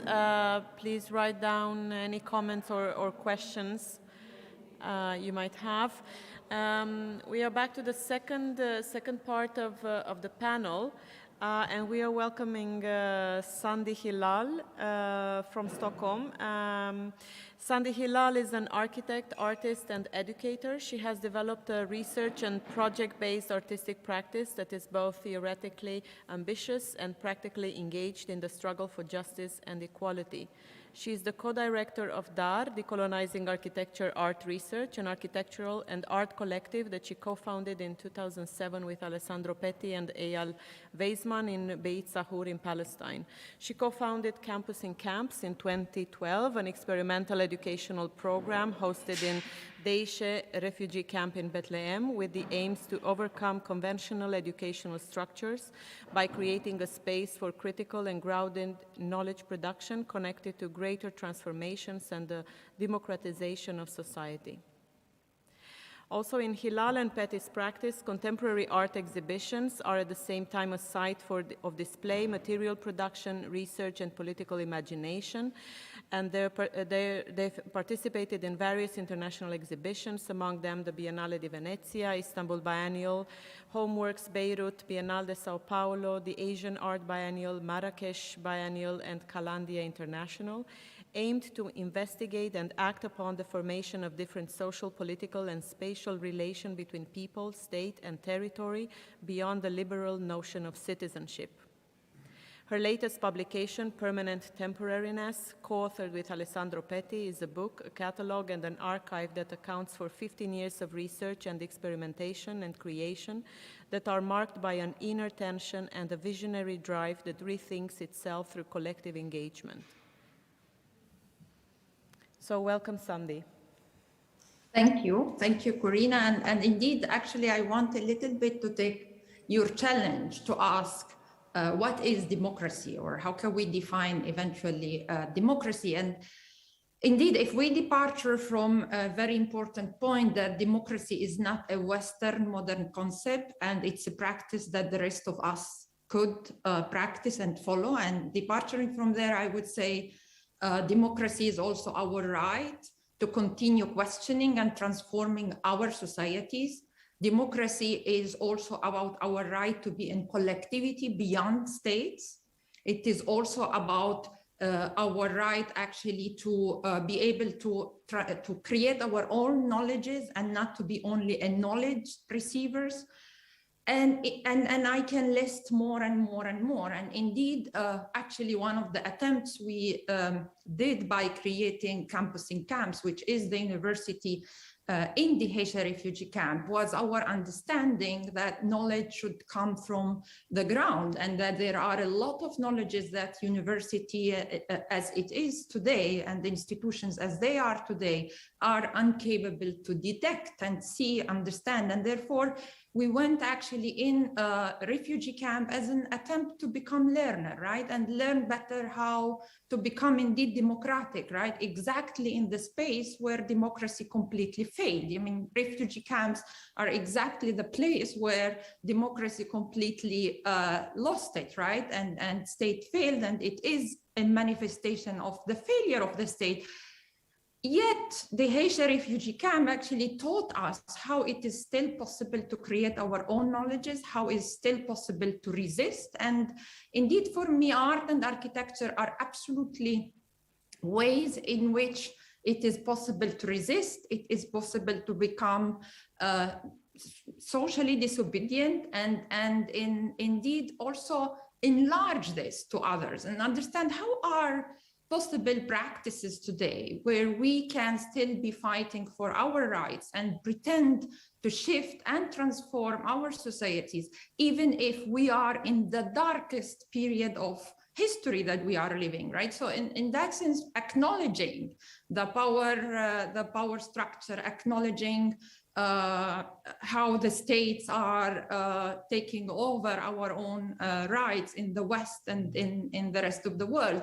Acknowledging this, what are possibilities of us today instead of only protesting against that powers? Are there ways for us to actually on daily based practices to understand how can we still resist and act. And indeed, if in Palestine, if our struggle was in somehow the struggle against a very physical colonialism, which is the Israeli state, and indeed where knowledge production was absolutely also major, I would say that our struggle in Europe is how we decolonize knowledge today, how we understand in which way we can still be challenging and shifting that sort of power structure. Said that, I think that, I came to Sweden, and in this moment I am sitting in Stockholm, and my first access to Sweden was by an invitation from a public art agency to do a project in Boden, which is north of Sweden. And this has been my first time actually to encounter such a landscape in somehow it is 40 minutes away from the Arctic Circle. Boden is very known for Swedes and not Swedes as the place from where Swedes were preparing for any war that would potentially comes from Russia. So it's basically a military sort of city that has been waiting and finding herself as a city, sort of preparing and always in a mood of waiting. Arriving to Boden, I realized, yes, I don't know a lot about that place. This is a very unfamiliar landscape, though I came with a backpack, and I came after 15 years of working with Palestinian refugee camps, where for us Palestinians, our political agency has been always what we hold through the years as a way of struggling and resisting against our occupier. And sadly enough, arriving to Boden, I realized that the first thing that refugees lose the moment they arrive to Europe is their political agency. And indeed, I found a very, very passive, refugees that are waiting for governments to support them, help them. Indeed, most of the time waiting for years and years for their papers to arrive. And in the meantime, forgetting how they can still be active members in society. And when I say active member in society, I also intend that they are also political subjects and in that manner able to shift their day. And indeed, I went to Boden and I was looking, knowing that I'm going there to work with refugees, I went there looking for that political agency that I did not find, except in one moment where I would then later on build the project upon, when I was referred to Yasmin and Brahim, and I went to visit them with members from the Public Art Agency. And for the ones that does not know, when I asked at that time, what is the Public Art Agency, they told me this is a governmental agency that actually deals with public art. So in my mind, of course, coming from Palestine, being stateless, governments has always not been ever nearby my heart. So it felt strange that I was also in somehow invited by the government to do this project. But indeed, this agency, I found it in the moment I was in the house of Yasmin and Brahim, two young Syrian couples came from Syria, and they were indeed hosting us. And we were there talking Arabic, and they were hosting with such pride. And I was looking at what was really happening there, and to see the ones that meant to be the eternal guests that should learn how to behave in Sweden, hosting the Swedish government, right? And in this moment, I felt that there was something very strong that was happening there, in which way we can shift power structures, and instead of accepting our role as migrants, as newcomers, as people that would not like to be active in the public spaces, in which way we do not accept our West as only guests, as only people that should behave, and we resist against this role that was put on us, and we demand our rights to be a host. And indeed, with a group of people in Boden, I managed to create a project where it is a sort of a public space that in a few seconds I will show you a video where we managed to exercise our right to be a host. And indeed, this is for me a still way of resisting. When I say democracy, for me is a possibility of still be resisting on everyday basis, even with the simple concepts such as hospitality, where we are everyday guest and host. How can we use such simple concepts and turn them into very important tools for resistance? So indeed, we will watch a film together that will take us to the living room in Boden, and then I will continue.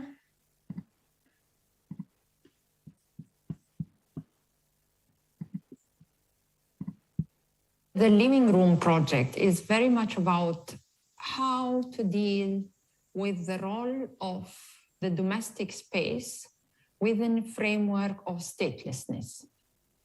Indeed, when I say statelessness, I don't mean that are only people that are without state legally, but statelessness means people that indeed feel not represented by the state or are not represented in that moment by the state or legally stateless. And in a sense, the way they disassociate themselves from the public space, or that they do not belong to the public space, or that they have hard time accessing public space, the role of the domestic becomes very important for them. And indeed, the Living Room Project is one of these projects that is very much dealing with, if I am stateless, what does it mean for me to be still in collectivity, to create common places, to create places from where I still believe that I belong, I can speak, I can express my perspective, I can express my being, and I can be proud of who I am.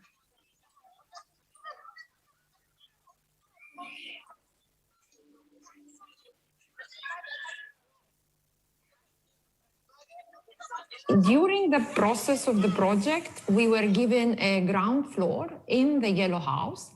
And in this ground floor, we tried to turn it into a semi-square.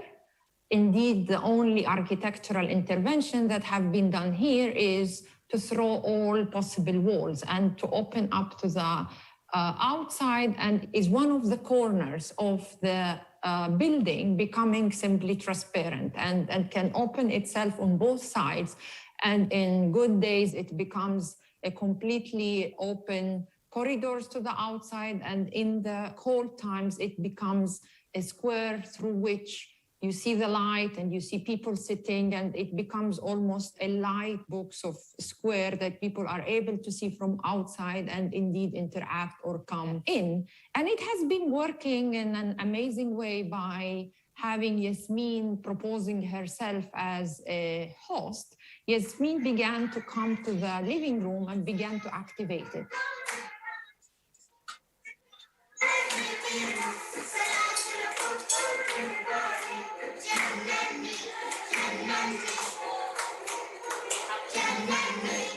And with time, they created what they called the Saturday's rituals. There is a lot of co-hosting or offering each other the ability of being hosts, because they understand that hosting is power, hosting is visibility, and they are all into this situation where they are kept guests forever as migrants. And I think that they understood that by practicing the right of hosting, it's a way of claiming agency, of becoming visible in the city.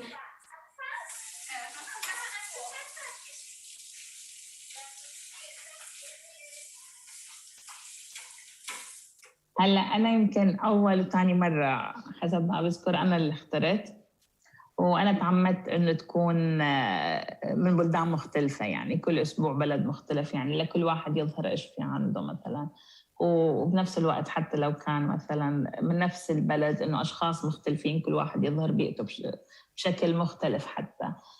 فهي أول مرة وثاني مرة أنا اللي اخترت ممكن، بس بعد هيك لا، الأشخاص هم صاروا يجوا لعندي أو يكتبوا لي أو شيء إنه فينا إحنا نطبخ الأسبوع الجاي، حابين نطبخ كذا، حابين نكون يعني متواجدين بنشارك مثلا، يعني هم بيحسوا إنه هاد يومهم يعني، فبدهم يظهروه بأحسن ما يكون، بغض النظر إن كانوا متواجدين السويديين أو مش السويديين الموجودين يعني، بس إنه كل شخص بيحس حاله إنه خلص إنه هاد يومي يعني، ولا بعزم حدا، بقول إنه مين بده يطبخ المرة الجاية وخلص، فهو بيتكفل حتى باليوم بيخبر أو هاي.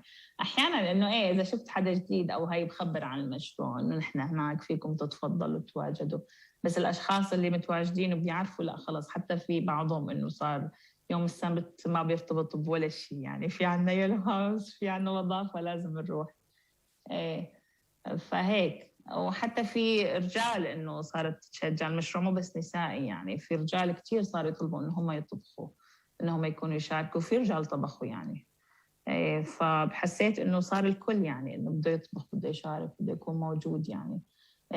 وكمان مرتين ثلاثة خلينا كمان إنه فينا نقول مراهقين أو أطفال كمان يطبخوا، طبعاً بإشراف والدتهم يعني، بس طبخوا. واحد منهم بتذكر كان عمره يمكن 12 أو 13 سنة، عمل لنا شاورما يعني.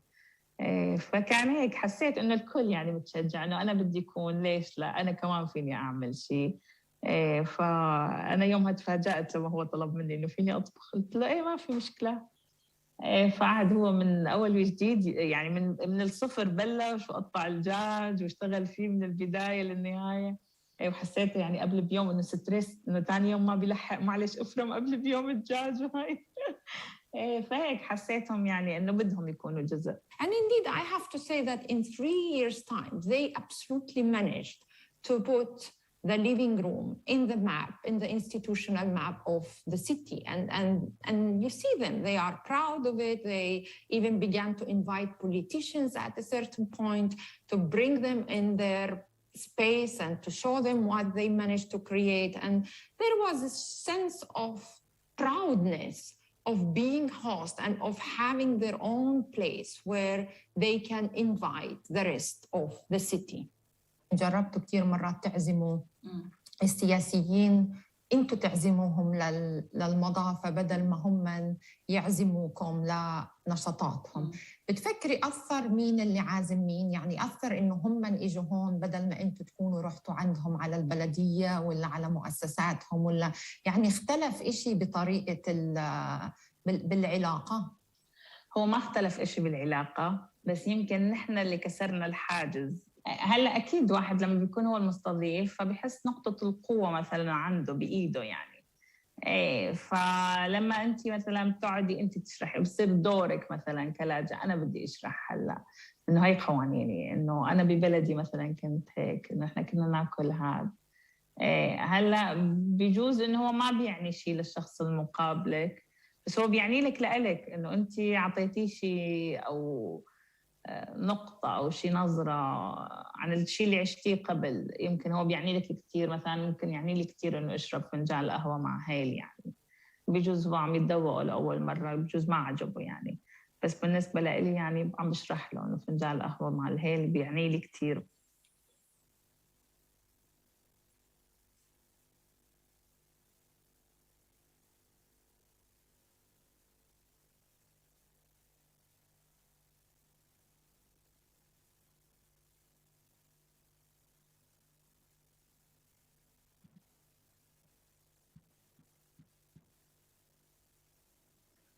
Well, indeed, actually, the moment that the migration office was closing the living room in Boden, it was the same moment that Moderna Mozet approached me to acquire the living room in the Swedish National Museum. And indeed, for me, it has been really interesting to deal with this project that by definition has been created by a state agency, closed by another state agency, and acquired by a national museum. And indeed, for me, the acquisition also means the possibility to preserve such story in the Swedish heritage, right? Because this is indeed, even if they are refugees, they tend always to be seen as guests. But by that living room being part of the Swedish cultural heritage, indeed it is a way to begin not only to be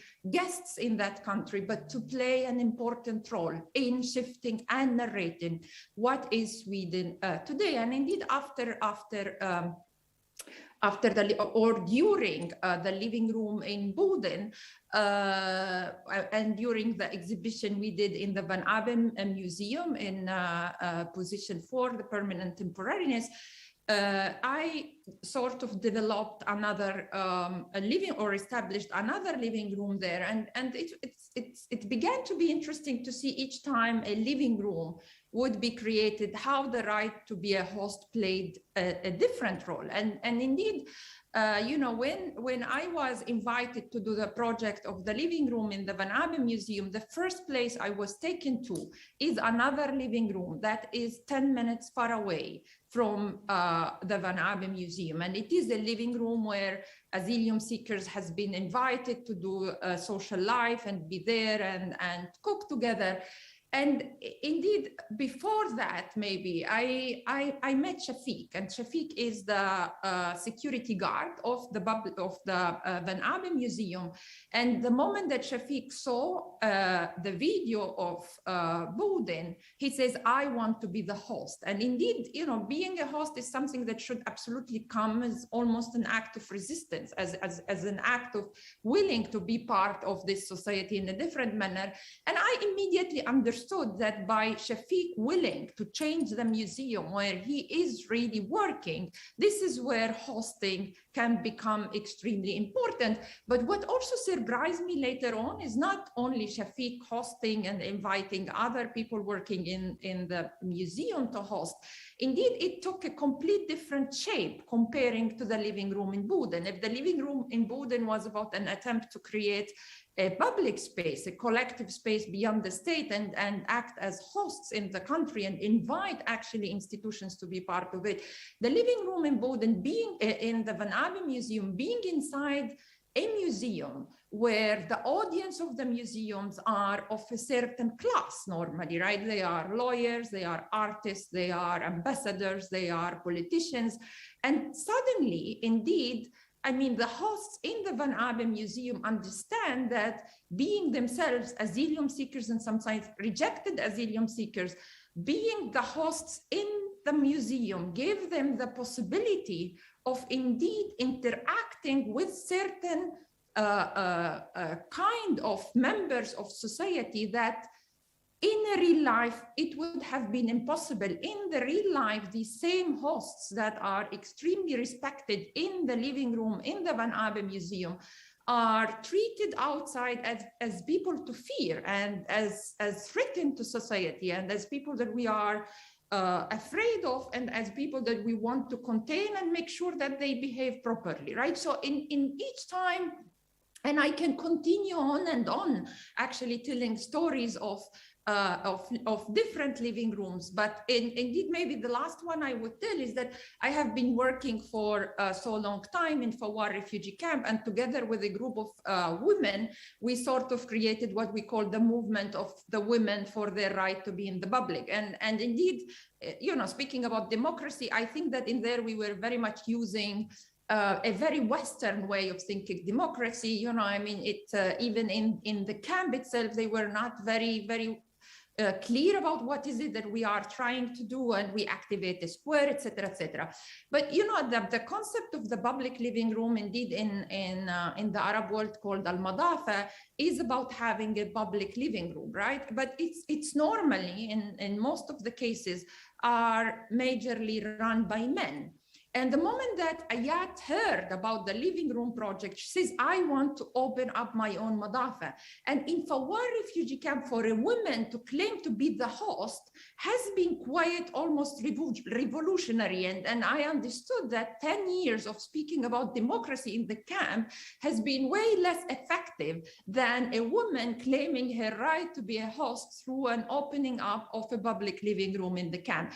And indeed, I can go on forever, but each time what I want to say that each time a host come out and claim his right to host, he is able or she is able in somehow to create an interesting way of collectivity where co-hosting becomes at the center of our practice and our project.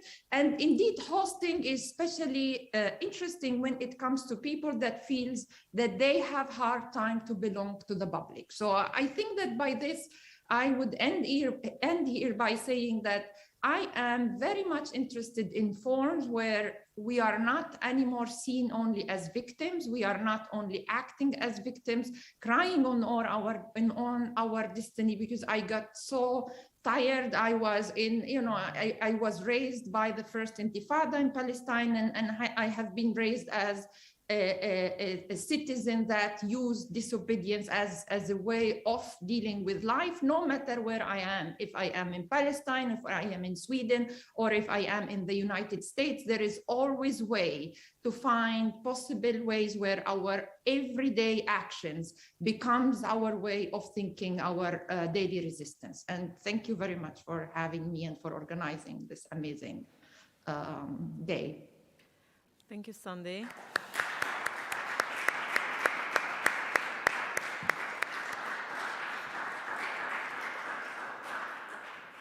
Thank you. Sandy will come back to be with us also for the final discussion. I welcome now Rolando Vasquez, who is a teacher and a decolonial thinker. Rolando contributes to the movement of decolonial aesthesis and thought that he will talk and explain. He also coordinates together with Walter Mignolo the Middelburg Decolonial Summer School, or he has coordinated for 10 years now, that now is being organized by Fanabe Museum since 2 years now.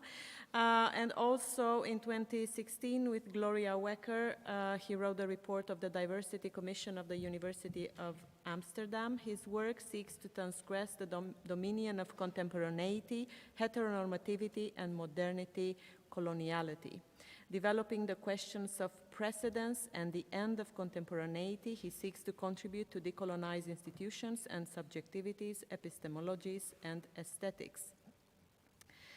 His most recent publication is Vistas of Modernity, Decolonial Aesthetics, and the End of the Contemporary. Please, Rolando. Thank you, Corina. Well, first of all, thank you to Nika, that has been working tirelessly to get us here. Thank you. Thank you to Charles for weaving us in this panel.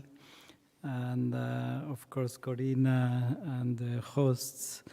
And also a pleasure to be with Jonas and Tanya and Hilal, talking after them, and Marcelo that will talk after me. Well, I think I want to start with a call for peace and for the thinking of the wish for peace, which I think is having us, is inside of us all these days. And also, well, I think the gratitude of being close to the mountains and the river, which is strange when we're inside these institutions. We don't realize that we are in such an important place for the earth. And so I want to recognize that the river is passing next to us, that the mountains are next to us, and they are framing and giving us the possibility of being here. I will speak a little bit about the colonial aesthesis, about hopefully about decolonizing democracy. That was the initial call for this panel. And I will try to connect it to what has been discussed these days. I realized, well, also Charles have told me that was good to introduce the decolonial in these conversations. So I will try to do that, to introduce what decolonial aesthesis means and how that might connect to our common struggles and the possibility of coalition making.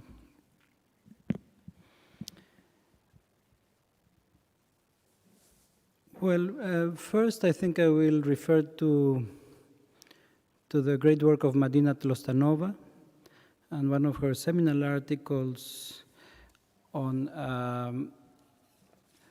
decoloniality in Eastern and post-Soviet conditions, in Eastern Europe and post-communist and post-Soviet conditions. One of her key articles is called "Can the Post-Soviet Think?" And because we heard that there are many takes on the decolonial now, but they are not necessarily grounded in the people that have been working very long with the decolonial and very close to the network of the summer school, of the decolonial summer school. In this work, or through her work, Madina Tlostanova posits the question of the imperial difference. So she says that that particularly the situation of Russia, and she also speaks of the Ottoman Empire, for example, have an imperial difference with Western empires. So while France and the UK and England, for example, were the primary empires at some point, Russia was a kind of secondary empire, having like a Janus face, always seeking to be as modern as the West, but never attaining it, but at the same time replicating forms of coloniality inside its spheres of control. In the Caucasus, Madina Tlostanova is a Circassian scholar, and in Central Asia.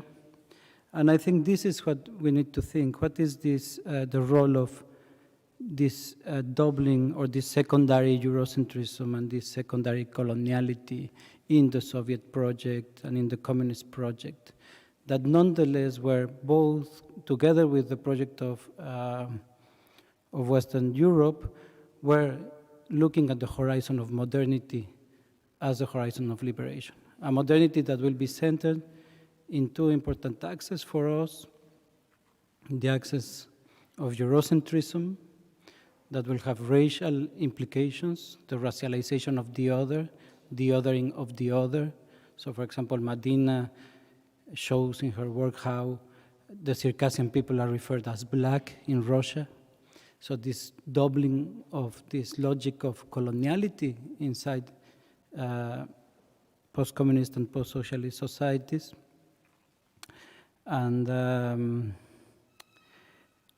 so the question of Eurocentrism, marked by this production of the other as inferior, that will lead towards a project of modernity that is essentially bringing about the condition of worldlessness, the destruction of the plurality of worlds.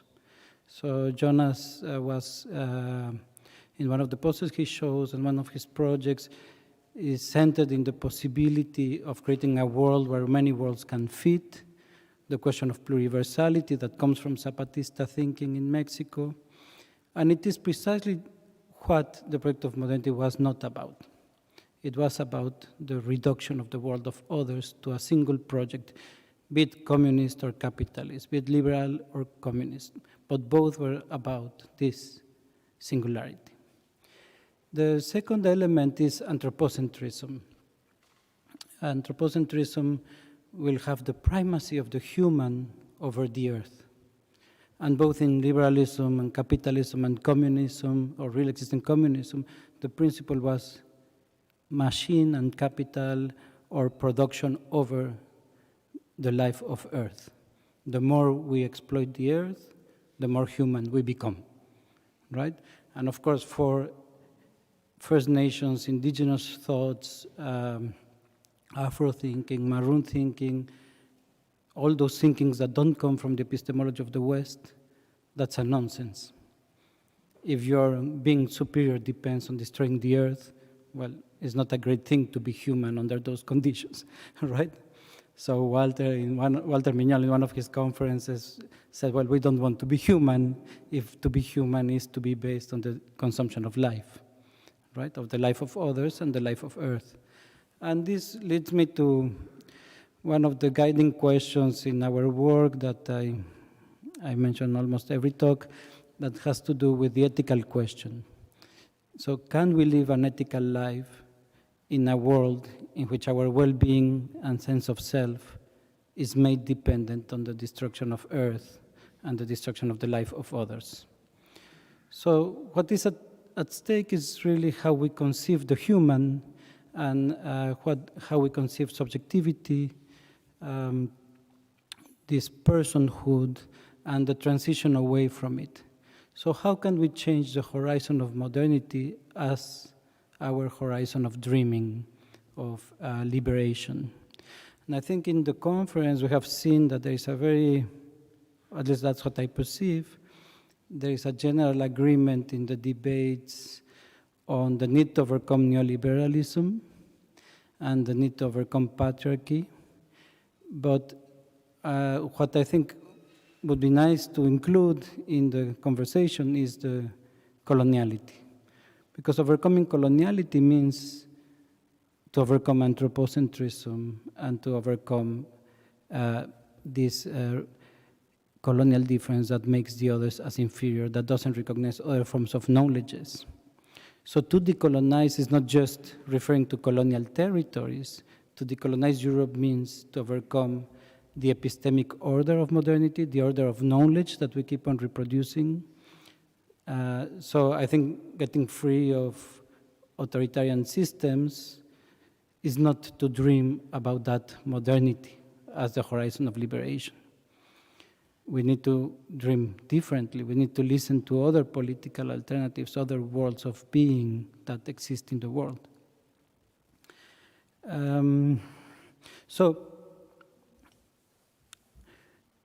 So for us, and also, for example, Zapatista thinking in Mexico repeats it constantly, particularly indigenous feminisms, that there is no way out of the capitalist system or the neoliberal system if we don't tackle patriarchy, heteronormativity, and anthropocentrism, right? So we need to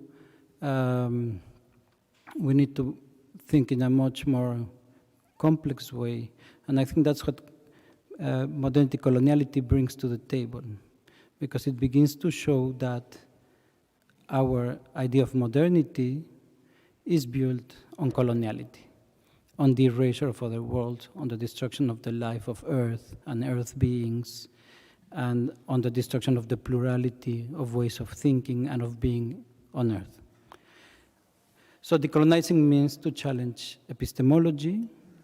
So we won't be liberated from authoritarian regimes by recovering Western epistemology as the answer, and also Western aesthetics.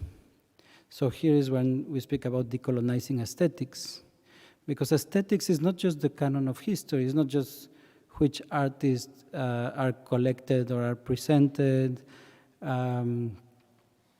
It's not about art history narratives. Well, it is partly about that, but it's not just about that. Aesthetics is, for us, it is a field of power that has controlled the way in which we sense the world and the way in which we experience the world. So it is a very deep form of control that is not immediately understandable through a critique of capitalism, for example, or through a critique of gender. Of course, it is connected, but the critique of gender or the critique of capitalism is not sufficient to understand the control of our experience of the world. So here, yesterday I was thinking when Peter Klepek was speaking about the dissident tradition in Eastern Europe, and I was thinking, well, it is a struggle over the normal. Who owns the idea of the normal, right? And it is an aesthetic struggle over the experience of the world, over the meaning and practice of democracy. So how we experience, how we practice our senses, how we see, how we listen, is what decolonizing aesthetics is about. So decolonizing epistemology and decolonizing aesthetics come hand in hand to struggle over the experience of the world. And that is, for us, what decolonial aesthetics means, and hence it's not just about who has been under colonialism, but Europe has been built on modernity coloniality. It has been, that idea of modernity is built on an aesthetic and epistemic system that deny the world of others, that make impossible coalitions across oppression, and that make invisible the colonial difference. So, at least in my perception at this moment, and following, of course, Marina Tlostanova, Ovidiu Cindelianu, Manuela Boatka, some various scholars that are working with the decolonial and the post-Soviet and the post-communist societies, we think that what is at stake is precisely that idea of that horizon of liberation that needs also to overcome the idea of Western modernity. So decolonizing is not just for the places that have been colonized in imperial politics, but the way we have been colonizing our ways of thinking and sensing and experiencing reality. And so when we speak, for example, in the Netherlands, and we speak about decolonizing Europe, people say, well, Europe has not been colonized. No, but their whole system of thinking is based on the oppression of others. So you are complicit with that system and you're benefiting from it, you know? So it needs to be decolonized. Of course, it's a very different task than decolonizing territories that have been colonized. But it is here very centrally for us the decolonization of knowledge and aesthetics that, and where what is at stake is the possibility of coalitions across oppressions that sadly with the war in Ukraine we see that some coalitions are possible across colonial differences and some are not, right? And well, I will leave that for, I think, the discussion. And well, so I want to maybe conclude by saying that for Maria Lugones, one of the great decolonial feminists, it's not just about solidarity, but it's about coalition. And the coalition, the way she will think it, is the possibility of seeing each other across difference. And one of the problems of the struggles of resistance is that they often only see power. They are struggling against power, and their universe of thought is the system of power, is the state, for example. And they don't see the other oppressions. And power plays oppressions against oppressions, as we see today. So for Maria Lugones, having a decolonial understanding means to speak across oppressions, not through power, and to liberate our imaginaries from only referring to power, only referring to changing the state. But how can I see the other forms of oppression in the world? Not to create a hierarchy of oppressions, to create coalitions across oppressions. And that needs an epistemic transformation. That means every people under oppression know the system of knowledge of the oppressor, but we often don't know the system of knowledge of the people that are oppressed under other conditions of oppression. And this is the big challenge of transforming epistemologies and aesthetics towards this possibility of conversation and coalitions across oppression. And what that points towards is something that Maria was also very clearly stating, together with many other thinkers from the decolonial, that is, we need to go beyond resistance. Because if your field of imagination is bound by the logic of power, you are still contained within it. That is your imagination, right? To transform capitalism, to transform the state. So in the decolonial, we speak about going from resistance to re-existence.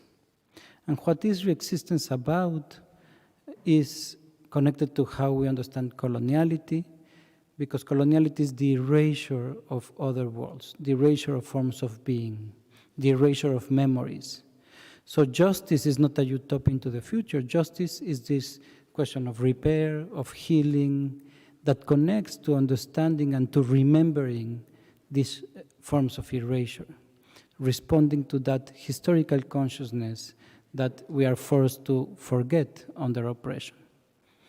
So very essentially, decoloniality is a form of remembering to re-exist, to go beyond resistance. Thank you.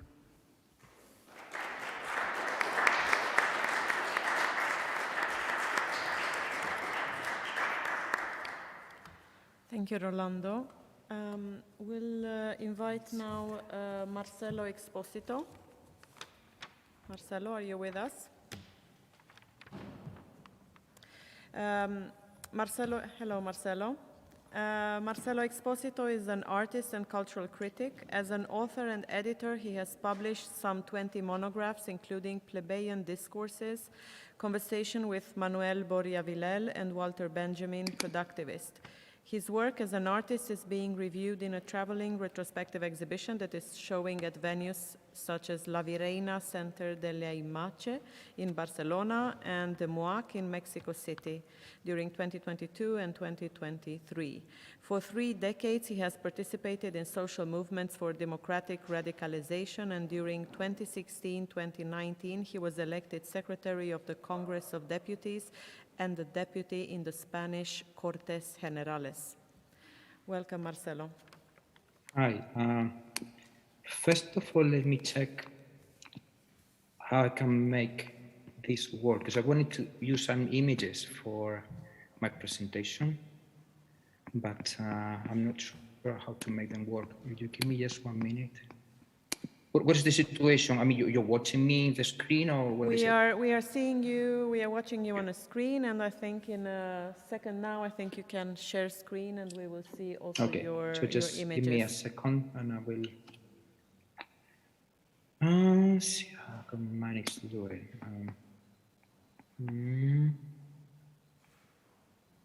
Okay, just give me a minute, because we didn't make this, we didn't try this before the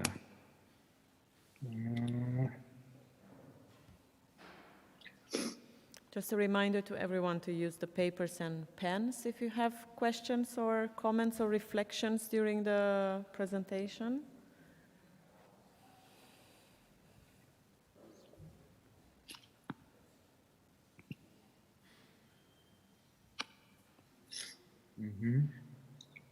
Okay, just 1 minute.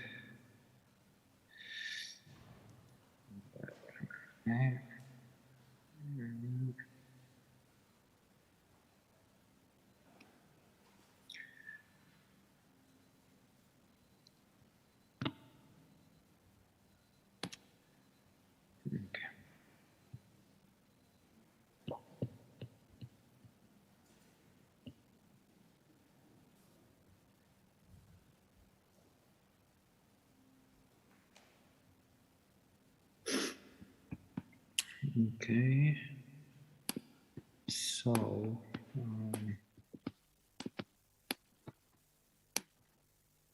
compartir pantalla.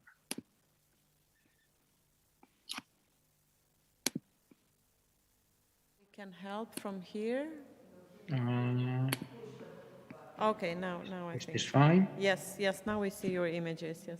Okay.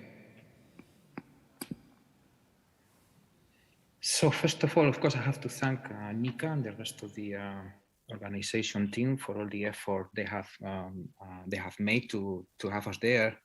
Not my case. I mean, we try very hard, but it's been impossible to fly because of the the several complex circumstances we are going through today. So even if I have to be virtually, as I'm doing now, I'm really very happy to take part in this Democracy Pavilion, I have to say.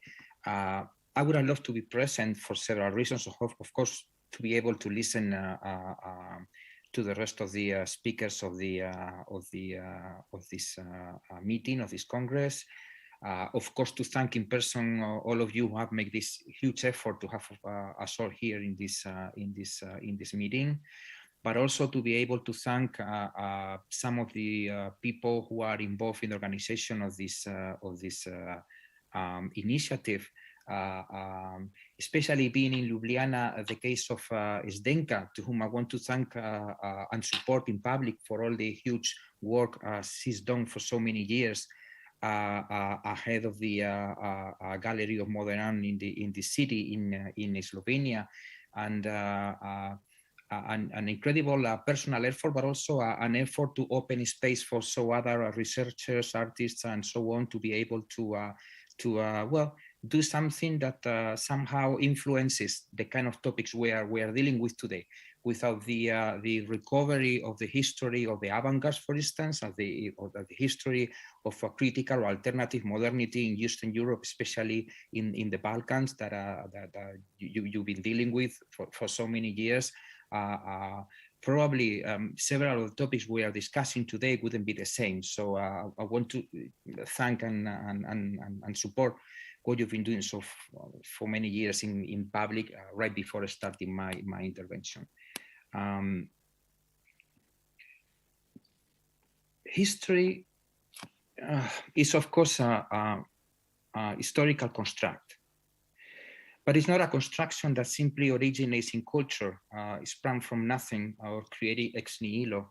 History, as it has been shaped in European modernity, is related to other ways in which countless other cultures produce narratives about themselves and others. Beyond the substantial differences that exist, of course, between Eurocentric forms and other forms of storytelling, what interests me now is to point out how Western historical narratives develop as projections into the future, taking momentum from the past. Sorry, Marcelo, do you hear me? Just for Yes. you to know that now we are seeing your text. So if you want us to look at the images, Okay. I think you have to split the screen.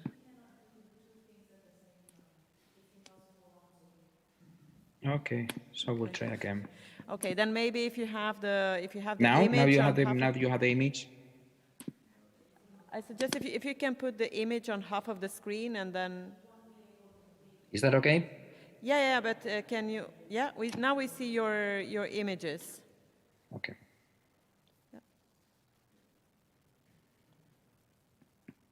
Okay, sorry for this little misunderstanding. Everything, I mean, you hear me okay? Everything is okay? Yes, now? everything is fine now, yeah. Okay. Okay, so I will start again. Yes. So as I was saying, history is, of course, historical construct, but it's not a construction that simply originates in culture.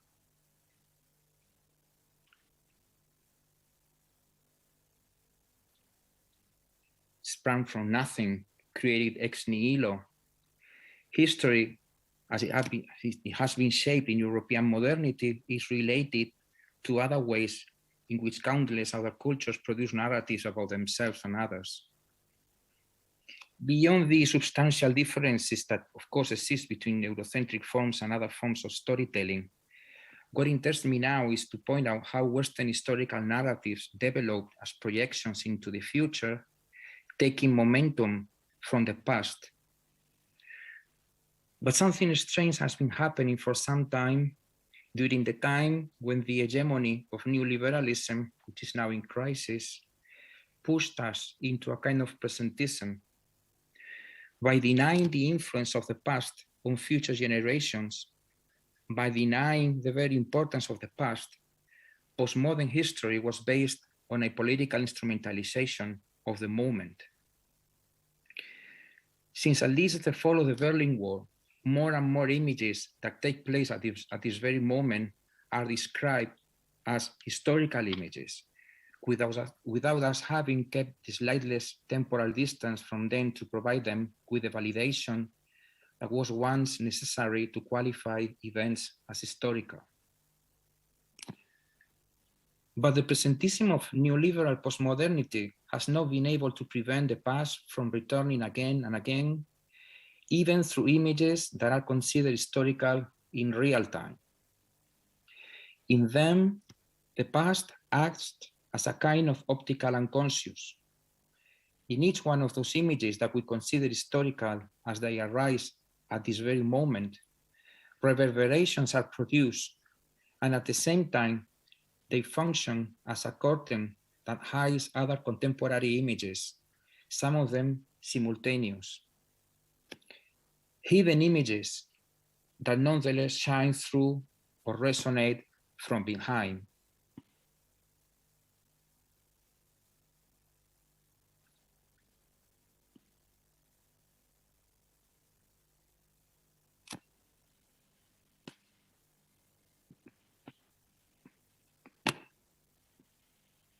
What you are looking at is an image from 5 days ago.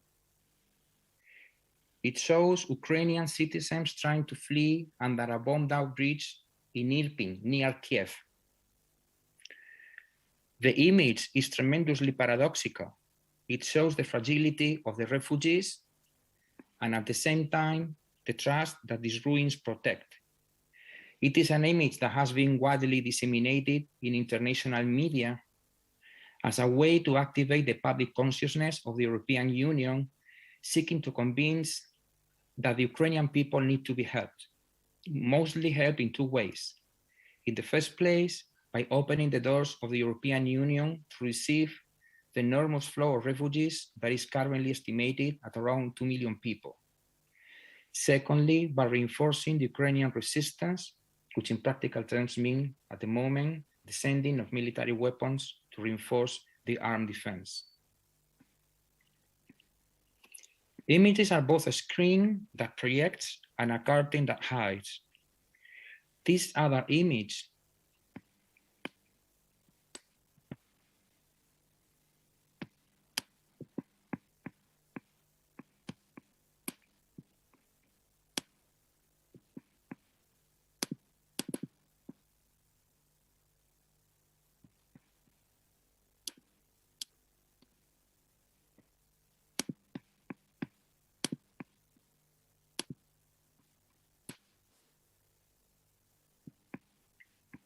This second image shows an event that took place simultaneously, exactly at the same time as the images of Ukrainian refugees escaping to Europe under the bombardment of the Russian army were spread. During the past few days, 1,000 African migrants have tried to jump the fence that in the Spanish city of Melilla, which is embedded in Moroccan territory, constitutes one of the hottest points in the southern European border. Spanish police violence has been unusual, even greater than that which has been carried out for months, when an attempt has been made to turn the Canary Islands into a refugee camp where international law has been suspended. Dozens of minors, for instance, were expelled from Spanish territory and returned to Africa in a flagrant violation of human rights that has even been the subject of sentences in Spanish courts. I wonder if it is of any interest if it can serve as a function to juxtapose these two images, which come from the two geographical extremes of the European borders these days. What I'm doing now is dangerous for two reasons. The first reason is the following, and I want to mention it immediately. It is illegitimate to compare sufferings, compare two examples of violence by contrasting them with the purpose of diminishing the importance of any of them. This is in a strange way an operation that has been common when it comes to confronting the war situation in Ukraine by certain European and Spanish left. Faced with this relativization of violence that is currently being inflicted in Ukraine, we have to say clearly, we condemn the invasion of Ukraine by the Russian government and the Russian army as an act of criminality, as a crime against humanity. Our solidarity must be unconditionally on the side of the people of Ukraine who are being subjected to Russian military violence, leaving aside any other considerations about the surroundings of the conflict or their background, in expressing in all clarity that any act of systemic or structural violence against a human group constitutes an act of aggression towards our conscience as a human beings.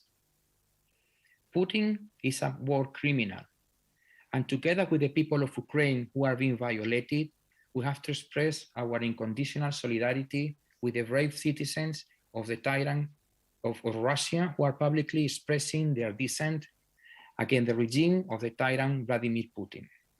A solidarity that has to be active, not just ethical. The question that immediately arises then, of course, is how to act, especially how to act from Europe, especially how to act through art practice and the art institutions of the European modernity. The second reason why this operation of contrasting these two images is dangerous is the following. Because no human suffering resulting from violence is experienced in order to be sublimated. Turning the suffering inflicted by systemic or structural violence into a metaphor is a way of victimizing those who suffer that violence a second time. It has been considered for a long time, and it is still considered today, that art plays a role in dealing with human conflicts such as wars if it goes beyond the conjuncture, if it transcends the specific conditions in which those conflicts take place, if it produces universal metaphors from a specific violence. This constitutes a denial mechanism that operates in two directions. On the one hand, it avoids facing the practical problem of how to intervene so that this violence stops. On the other hand, it has been historically a way of hiding that the same culture that has produced this violence is the culture from which this art arises. This is exactly what Walter Benjamin was referring to when he stated that every document of culture is at the same time a document of barbarism. Western culture and Western barbarism are not opposites, but two sides of the same coin, the coin of modernity.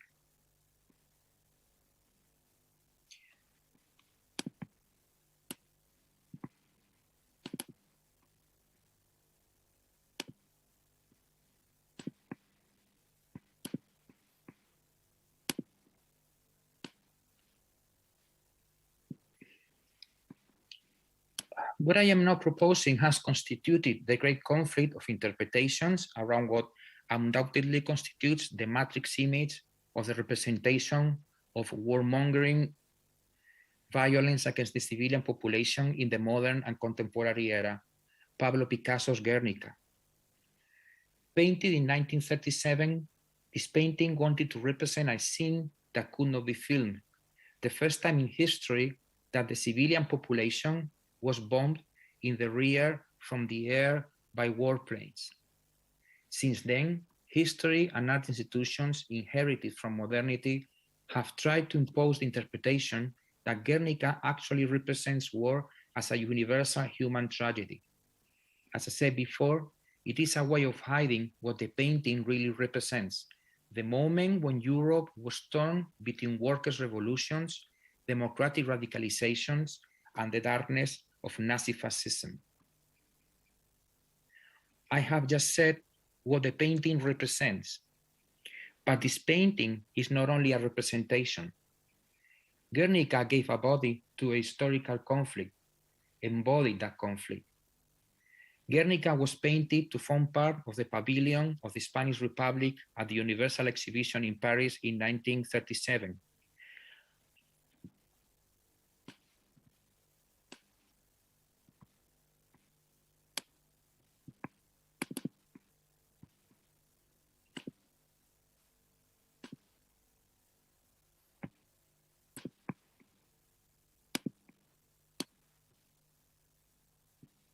This pavilion, in fact, a kind of historical model for a democratic pavilion, as the one we're talking within, was an act of propaganda by the Spanish Republic, which tried to convince Western liberal democracies to provide aid to the legitimate government against the military coup d'etat of a monarchist and Nazi-fascist nature. As we already know, Europe turned its back on the Spanish Republic, fearing that the Republican victory could strengthen the workers' revolutions in European countries.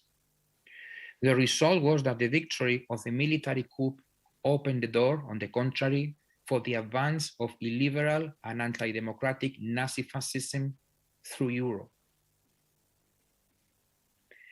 The memory of the Spanish Civil War condensed in the metonymy of Guernica painted by Pablo Picasso is undoubtedly playing an unconscious role in a debate that is taking place in Europe today and in particular in Spain. It is a debate about the scope that European aid to the Ukrainian resistance should have. I want to express myself clearly in this very delicate debate. The unconscious evocation of the European abandonment suffered by the Spanish Republic during the Civil War has mostly led the public opinion, and especially Spanish progressive thinking, to be in favor on sending weapons to Ukraine. I am, on the contrary, emphatically against sending military equipment to Ukraine, but at the same time, I am emphatically in favor of actively intervening to disrupt Putin's imperialist belligerence in Ukraine and around Russia.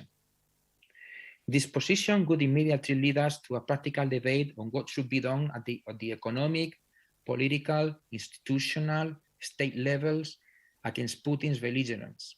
For example, the type of blocking measures against Russian capital in tax havens that has been proposed by economists such as the Frenchman Thomas Piketty, or for example, measures also to support Russian dissidents, or the sending of European civil interposition forces to the Ukrainian territory, for example. But what interests me at this moment, since we are in a democracy pavilion that is asking us what our European institutions can do in the face of the invasion of Ukraine, is something different. And in this other order of things, my position can be explained in this way. The belligerence against systemic violence, and more especially the belligerence against warmongering imperialism, has to adopt a very rigorous anti-militarist forms in Europe. This means two things. One, the maximum respect for the way in which the attacked peoples of communities choose to defend themselves. That is, the maximum respect for the right to resistance.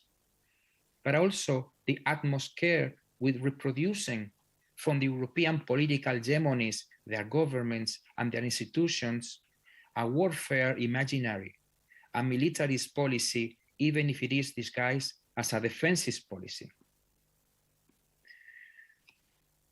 Why does it seem important to me to pose this problem, this dilemma that without a doubt, I am aware does not have a simple practical solution? In 2010, I participated in a large collective exhibition that took place at the Reina Sofia Museum, at the Haus der Kulturen der Welt in Berlin, and on another various venues and institutions in La Paz, Bolivia. It was a project called Potosi Principle, and it was initiated by Alice Kreischer, Andreas Sigman, and Max Jorge Hinderer. They raised the question about the ways in which the origin of Spanish coloniality in America, or as the indigenous movements call it today, Inavia Yala, instead of America or Latin America, have been embodied in images, how the origins of the coloniality took visual forms. And I will try to explain it in another way. We already have it clear today, for example, through the ideas of Aníbal Quijano, that coloniality is a system that originates with the massive colonization of the American continent by European imperialisms. And that coloniality is a system that articulates violence for labor, ethnic, and gender reasons. The Potosi Principle exhibition explored the visual forms that embodied the conflicts originating in the origin of colonial modernity and what their resonances were in the present, when neoliberalism has collapsed as a historical expression of neocoloniality.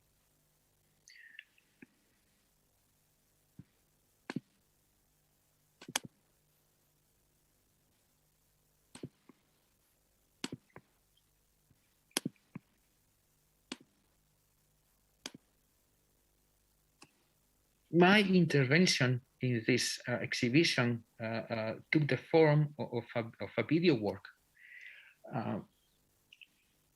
that displayed, among well, several other things, a kind of excavation in the historical visual regimes of Spanish coloniality, adopting in a very literal way a tool put into practice by one of the most important social movements that have emerged in Spain during these years of crisis. The memorialist movement that is dedicated to exhuming and graves of people who are victims of forced disappearances.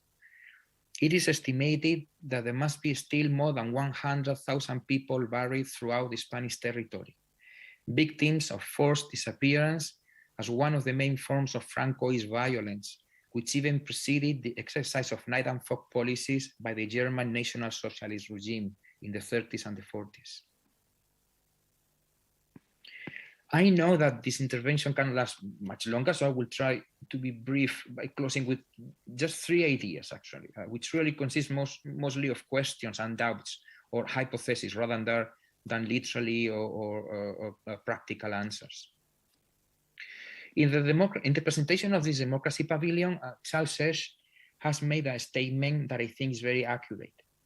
The rise of the far-right organizations, movements, or even governments is characterized by the use of electoral mechanisms, Charles said, of liberal democracy, showing, however, a genuine contempt for simultaneously rebuilding a new democratic public sphere.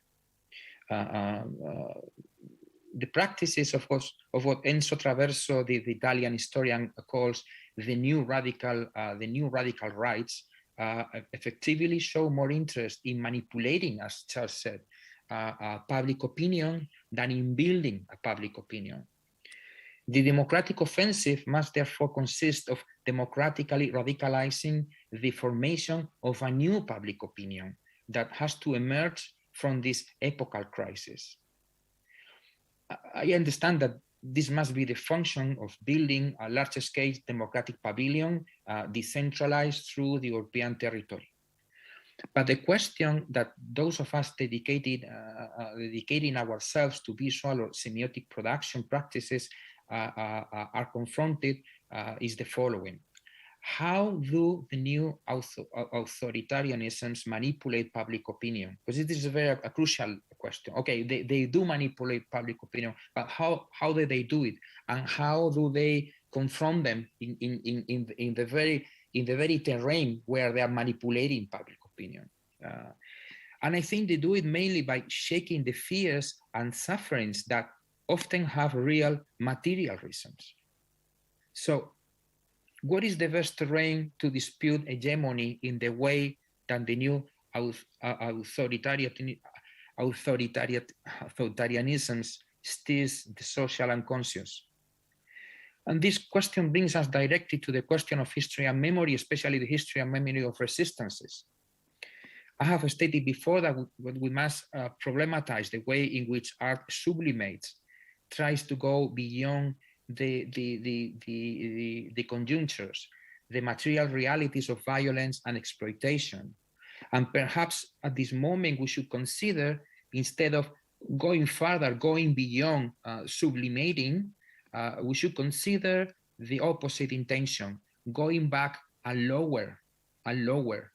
It seems to me that this is a good time to reconsider the strategies of excavation in the social unconscious, which Walter Benjamin and Ernst Bloch thought that the European left and the socialist revolution had only renounced, and that today are again the underground territory that the new fascisms and the new radical rights are removing, are agitating.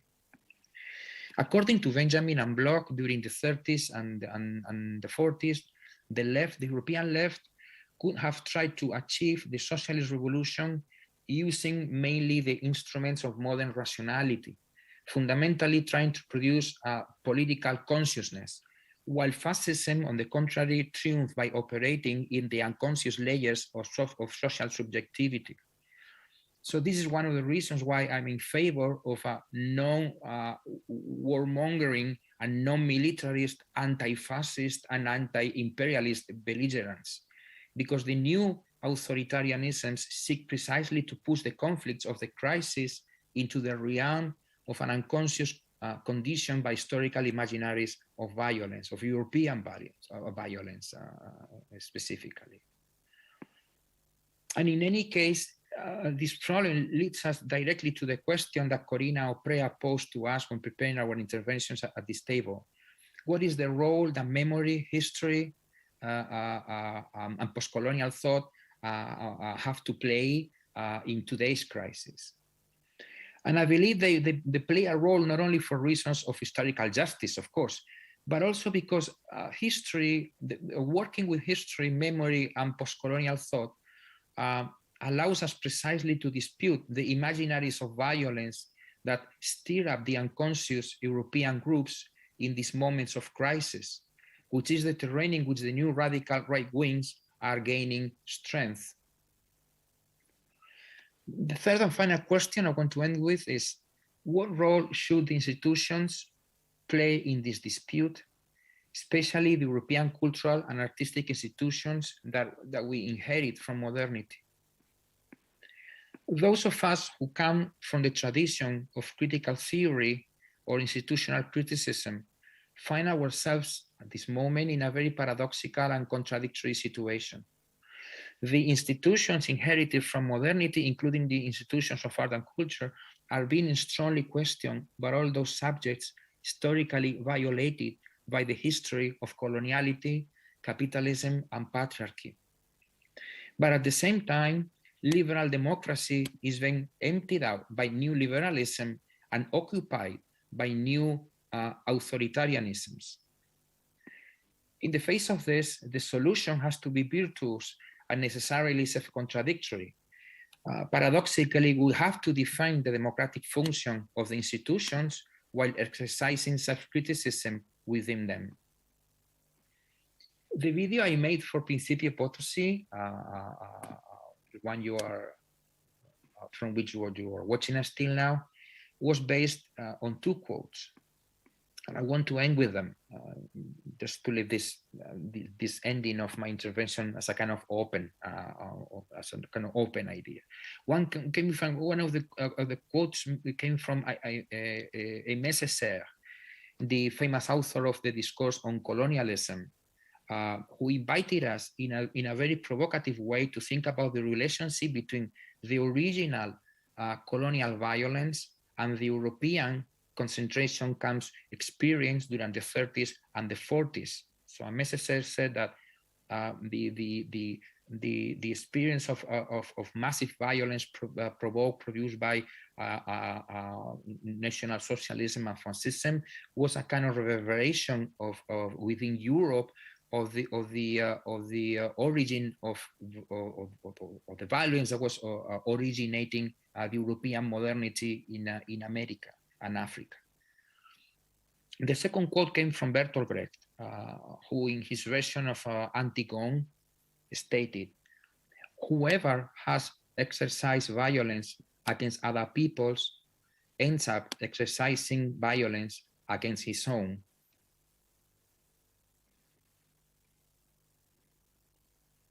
Okay, just one. For how long have I been talking up to now? For 20 minutes? If you can round up, so we can also have time for conversations. Okay, yeah, well, this is enough. Okay, it's okay. Thank you. We can go ahead with the discussion if you like. Okay, thank you, Marcelo. Thank you.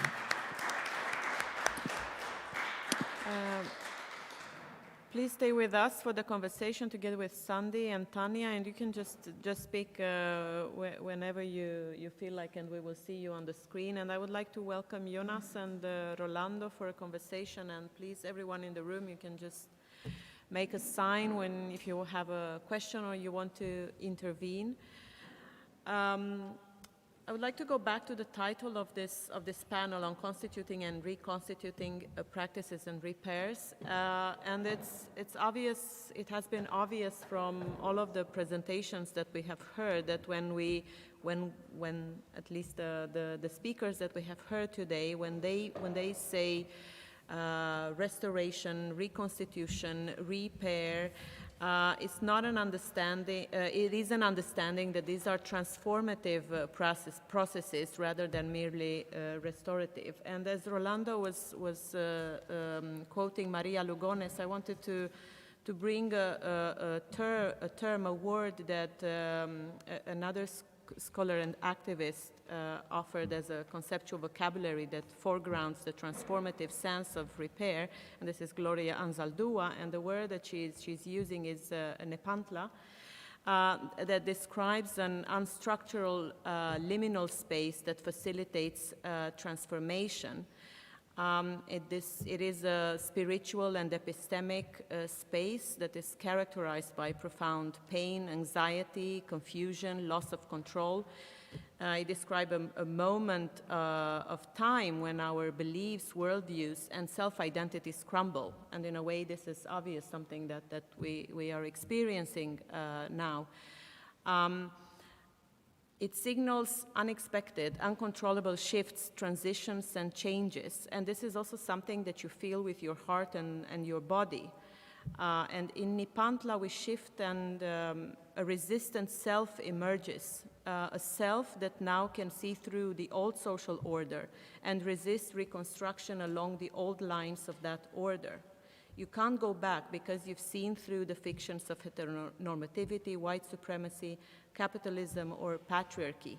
So I would like to just start, because what we see now also, if we go beyond like the absolute pain and the absolute terror of a criminal act that Russia is, the Russian army is putting on the people of Ukraine, also the solidarity movement, the actions that are happening across Europe, the fact that EU has finally, after many claims along decades, to put into place the EU protective directive for refugees, and that this should be the norm for all refugees, for all people that are suffering oppression.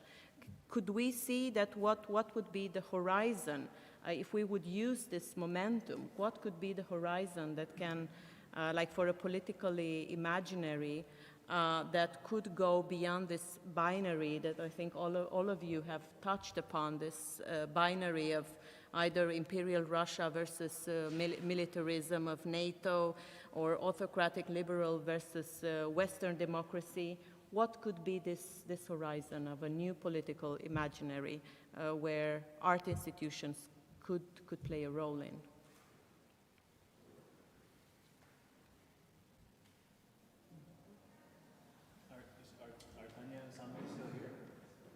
I think they are with us again. Tanya, Sandy, Marcelo, you can just speak and we will see you.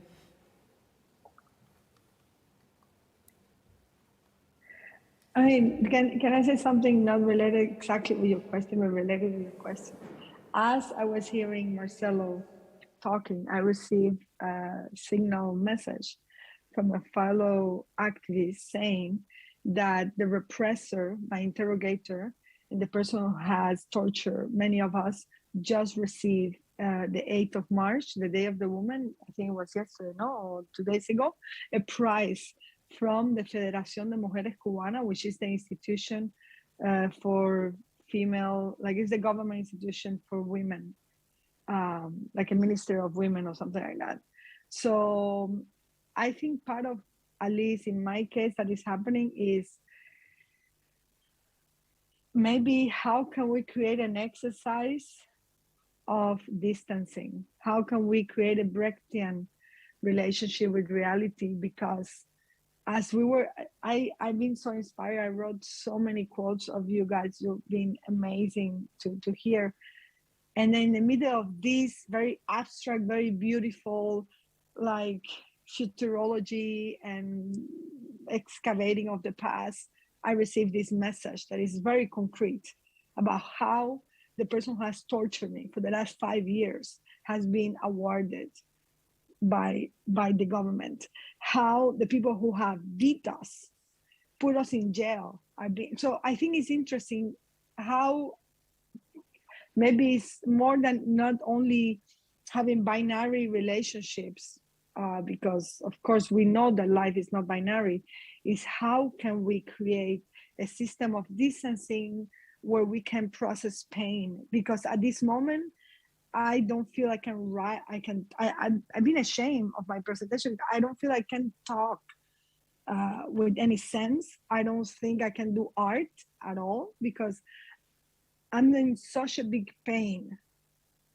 because all my friends are in jail, because kids are being judged and going to be in prison for 20 or 30 years for saying freedom. Like the disparity is so heavy, you know. And I know all of the cases we talk are very intense.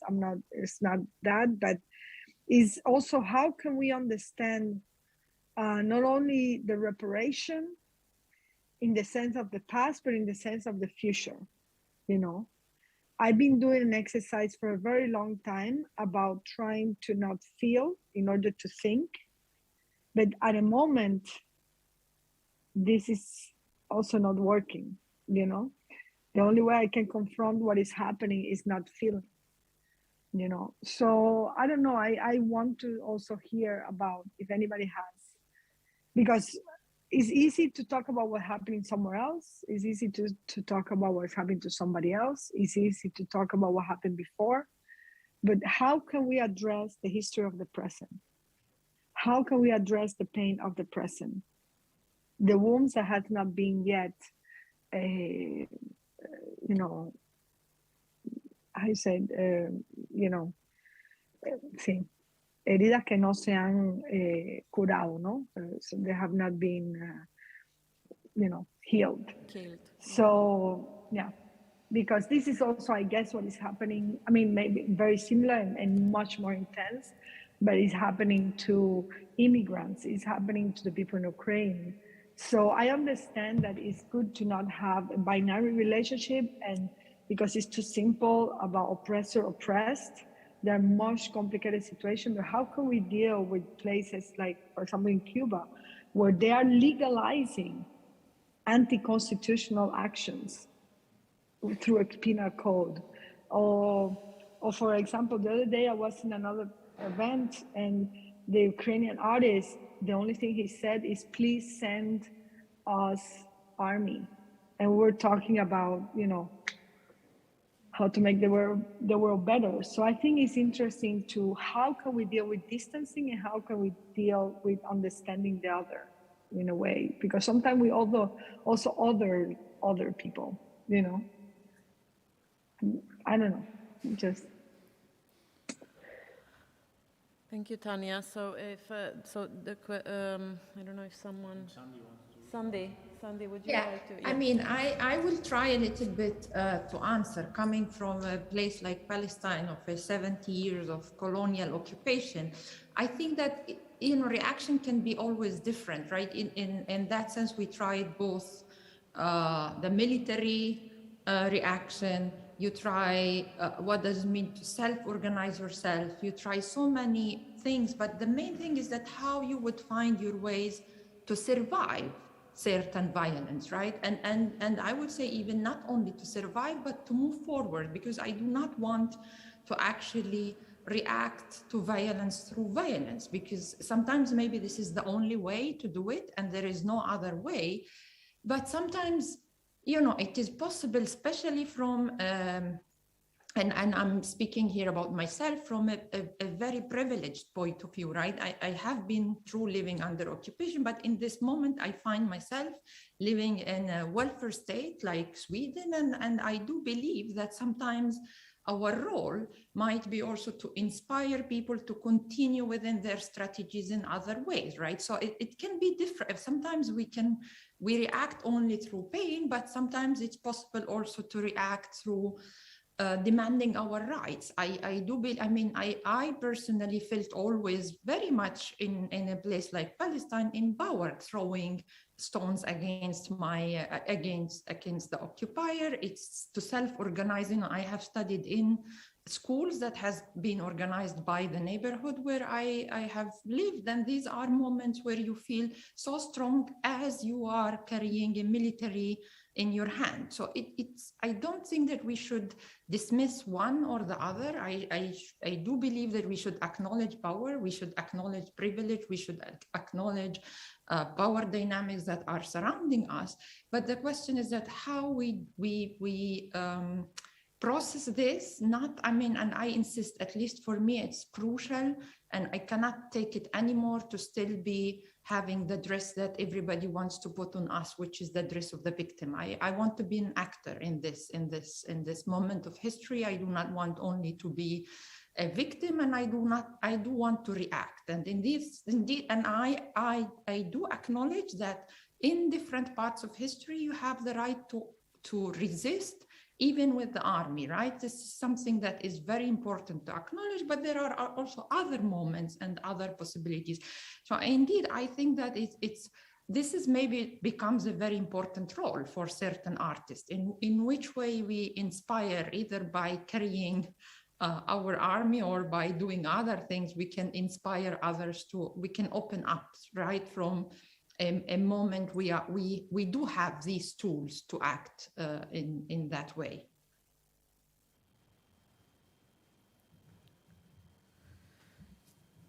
Tanya, in your talk, you were also in your presentation at the beginning of this panel, you were also pointing to the fact that the political violence is also reducing artists, but also the entire civil society to a place of vulnerability. And this is also like, I mean, to be in a constant place of vulnerability from which it's very difficult to react or think that there is a place for art. And Sandy, you're saying that you, in all your practice, to go beyond this idea of the refugees as victims. So go beyond, again, this idea of vulnerable communities and vulnerable subjects, and to turn them into actors of not only resistance as Marcelo was saying, but actually of finding new constituencies, new values, of new imaginaries of commonality and civic action.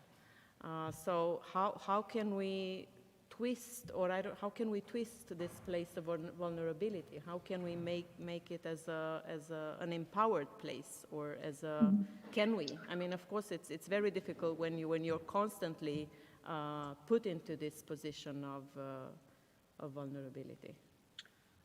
I think there are two things. Vulnerability, when I talk about vulnerability, is a state in which you have no resource to define who you are and to defend what you think.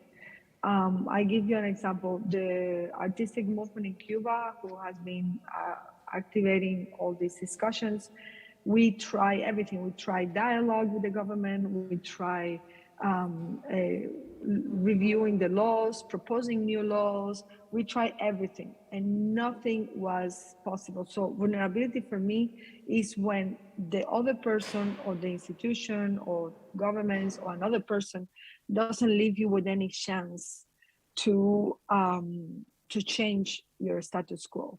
You know, so there is no other change. And I feel that there are several things. Is the distance that I was talking before, how to understand the distance as a way of learning, but also as a strategy to learn, but also how to understand speed. Because what is happening, for example, in Cuba now is not only the intensity of the abuse of the power, but it is the speed in which things are happening. They are so fast, they don't even leave us time to react, as activists, because we're going to put a tweet about something that happened, and already something else worse has happened. So it's this idea of a speed as a way to make you tired, and therefore unable to defend what you think or unable to fight. And yes, I love the idea of inspiration, but there are times where that is not enough. But and the other thing I have learned in Cuba is that propaganda, in a way, just to go back to the beginning, is a fight for who owns the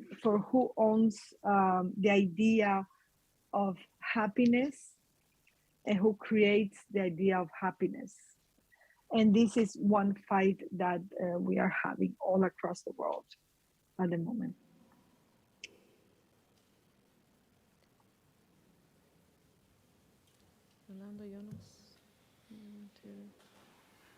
Well, maybe I can say a couple of things. As I was hearing you, Tanya, I was thinking, and Sandy, I was thinking of Hannah Arendt that you were talking about, and of course for Hannah Arendt, violence was silencing, and that violence of silencing was a reduction of the possibility of thinking. So the annihilation of thought, the incomprehensibility of violence. This was something that was very close to Arendt and to all these thinkers that emerged from the Jew Holocaust.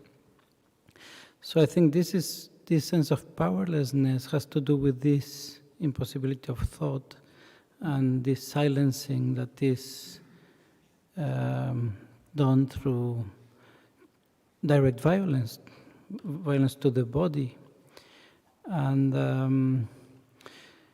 of course it's a situation of emergency, and what at least we learn from the traditions of oppression, to use partly a phrase of Benjamin, is that the weak power that we have in these moments is the power of not forgetting, of being witness, of testimony, of being witness to each other's violence. So this is what we're talking about, talking across oppressions, to overcome that sense of powerlessness and that sense of being disarticulated in the face of that enormous violence.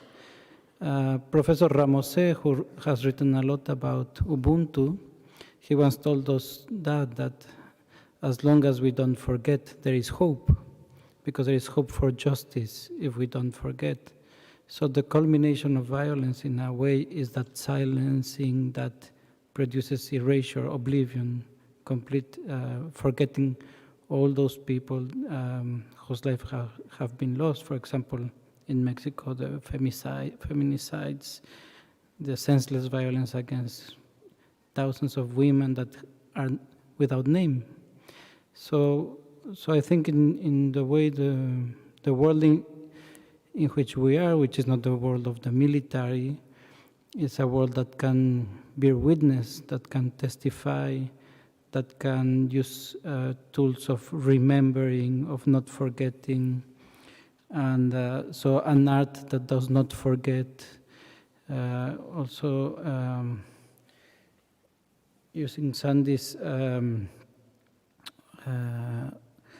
work on hosting, what does it mean to host? This is also thinking from Zapatismo, to host the difference of the other in becoming a testimonial person, a witness to the suffering of others, and carrying those histories with us, even if we cannot stop the violence at this very moment. So in this sense, vulnerability becomes political, becomes a place of hosting each other's histories and breaking that extreme violence that is the silencing that violence produces. Thank you. Thank you. Jonas, Marcelo, would you like to say something? Yes. Well, one can say after listening to Tanya and Sandy, not much. First thing one has to say is that one has to express a real strong support to the, of course, to the Palestinian exemplary resistance for already several decades of occupation of their territories. I mean, resistance inspiring in all senses.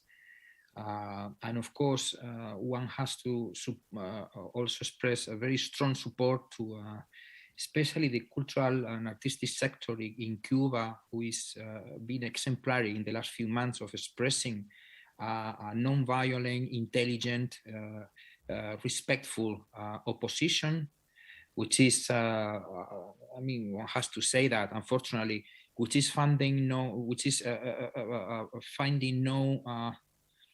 not even a millimeter of space to express itself in a country that unfortunately has been also for decades the one of the hopes on the references of the international left. That is that makes the situation even more pathetic and sad in several ways. But apart from other considerations, strong support to what you are doing in Cuba, Tania, you and your people around, and of course at the same time expressing the same support for Sandy and the questions she's talking about, she's representing or talking about in this panel. One can say. Rolando has mentioned Zapatismo several times in this panel, and I think it's pretty accurate. I mean, it's perfect to talk about Zapatismo because Zapatismo represents in this current cycle of conflict the articulation between the right to resistance up to even using a defensive violence against systemic or state violence, and at the same time not forgetting the need to produce some kind of expressive dimension of the resistance. Expressive dimension of the resistance. What does it mean expressive? When Marcos used his face cover, he was doing some kind of a strange situation is the tournament of this historical image that we connect to the historical armed guerrillas in Latin America. So for the guerrillas, for the armed resistances in Latin America, the face covered in black was a sign of that was meant to produce some kind of fear in the enemy, right? Some kind of a fear on the side of the state. But for Zapatismo, the face cover becomes the opposite, becomes a kind of a blank screen where all identities coming from global resistances can project themselves. So the face of Markov in cover is the sign where the articulation of global resistances is produced, as also Rolando is asking for, a kind of articulation of solidarities. Beyond solidarities, what we need today is some kind of, it might sound very abstract, a kind of articulation of subjectivities coming from different global resistances, inspiring to each other. When we talk about the expressive dimension of protest, or the expressive dimension of resistance, we realize that even when resistances are using the force or even weapons or whatever, the expressive dimension allows us to differentiate, to separate the usage of force, resisting, and the militarization of the protest, or the militarization of resistance. This is what we have to be careful about, especially talking from Europe. We have to be careful of not recreating the imaginaries of the military or the warfare resistance for several. I mean, for reasons I've pointed out somehow in my interventions. But in the end, the thing is, why do we have to, as Sandy somehow is expressing, why do we have to underline, reinforce the idea that resistance has to be somehow expressive, inventive, creative, as to say? Because resistance is not only opposing a power. It's not only resistance is not only a question of counterpower. Resistance is also a way of producing an alternative subjectivity. Resistance, the kind of identity that power wants to produce in our own bodies, through our own bodies.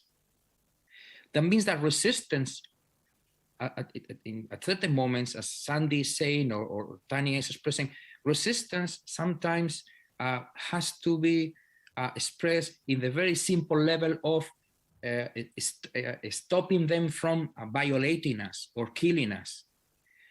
But beyond that, resistance is also about producing ourselves in a different way than power wants us to be.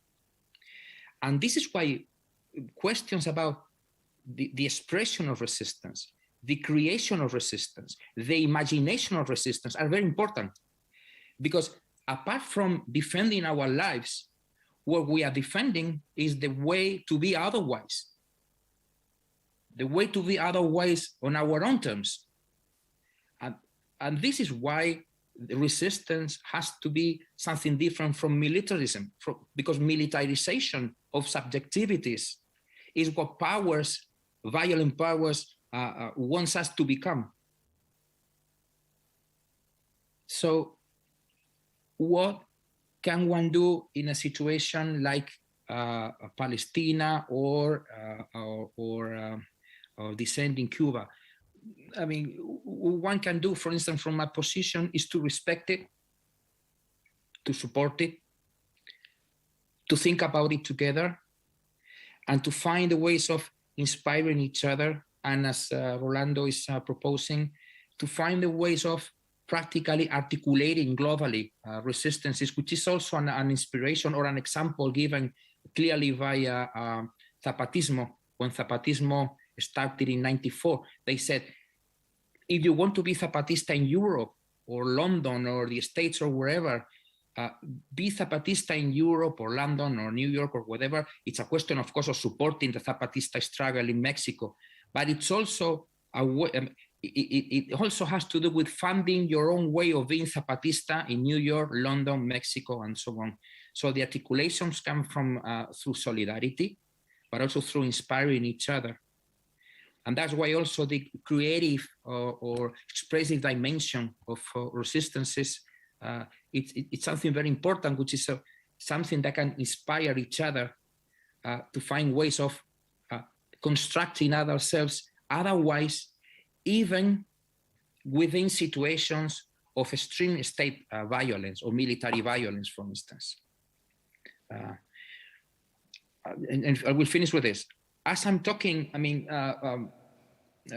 I know, as Tanya said, everything one can say sounds too abstract in a conversation like this when you are dealing with situations like in Palestine or in Cuba or in Ukraine, different from each other, where situations where when violence is happening everywhere. It seems like discussing is not enough, and it's actually not enough. But it still is something that somehow has to be done. I mean, reflecting is something that has to be done. I don't know. Jonas or San Yeah, I want only to add one simple thing. You know, I would like us to think that freedom fighters are both, it depends how we see them.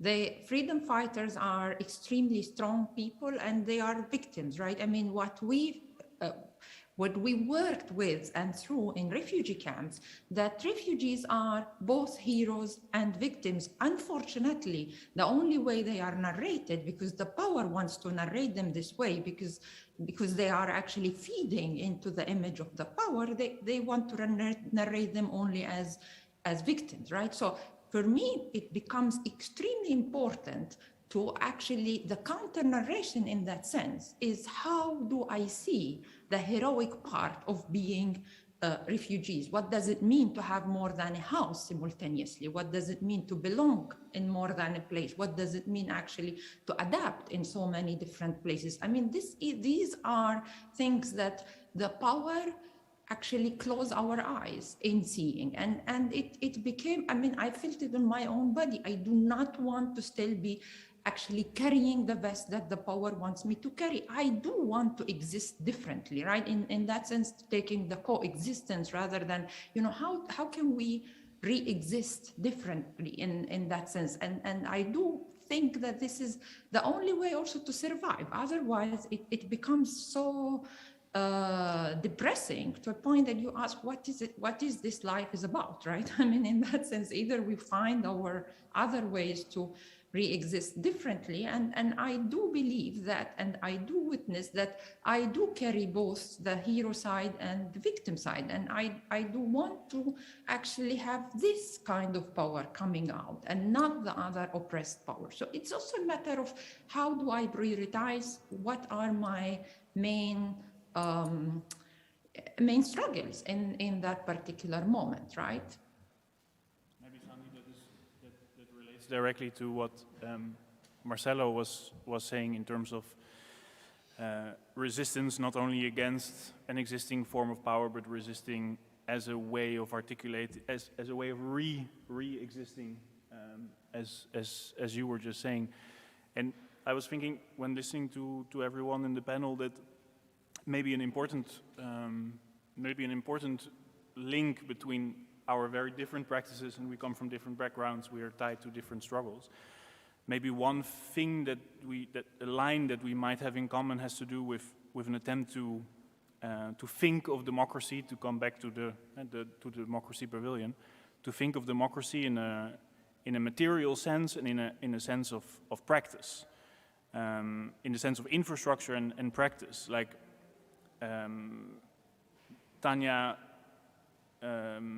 no, Sandy, you were saying, you were describing in a way in relationship to the living room project, how you're playing the state against the state. The state offered you something, the state took away through another state institution, you took it back. And this playing the state against the state is not to reinforce the logic of statism, it's in a way to find the gray zones, the contradictions within a system where re-existence becomes possible, where the stateless can host the stated. In the case of Tanya, Instar as a materialization of democracy, as an alternative practice of democracy, responds from the interrogated interrogating the interrogator. So there's a similar way of tooling the state against the state, not to reclaim power as we know it, but to affirm a different kind of power, which I think is what Rolando described when he spoke about what you described as the struggle over the idea of the normal, and that decolonial aesthetics, decolonial sensitivity is also a sensitivity to different ways of having existed and being able to re-exist, to materialize a different kind of practice that is not so much a rejection of power as we know it, but not a rejection of power as such, of emancipatory, transformative, collective forms of practicing power. So I felt there was, in that sense, a resonance that was running between our different contributions. Okay. Can I say something? Oh, sorry. Can I intervene? Yeah, I think there is a big contradiction in Star has at the moment, because while we are doing what we said, like creating a parallel institution and trying to show by example, like for example, we have a very strong ethics guidelines, a very strong transparency, institutional transparency. We are trying to do all of these elements. And by us showing, for example, in what we use the money, where the money comes from, and all of that, we are actually telling the Cuban institution do the same thing. We're doing it. Why don't you do it? So we are also showing by example and all of that. Yes, while we're doing all of this, that seems like a positive criticism and a very maybe hopeful attitude as a response to violence. At the same time, I have to confess that I have a contradiction or something I have not solved as part of this project, which is the solution democracy? because I want to say this. Democracy has become also a commodity, a product that's being sold at the United States in the world, you know, and which is sometimes not addressing the origins of what democracy was, the real reason why we want to all have a kind of, consensus or have or everybody has the same rights and so on. But I think at the moment, and maybe I'm wrong, and I please would like to hear you guys who know more than me, but I feel there is a big contradiction we're living in the world at the moment. Socialism has good things, but other things that don't work. And capitalism has proven has good things and other that don't work. And I feel that what we're living is not only the invasion of Russia to Ukraine, not only the fact that Putin is crazy and wants to be a czar or whatever, want to install the greatness of Russia and so on, but we are also living a moment in which we are lost, because while socialism has defend the right of the many, it has suppressed the right of the few, the individual rights. And while the capitalism is rampantly defending the individual rights, it has erased or damaged the collective rights. So I wonder if what we are looking at right now is the need for a third way, a need for a different kind of society, either by the commons or some other way in which we could organize in society that feels fair to everyone and everyone in general and everybody in singularity. So I'm open if somebody has suggestions, but I feel this very strongly. And this is the thing that we haven't started, that we want to build something new, a new society. And we arrived to a point where really what we want to do, we want it to be fair, democratic, but it's democracy in this way people are seeing it, like, I don't know. Sorry, it's just question instead of. Tanya, is it really a terminological question, or is it a question about practice? Because we can diversify the terms. Practice. As in, yeah, exactly. Because we can talk about democratic socialism. We can talk about what Evo Morales called indigenous socialism. Practice, or what kind of models that we could approach in order for all of this that we're talking not to happen so often. Do we have responses from the room? Yes? I'm going to come to.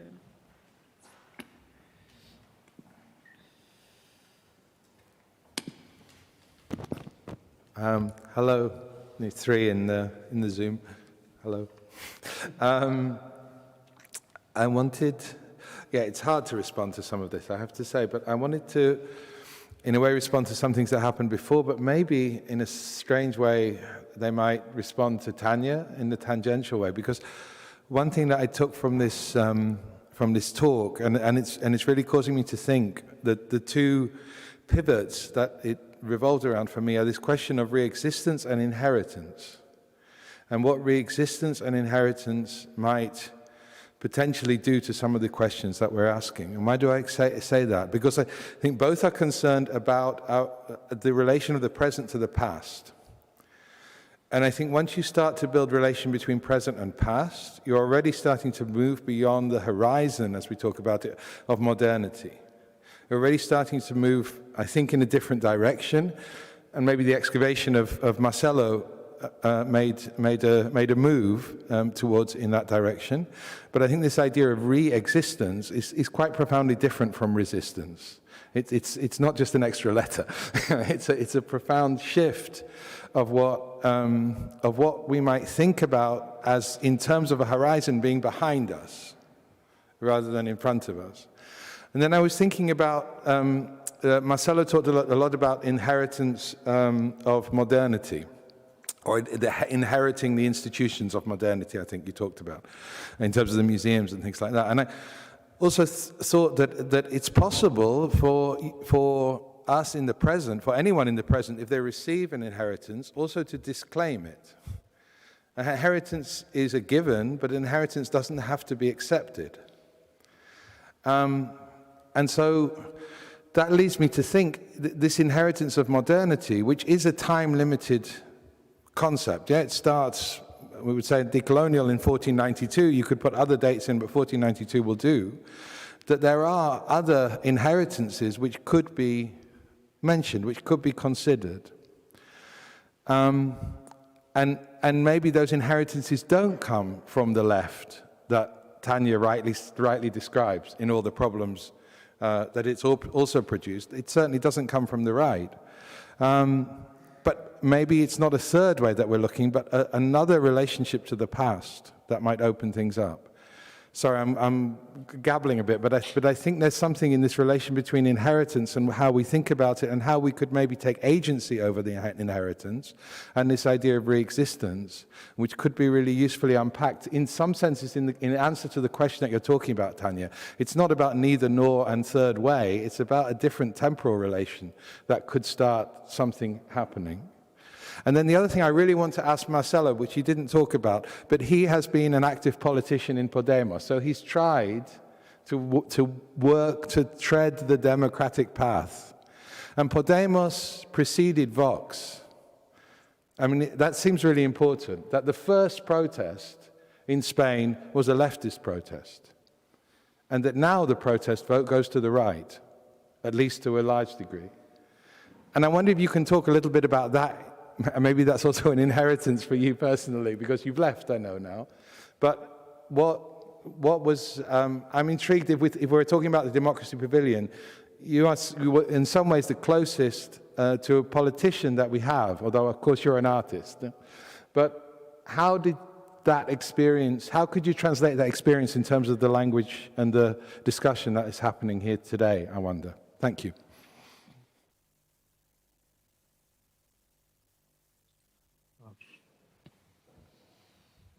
Anybody wants to say something, or maybe me? Yes, Marcelo. Yeah. Okay, just to put it briefly. Well, Charles has pointed out some, of course, crucial questions that would be, of course, long to discuss. But he's framed the problem really very well. My opinion, well, it's clear that the institutions of liberal democracy, the ones that also Tanya are questioning, is questioning that there might be eventually a solution, is questioning them as possible, as an eventual solution, are threatened from mainly three positions. One is the critique coming from anti-capitalist, anti-patriarchal, and anti-colonialist struggles, meaning that it's been put under pressure from those subjects historically obscure, made invisible, and even who have even been under violence, right? From these institutions. So that's one thing. That's one of the fronts that the liberal democracy is confronting today, right? The second front that liberal democracy is facing today is that they're being emptied out by neoliberalism for already 40 years, right? So one of the powers that a liberal institution had in order, for instance, to create liberal rights and to make them work, this power is being emptied out already for 40 years, right? So the state structures in Europe, for instance, are being every time less powerful because of neoliberalism, right? And the third front it comes from the second one, the way in which neoliberalism is transforming somehow into something for which don't properly have words today. We call it neo-fascism, new radical rights, whatever. But new ways of authoritarianism, which are a mixture between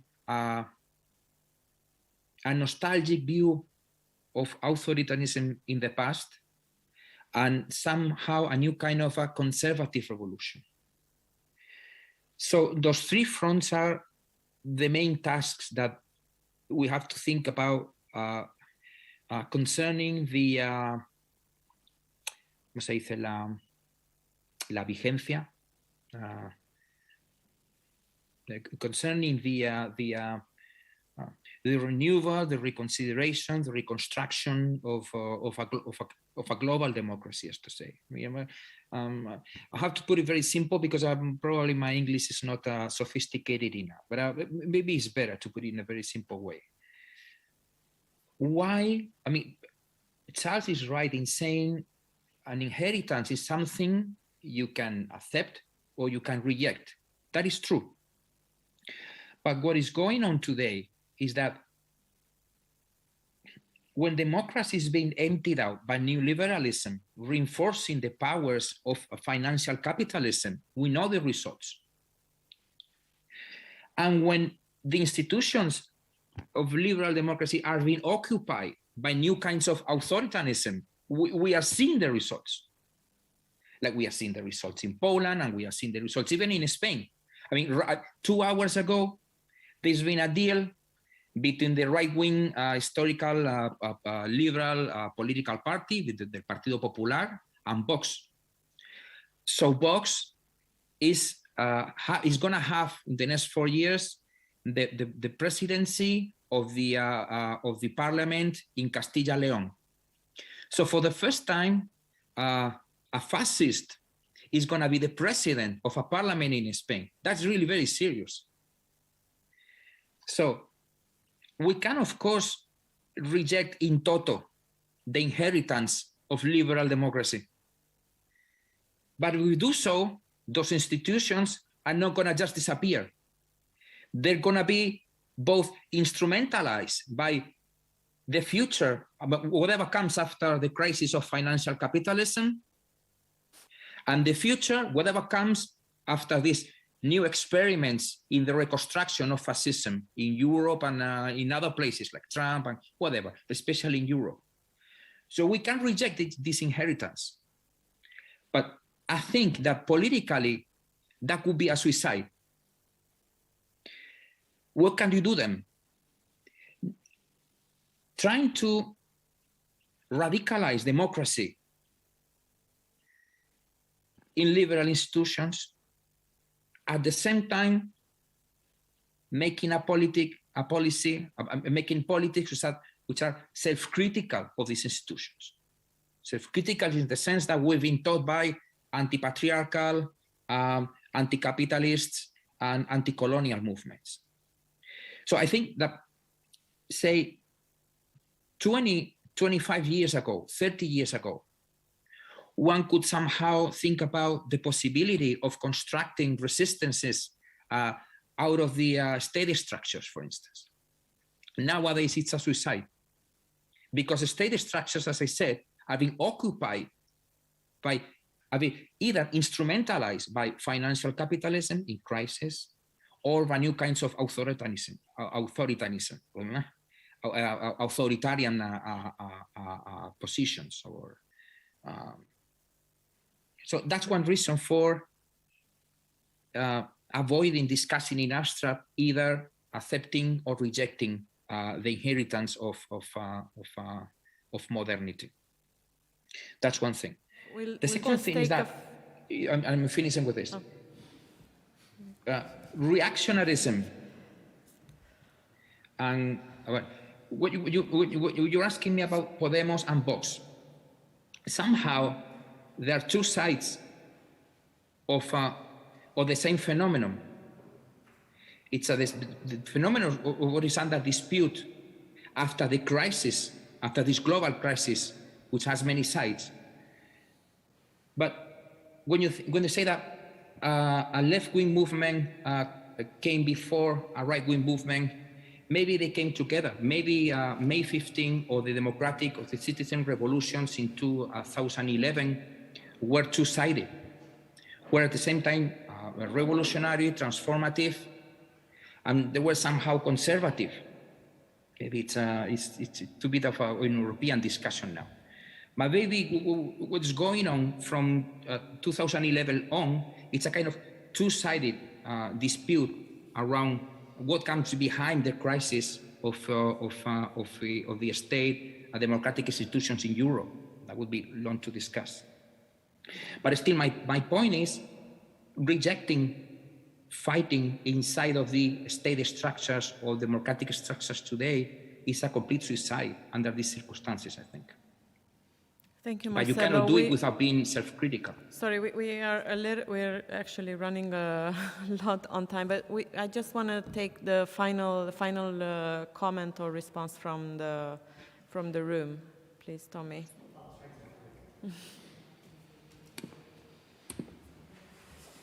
So related to the question of powerlessness, I would just like to contribute another notion of power, and I guess Jonas has hinted a little bit to it, and that is power from below. Power that is not potestas but potentia, power that is, I mean, it had different names and different theories, but constituent, instituent, but I would opt for interdependent in a very pragmatic sense that sociologists such as Francis Fox Piven or Jane McAlloway were developing. It means like where you can develop pragmatic alliances that give more agency to the other or yourself. And these have to stand the test of conflicts, of survival. So they are in that sense deeply pragmatical. And I think we should think also about the situation of war in those terms, in deeply pragmatical terms. And just in general, I think that principle of pacifism or anti-militarism has to be refined and thought through that, and thinking that Ukrainians should not be given arms to struggle is a fraught idea if you think in terms of pragmatics of war conflict and those who find themselves under attack, who have the right, if you want to acknowledge that right, to self-determination, and so on and so forth. So I think we need to also see things sometimes very, very pragmatically and see where we can give others forms of agency that are just very concrete there. No? And our analysis in these kinds of situations also has to attend to the concreteness. With that said, I think we will end the panel. Thank you, everyone, for very powerful statements and also lines of thought. And we come back in half an hour, I think, with a lecture by Tomasz Masnak. But thank you, Tania, Sandy, Marcelo, Jonas, and Rolando. Thank you.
Good evening.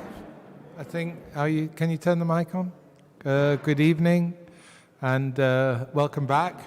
A few new faces. It's nice to see everyone here. My name's Charles Escher, and together with Zdenka Badavinac, we've put this 3 days together, but it often feels that it put itself together because of all the support that we've had by many people.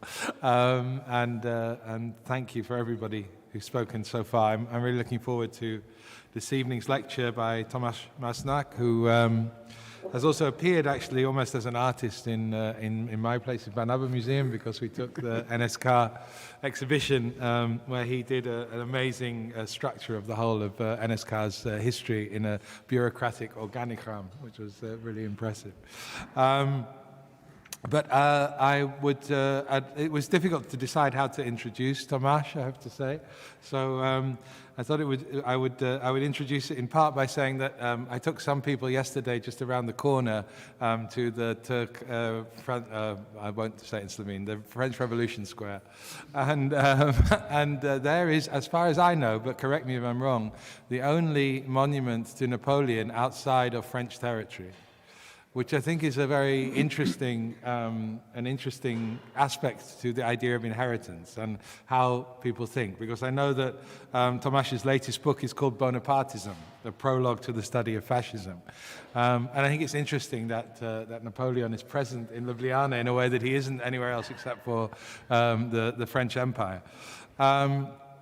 So maybe with that in mind, to introduce Tomasz as the retired director of the Institute of Philosophy here in the Slovenian Academy of Arts and Sciences. Director of Research. Sorry, the retired director of research of the research center of the Institute of Philosophy. That's the Wissenschaftsrat, you know. Yeah. Okay. I don't know what how it's the scientific council of of the arts and sciences. So, see, I knew I would get it wrong because he didn't give me any clues to how to introduce him. So. And I think also interesting that, and Thomas pointed this out to me when I asked him how I should introduce him, that he was involved in what was he called, in inverted commas, the democratic opposition to in the 1980s to the late, let's call it late Yugoslavian state. And well, the last Yugoslavian state, maybe it will come back one day, but for the last one, it was the late period. And also in the European peace movement and in the dialogue between East and West. But he's come to look back at that, again, a question of inheritance and of re-existence, maybe. He came to look back at that with a fair dose of critical detachment, which I think is also an important aspect of some of those histories that we are, to some extent, replaying now when people talk about the return of Cold Wars or the return of the 1930s. So, with that rather long-winded introduction, Thomas, over to you. Thank you. Okay, Charles, thank you for the introduction and for the invitation to you and Zdenka. Let me start with a reference to your call for papers. So, in the beginning of the call for papers, you, as conveners, state that democracy is in crisis. I completely agree with the diagnosis. I also agree with the objective of the conference, which is to contribute to the rethinking and potential revival of democracy as a vision and practice. There are actually quite some efforts at revival of democracy taking place around us, sometimes with us, with our participation sometimes. And you, as conveners, describe them as opposing illiberal and authoritarian regimes, or as reshaping the real existing liberal democracy. I will take issue with the terms applied in this description a little bit later on. But first, I would like to pull out a sentence, in my view, a very important question which you asked, and that is existing liberal democracy a viable way towards emancipation, inclusion, and social justice? So I think this question is so important because it puts a question mark about the liberal democracy. And what I'm going to say is basically an attempt to answer this question, and I'm going to answer it in the negative. So let me first outline my argument. So I will argue that liberal democracy is not a viable way toward emancipation. I see liberal democracy as the capture of democracy by liberalism. And in this way, I already in the beginning established a sort of tension between the two, between liberalism and democracy. My starting point is that we need to address the question of liberal democracy from the standpoint of democracy, and not the question of democracy from the standpoint of liberal democracy. This implies that liberal democracy and democracy are not identical, and that they are often at odds and even antithetical. Thus, in my view, a revival of democracy is a very different project from reshaping existing liberal democracy. The question here is not only or primarily about freeing liberal democracy from the capture by the conservative and revolutionary right, as we read in the call for papers, but also, if not primarily, about freeing democracy from the capture by liberal democracy. Now, before I proceed with my paper, let me make a few preliminary remarks, preliminary comments. My first comment is about the term, the real existing liberal democracy. As someone who grew up under socialism, the term reminds me of another, which is the real existing socialism. In my days as a student, that term was very frequently used. But if you look at the history of socialism, it hadn't been there till the 1960s. So it emerged only then when the socialist critiques of socialism began to criticize the existing socialist regimes from the point of view of the socialist idea or from the point of view of socialist ideals. And of course, when the existing systems were confronted with the idea of socialism or with socialist ideas, they looked as lacking, as unsatisfactory, and as failing to live up to the socialist idea. So that chipped away, this kind of critique chipped away the legitimacy of the existing systems, and it contributed to the decline and fall of real existing socialisms. And I think we see the same logic at work when we talk about real existing liberal democracy. So we are talking about, let's say, an entity which is in decline if it has not already fallen. The second preliminary remark is about the terms inclusion and social justice, as they are used in that important question sentence: is existing liberal democracy a viable way towards emancipation, inclusion, and social justice? Now, social justice and inclusion are, as we know, very important sort of strategic terms in the liberal discourse today. So we could translate that question: is really existing liberal democracy a viable way towards emancipation, inclusion, and social justice? As is liberal democracy a viable way toward liberal democracy? Now, this, if we translate the question this way, the translation points to an important trait of our contemporary liberalism, which is that it is sort of narcissistically only seeing itself. But the more important insight which we get through this translation is that the original question eclipses the question of democracy. Now, if we wish to revive democracy, we should take democracy as the starting point, the guiding idea, and the objective of our thinking about democracy. So democracy should be alpha and omega.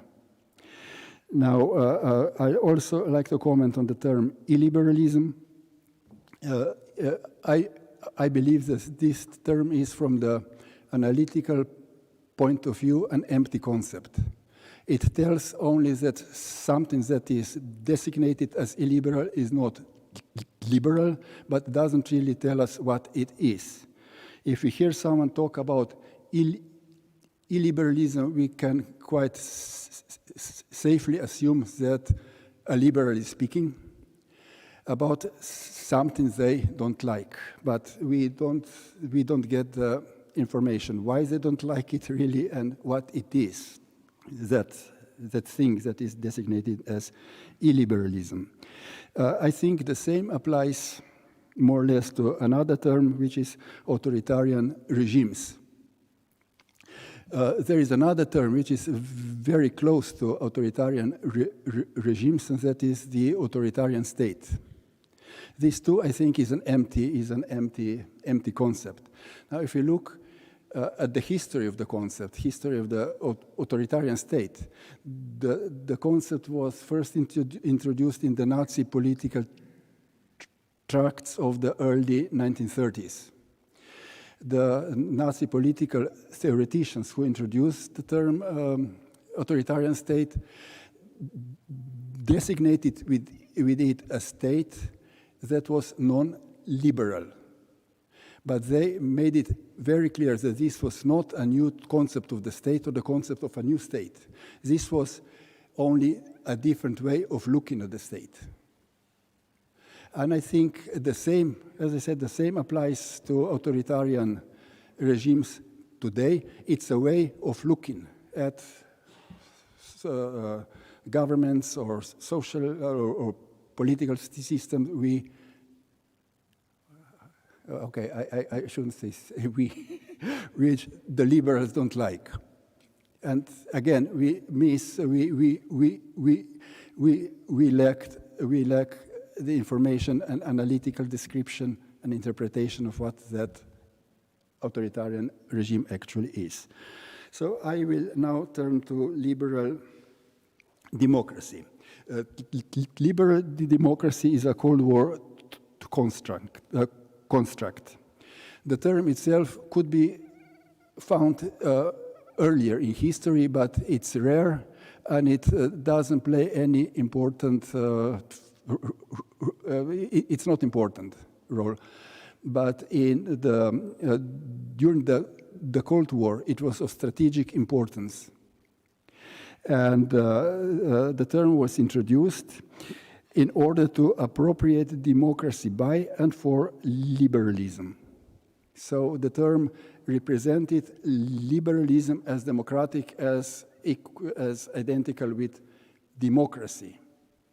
But that was a polemical move, because claiming democracy for liberalism meant taking democracy away from socialism.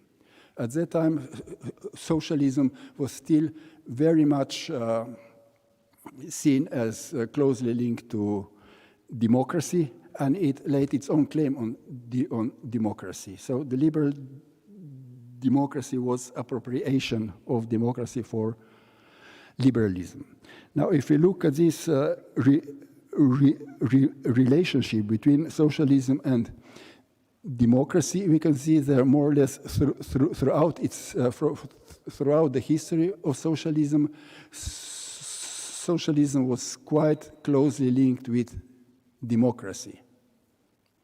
When the socialist movement first entered the political stage, not just the driving force which helped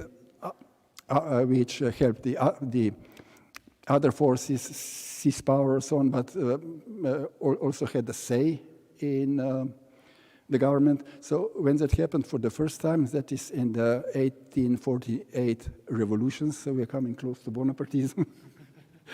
When that happened, a new entity and a new political concept appeared. That was the concept of social democracy. Not in the way we use it today. That was a synthesis of the socialist social movement that dealt with the social question, and of the radical Republican political movement that demanded a democratic constitution or democratic form of the state. So the two together formed this social democracy, and from then on, socialism was, as a rule, seen as something, as a movement that is fighting for democracy, even though we know from historical experiences how things went. But so let's say this on the level of the principles, the link was there. I will now jump to the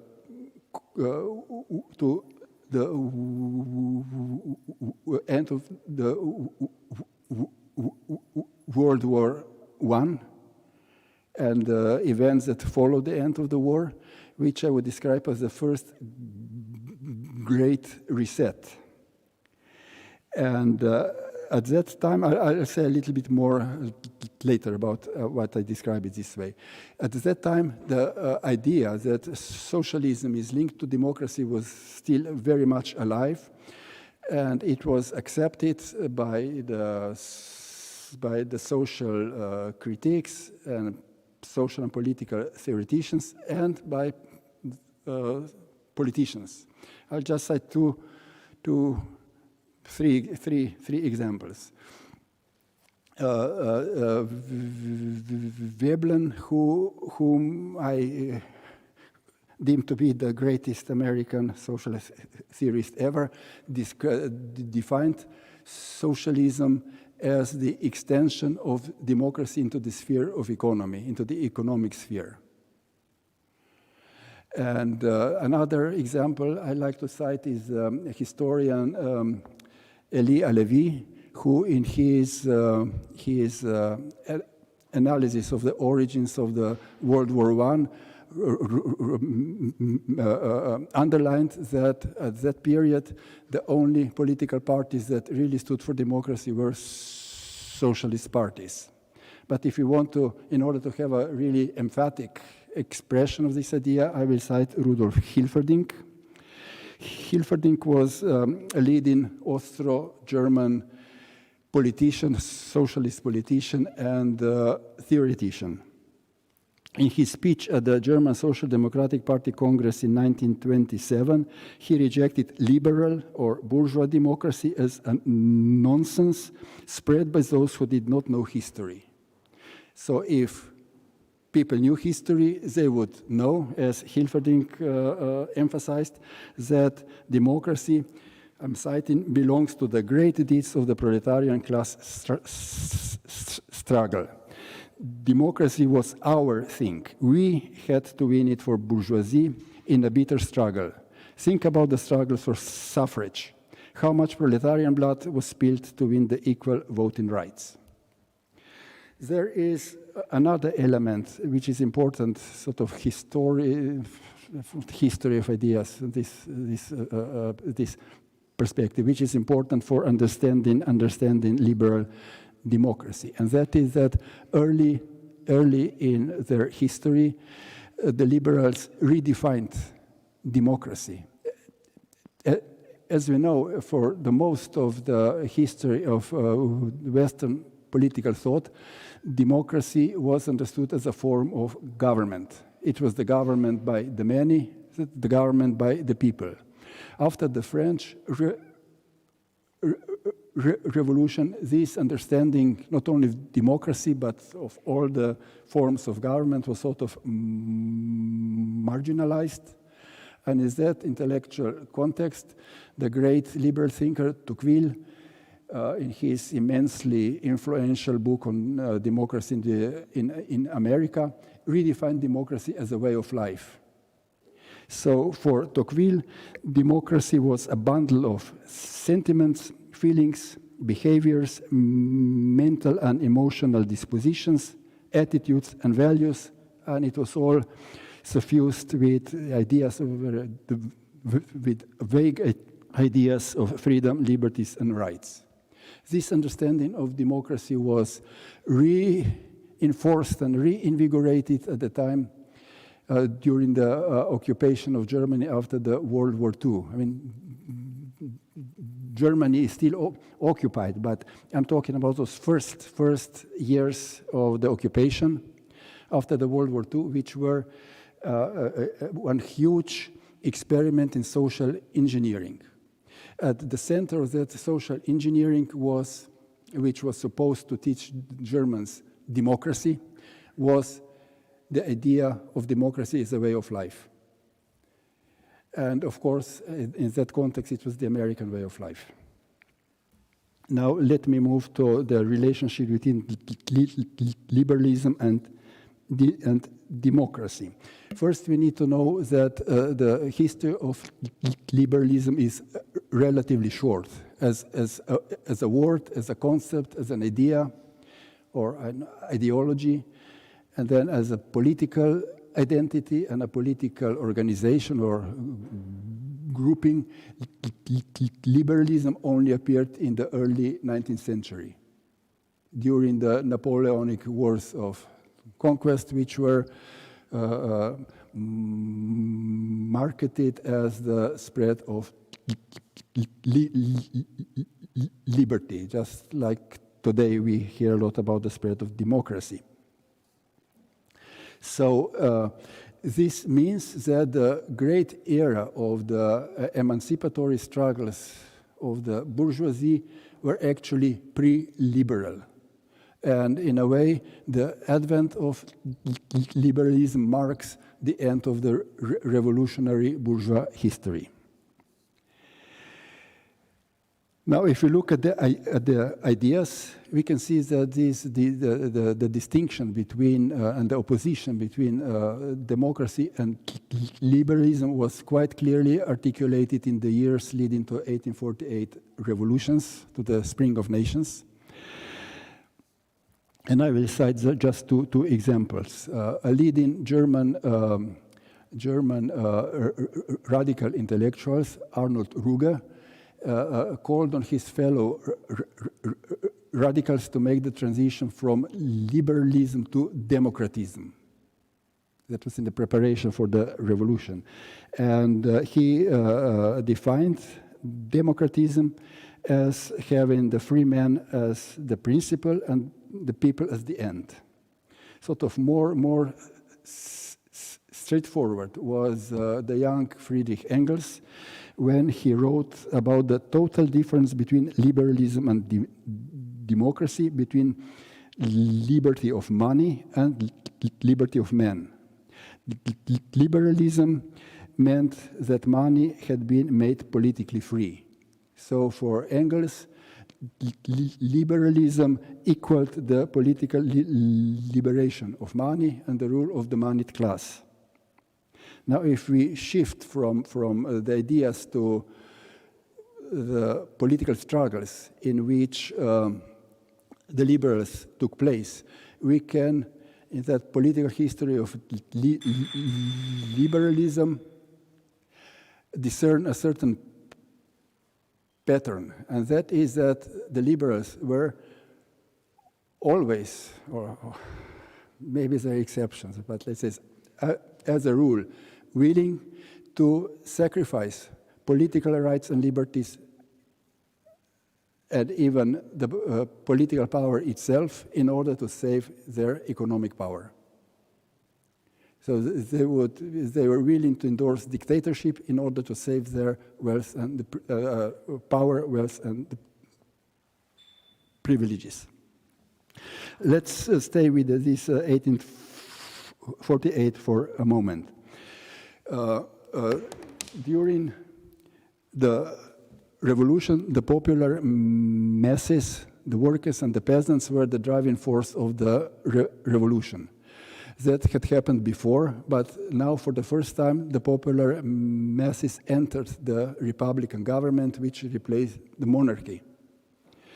The leading positions in the Republican government were held by the liberal bourgeoisie. And the first thing the liberals did was to very violently and brutally expel the popular masses from the political stage. As soon as that was done, with the massacre of the Paris, in Paris in June of that year, as soon as that was done, or soon after that was done, the liberals abolished the universal suffrage, which was then introduced for the first time, really. They also restricted rights and freedoms, especially the free press and the right of association. They stifled the debate in the National Assembly. And they made all kinds of unprincipled compromises and deals. And all along, they talked a lot. And the people didn't like all the talk, and they stopped listening. And they began to listen to someone else, which was, in this case, Bonaparte. So this, when the liberal bourgeoisie proved it was incapable of ruling, of governing, it opened the gate to Louis Bonaparte and his political dictatorship. Now the political contemporaries on the political left and right understood liberalism as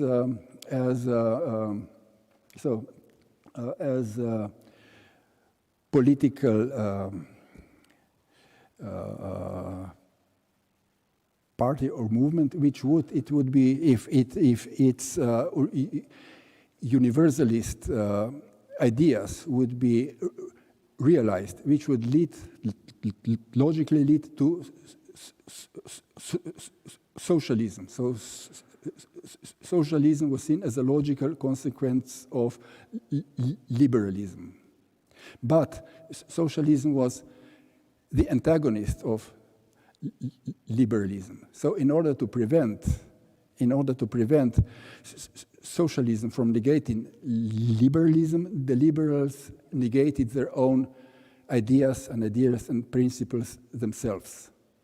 They were even willing to give up political power in order to maintain their economic freedom and economic power. If we move then to the next big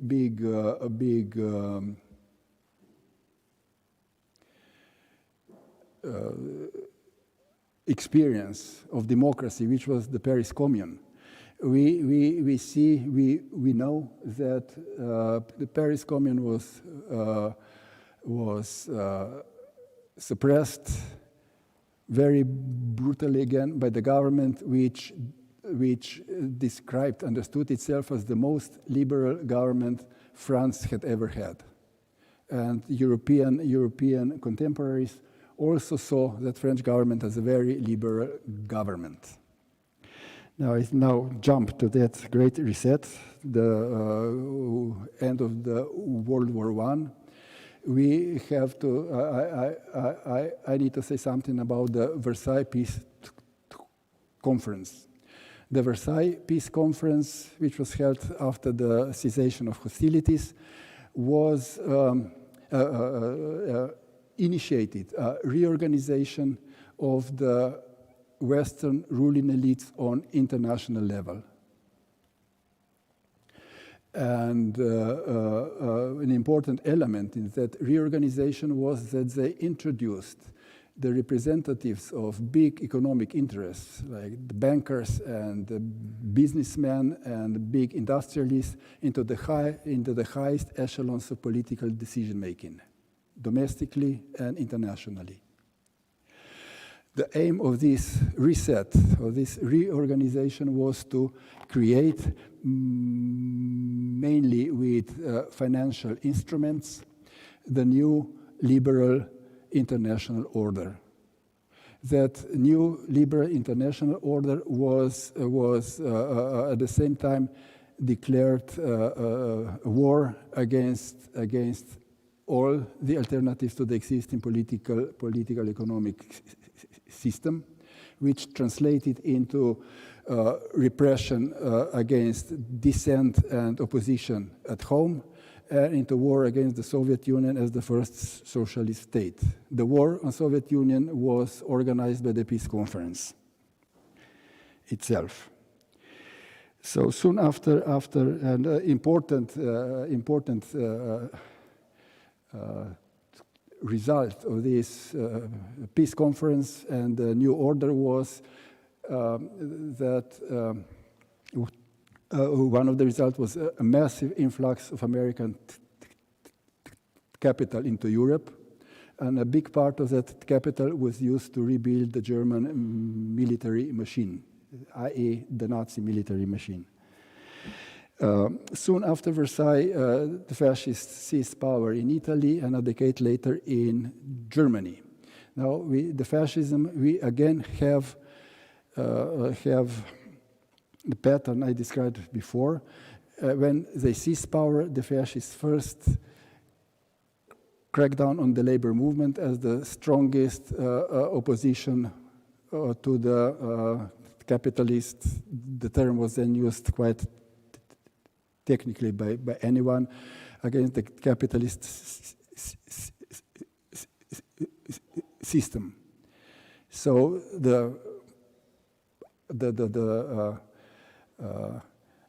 these underlying classes, the popular classes, were pushed out of political decision-making. The political representation was suppressed. The liberties and rights were suspended, and the rule of law was suspended, and we had a political dictatorship which took care of economic power and economic freedom. So we have this sacrificing in a way of political liberalism to the economic freedom and economic power. After the World War II, the liberal international order was reshaped and reorganized again by under the hegemony of the United States. The United States was the only country that was unscratched by the war and emerged as the strongest power and took advantage of that. So they were the main actors in shaping the post-World War international order. Now, it's important to know that during the war, during so-called industrial mobilization in the United States, that is the mobilization of economy for war, there occurred a shift in the structure of power, in the functioning of power, which was that the big economic interests gained supremacy, gained influence over the government as the executive organ of the public authority. So these big economic interests were able to influence and shape governmental policies. And they were also in charge of the occupation of Germany. And what happened in Germany was decisive for the organization of whole Europe after the World War II. So what first happened during the occupation? There, in my view, to be brief, three decisive moves made by the occupying powers, by occupation authorities. The first was the suppression of the anti-fascist movement. That anti-fascist movement in Germany occurred at the time of the collapse of the Nazi regime, and it was a massive social movement. It was joined by the surviving activists of the labor movement, who who sort of survived the Nazi regime in underground, while the leaders of the parties went to the safety in exile. So it was a non-party labor movement that joined the anti-fascist movement, and the occupying powers suppressed them. Next, they put a stop to denazification. And third, they introduced neoliberalism as the official economic policy. This all coincided with the launching of the Cold War. As I said earlier, Cold War was fought in the name of democracy. But that certainly was, I mean, I would not put this period into the annals, into the history of democracy. It all ended with the triumph of liberal democracy in the Cold War, and with the so-called unilateral moment when the United States became the sole superpower. The irony or the paradox is that this triumph of liberalism ushered in the gradual self-destruction of liberalism. Now, this is bringing us to our present time.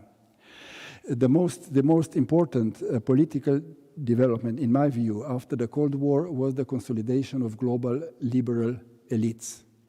Some authors talk about the ultimate strengthening of transnational liberal elites. So for 30 years, we've been living under the liberal rule globally, or at least in the West, but sort of with ambitions for the global rule. And the liberal rule is actually leading to the destruction of political liberalism, to the destruction of the political facade of liberalism, and it could be best described, I think, as a massive anti-democratic offensive. So if we look at on the empirical level, we can see that elections are neutralized, that political representation is discarded, that the parliaments have turned into the entities that are ruled by political parties, not by the people's representatives.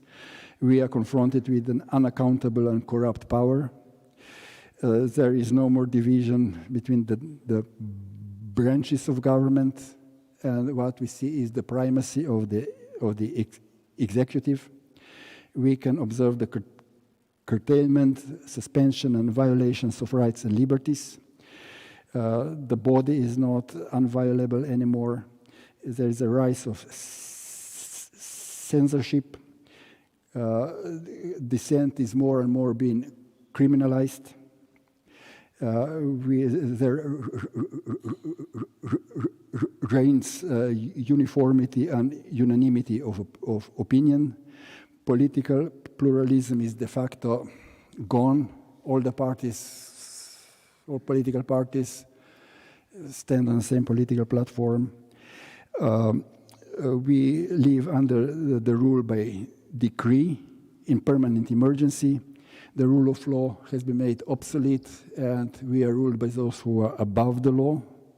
On the ideological level, individualism is in retreat, but it is in specially designated areas is still driven to the extremes. Then the free market is no more. Instead of that, the mythical invisible hand, we can see wherever we look the heavy hand of the government, of the state, with the sanctions, piracy, stealing, and plunder, and war. And we can observe a huge rise in of the power of the repressive apparatuses. Police brutality in the West is unprecedented. So this deconstruction of democracy, which involves the demise of political liberalism, is now the work of liberalism itself. Liberalism is not outsourcing the dirty work of political dictatorship to other political powers. So this is different from Bonapartism and fascism. Now the liberals are introducing dictatorship themselves. So this is sort of directly liberal dictatorship. The liberalism has become, so to say, its own Bonaparte, and it has incorporated fascism. So in tune with its own inner logic, it is turning into totalitarianism, the liberal totalitarianism. Now, the conclusions. In their war on democracy, the global liberal elites are destroying political liberalism. But they are blaming for this destruction of liberalism, they are blaming the so-called illiberals. There is a historical precedent for this. We first hear about the crisis of liberalism at the turn of the 19th and 20th centuries. At that time, a group of radical liberal intellectuals appeared in Britain, which called themselves New Liberals. These New Liberals criticized the established, so-called old liberalism for being either unable or unwilling to constructively work on solving the problems which the rise of the triumph of liberalism had created. The foremost among the problems were the social questions, that is, the rise in social and economic inequalities, deconstruction of democracy, and imperialism. So the new liberals called for reform of liberalism. It's too bad they were not listened to. Another force, another theme in liberalism gained on influence, and that were the neoliberals, which appeared a little bit later in the 1920s. They too observed that liberalism was in a crisis, but they blame for the crisis the enemies of liberalism. So the liberalism itself was fine. There was nothing wrong with it, but it was a victim of the awful enemies. And instead of reforming liberalism, neoliberals called to war against the enemies of liberalism. Now, if you look at these illiberal regimes in our own days, especially in our proximity, we have to observe and realize and accept that they are part of the neoliberal consensus. They share with the liberal regimes the same basic neoliberal policies and economic political outlook. That is the untouchable freedom of big private economic power, strong repressive state in its service, and political dispossession of the underlying population. They're also members of the same military and economic alliances as the liberal regimes. Now, what would follow from this analysis is that liberalism, or liberal democracy, if you want, is no alternative to illiberalism. Both liberalism and illiberalism are twins, and they are both anti-democratic. So in order to revive democracy, one has to revive democracy, not liberal democracy. There is no need for us to take sides in the struggles and the culture wars between liberals and illiberals, but to fight for democracy against both of them and simultaneously. That's for now. Thank you.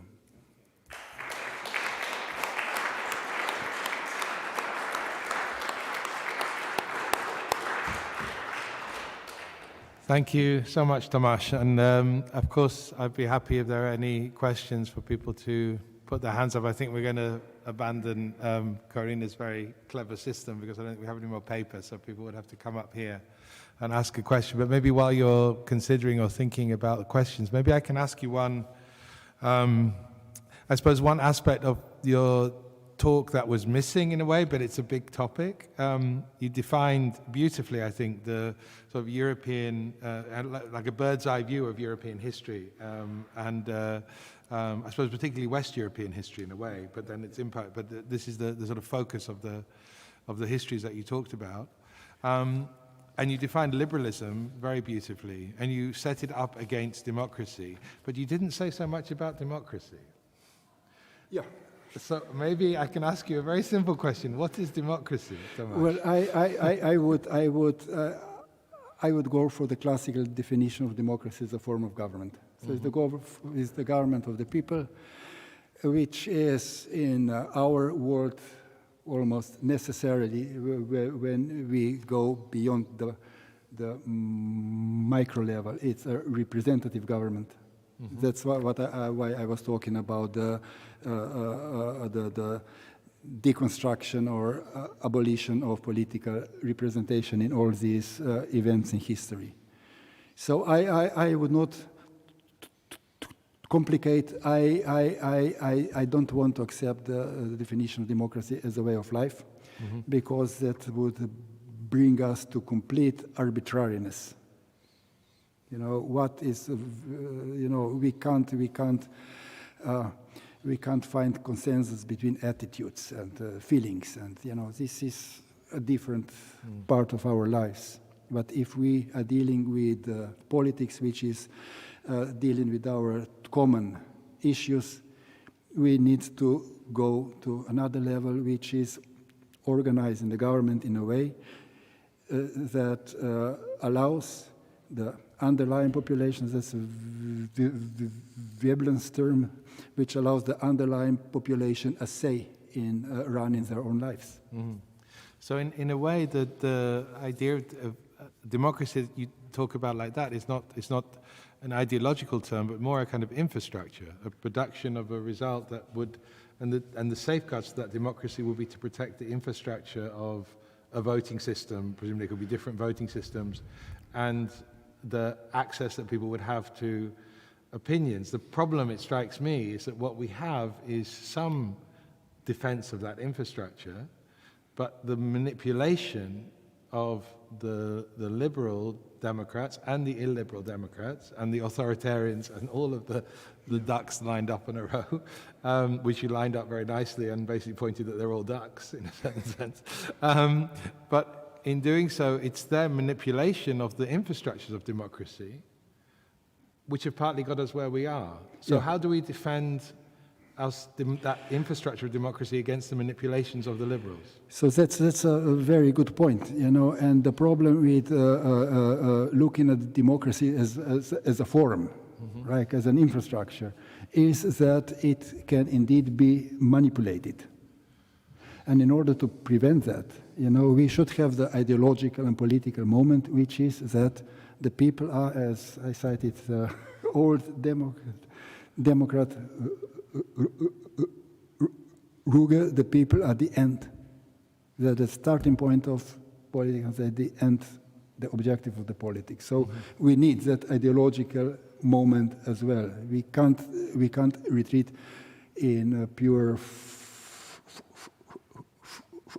formalism, in my view.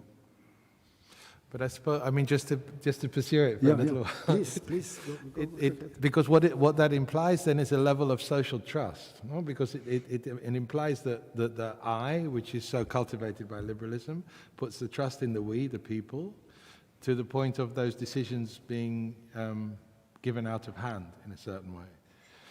And I think that, I don't know, it just feels really difficult in the societies that we have, and even in the infrastructures of a nation, of the state, to build that level of structure, of trust again, back into the democratic forms that we have. I could see it working on the level of what we could call the commons, of relation, of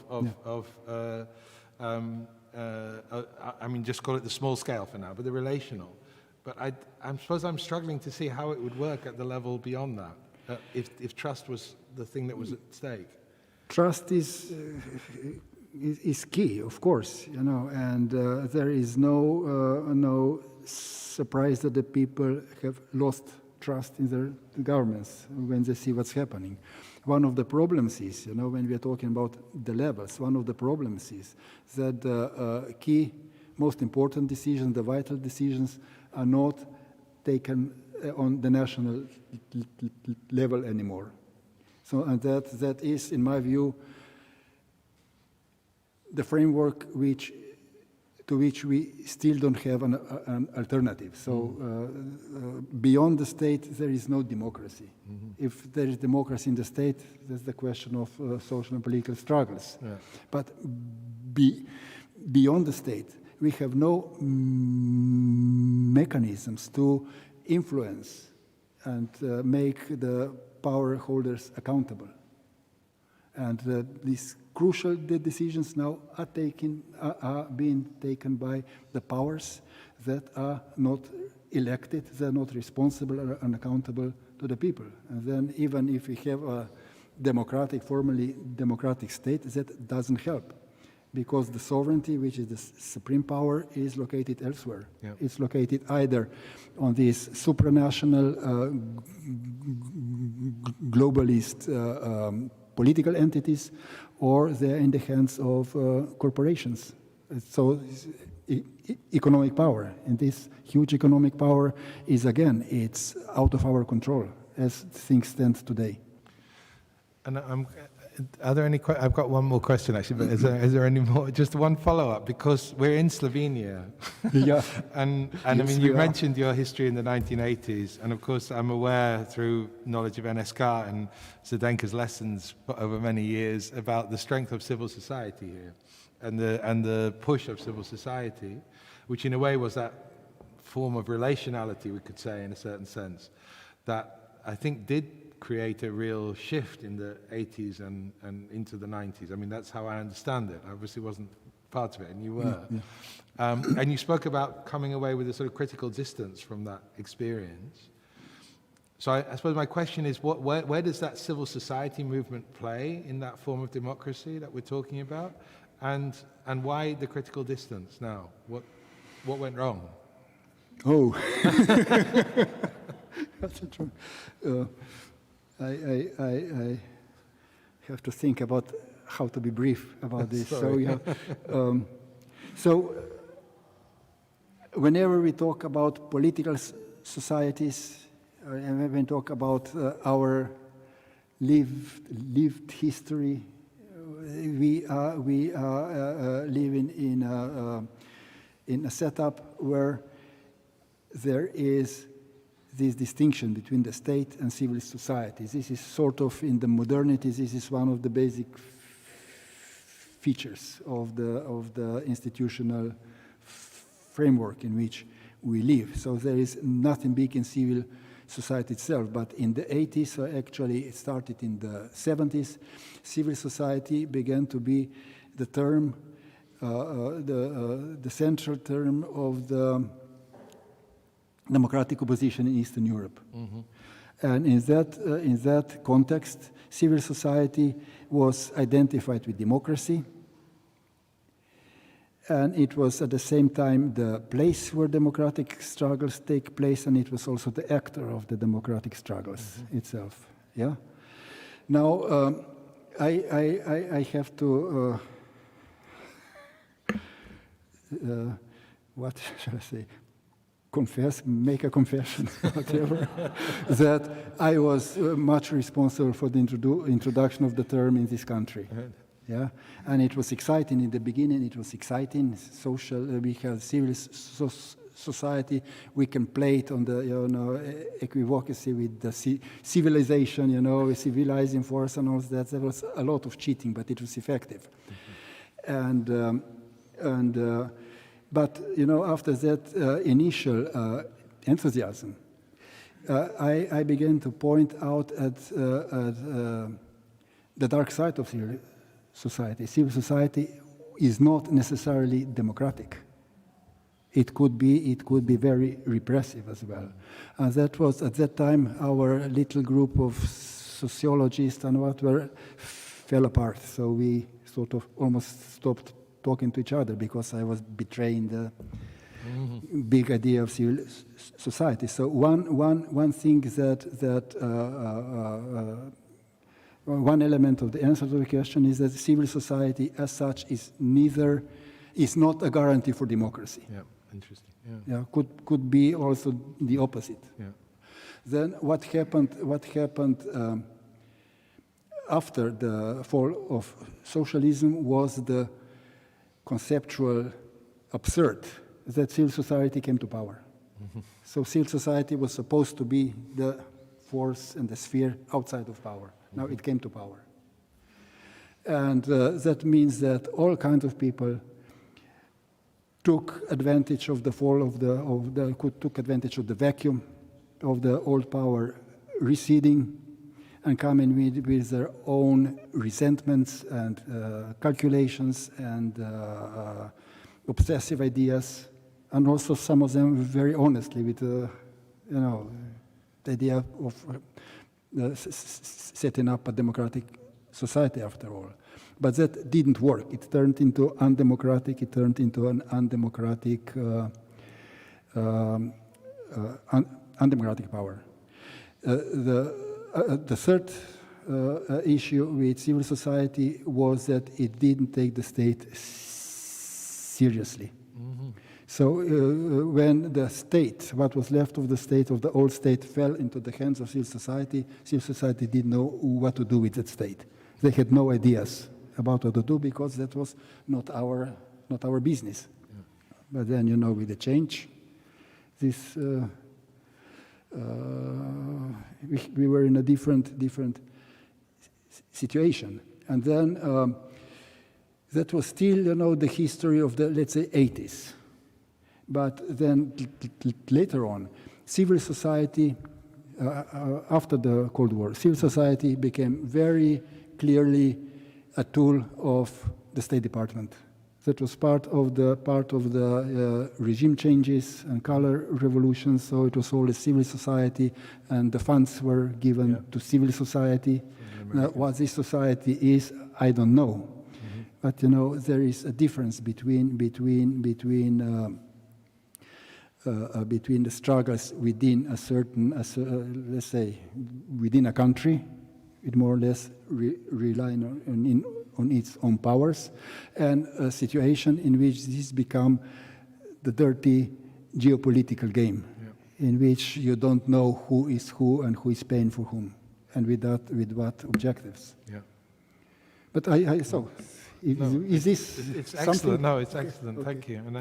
And it points also that civil society is not a way out of some of these conundrums that we're talking about today. No. Clearly, it's no. If it was at one time, it's no longer. No.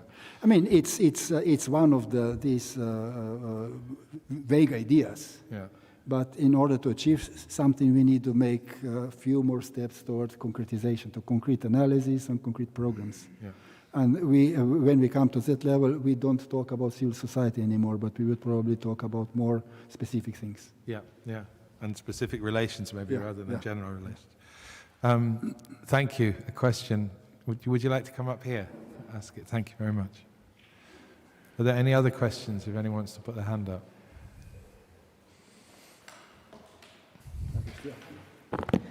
Thank you so much, Tomasz, and this is always such a great pleasure listening to you with everything, and also this so reflective self-reflection on the time in which you were so important actor. I actually want to build up of what you two just started discussing, and this is I think for all of us rather disturbing, inevitable continuity. Today in Europe, when we speak of illiberal societies, it's clearly, we know what we are talking about. We're talking about Hungary, to a certain extent, Poland, to a certain extent, Slovenia, so certain tendencies that clearly emerge out of some genealogies that start more or less with state socialism.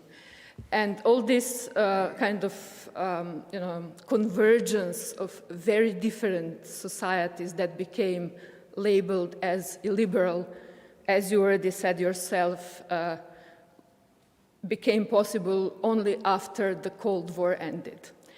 And at that moment, we got all together, like African dictatorship, post-colonial states, post-socialist, everything became illiberal.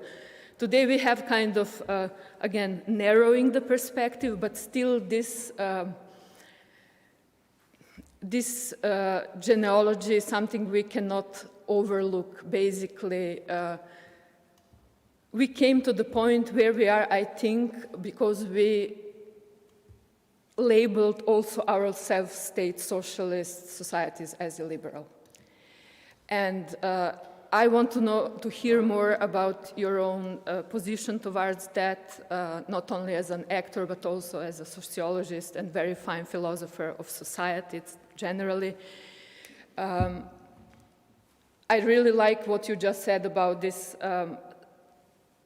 civil society position within a society where you can produce internal critique from the position of being part of the civil society, but then at some point civil society becomes managed from the outside, financed from the outside, and that we could see more or less leads to certain and very problematic kind of taking over legitimacy over society and civil society by liberal forces, as it happened in Hungary, where open society got expelled, as it happened here when very simple NGOs and other non-governmental initiatives are very, very underfinanced and basically on the way to be destroyed.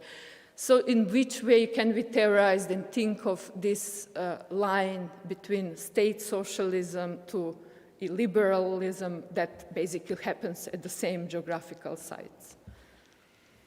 Thank you. Thank you for your kind words and for the question. Well, I see two very big problems.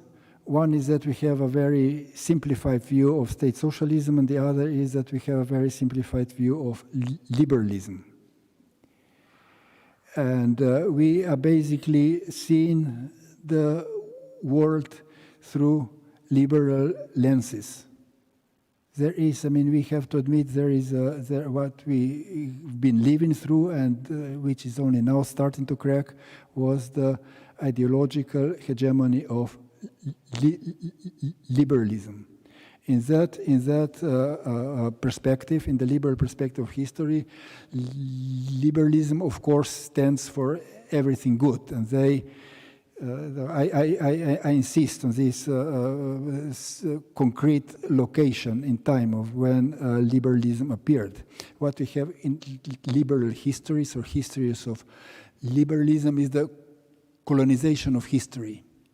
So everything that is in sync with liberal ideas of themselves, anytime, any place in the world, become the predecessor of liberalism, the root of liberalism, or liberalism itself. And any free thinking and toleration and religious freedom. So this is all appropriated. At the same time, the ugly, the sort of the underbelly of liberal history is taken out of view. And that is the brutal colonization, imperialist wars, and also brutal repression of the underlying classes at home. And now we have, if we take Losurdo, Italian theoretician, Domenico Losurdo, he wrote a book that is called The Counter-History of Liberalism. And he's bringing up this unpleasant stuff. All the racism, intolerance, brutality, that the liberals had committed in history. So it's a history that reads very differently. But the problem with Zurdo is that he takes the framework set up by the liberal historians themselves. He just turning that history sort of inside out. Instead of the nice face, we see the ugly face. So what we need to do is to rethink that history independently of liberal histories and liberal counter-histories. And the same we need, you know, the way we talk about socialism today is the way we were taught, or the people in the free world were taught to think about socialism during the Cold War. So it's something dismissive. Now, if you look at the United States, there is a continuity. There is almost 100 years of systematic anti-socialist propaganda. So it's clear from where those views come. Views who see Biden as a socialist, for example, the absurdity like that. But here in our country, there was a shift. We lost our own heads and our own thoughts. Under the socialist regimes, a lot of us were very critical. I mean, I would say the people in general had their healthy distance to what was happening, but at the same time, they appreciated the benefits of the system. But then, you know, we gave all that up. We sort of, we are giving up or denying. We are ashamed of our own history. And if we are ashamed of our own history, we are doomed. So rethinking of that history outside of the frameworks that were imposed on us in the post-Cold War period. I think we've got time for one question from Tomislav, possibly one more, but I don't see any other hands up. So it might be the last one. But we have time to answer it this time.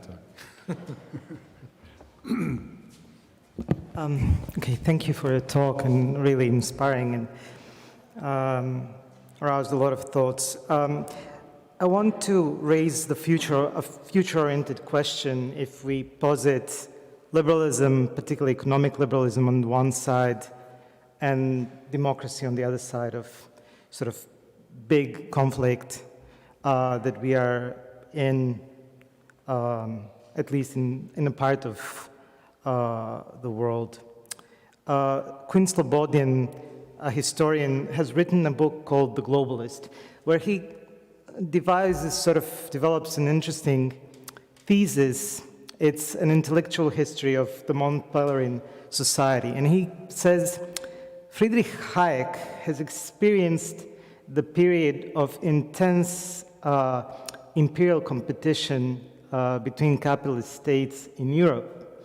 And he and his sort of intellectual cohort has went on to design a global set of institutions that would fully disembed capitalist economy and stabilize it in that way from the capacity of political intervention at the level of nation states, so as to prevent that there is another fascism that could arise from imperial interstate competition. No? And I think there is something to that thesis. It's interesting, at least. But so we are facing neoliberal global order. And my question would be, democracy plays out mostly, at best, at the level of nation states. No, it's really hard to design processes by the people, for the people, that can scale. And it's really hard to imagine how that scales to a global democracy. So I would be keen on hearing, how do you see, that struggle between capitalism that is global? You said that decisions are made either at supranational institutional level, which would be, I guess, also primarily economic regulatory institutions or through corporations, whereas democracy happens at a lower level. And how do you see that? Where is the room then to contest liberalism qua sort of global economic order? It's a very interesting question. So I would like to comment first on the book you cited, Slobodian, The Globalists.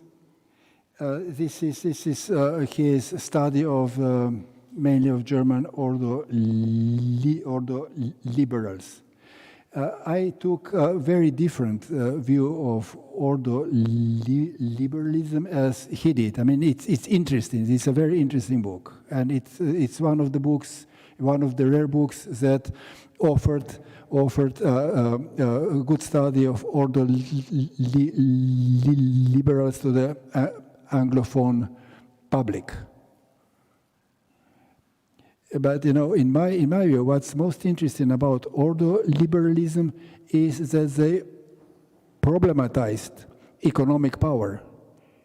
They said that too big an economic power is unacceptable. One should, they argued that the state, the public authority, has to define the framework, the institutional framework in which economy would work. So economy is not the goal, but it's a means to pursuing national political goals. And in that framework, the state would take care with its laws and the application of the laws, would take care that economic power doesn't grow too big. And that's an aspect that has been sort of, in my view, I mean, there is not much good writing about ordo liberals, but that aspect especially has been overlooked. And I think is the key question, this uncontrollable economic power. And they were arguing for its control. And this would lead also to your question about how to negotiate between the global capitalism and potentially democratic situation within the national framework. There is I think there is simply a contradiction between capitalism and democracy. In that capitalism is by its tendency, by its inner logic, is cosmopolitan. And democracy is, as far as we rely on the historical experience, is national. And we have this conflict. And the question of the control of the economic power applies to both levels, to the national level and to the international level. But who would control the economic power of the global capital? We are sort of, I mean, both the liberals and the socialists were blind to the question of economic power. And they didn't. In the socialists, when they seized power, they didn't do anything to change the relationship or the status of economic power, but sort of went into the competition with the world, within the world market, and lost. So it's a very intriguing, a very important question. I hope I answered you, at least in part. Thank you. Thank you. I'm looking around. Thank you really very, very much. Thank you. Tomasz, I don't think there's any more questions, but I think there's a lot of food for thought in the talk. And I think, it would be fascinating to continue. Hopefully we'll have another chance at some point. Hope But so. thank you very much indeed. Thank you.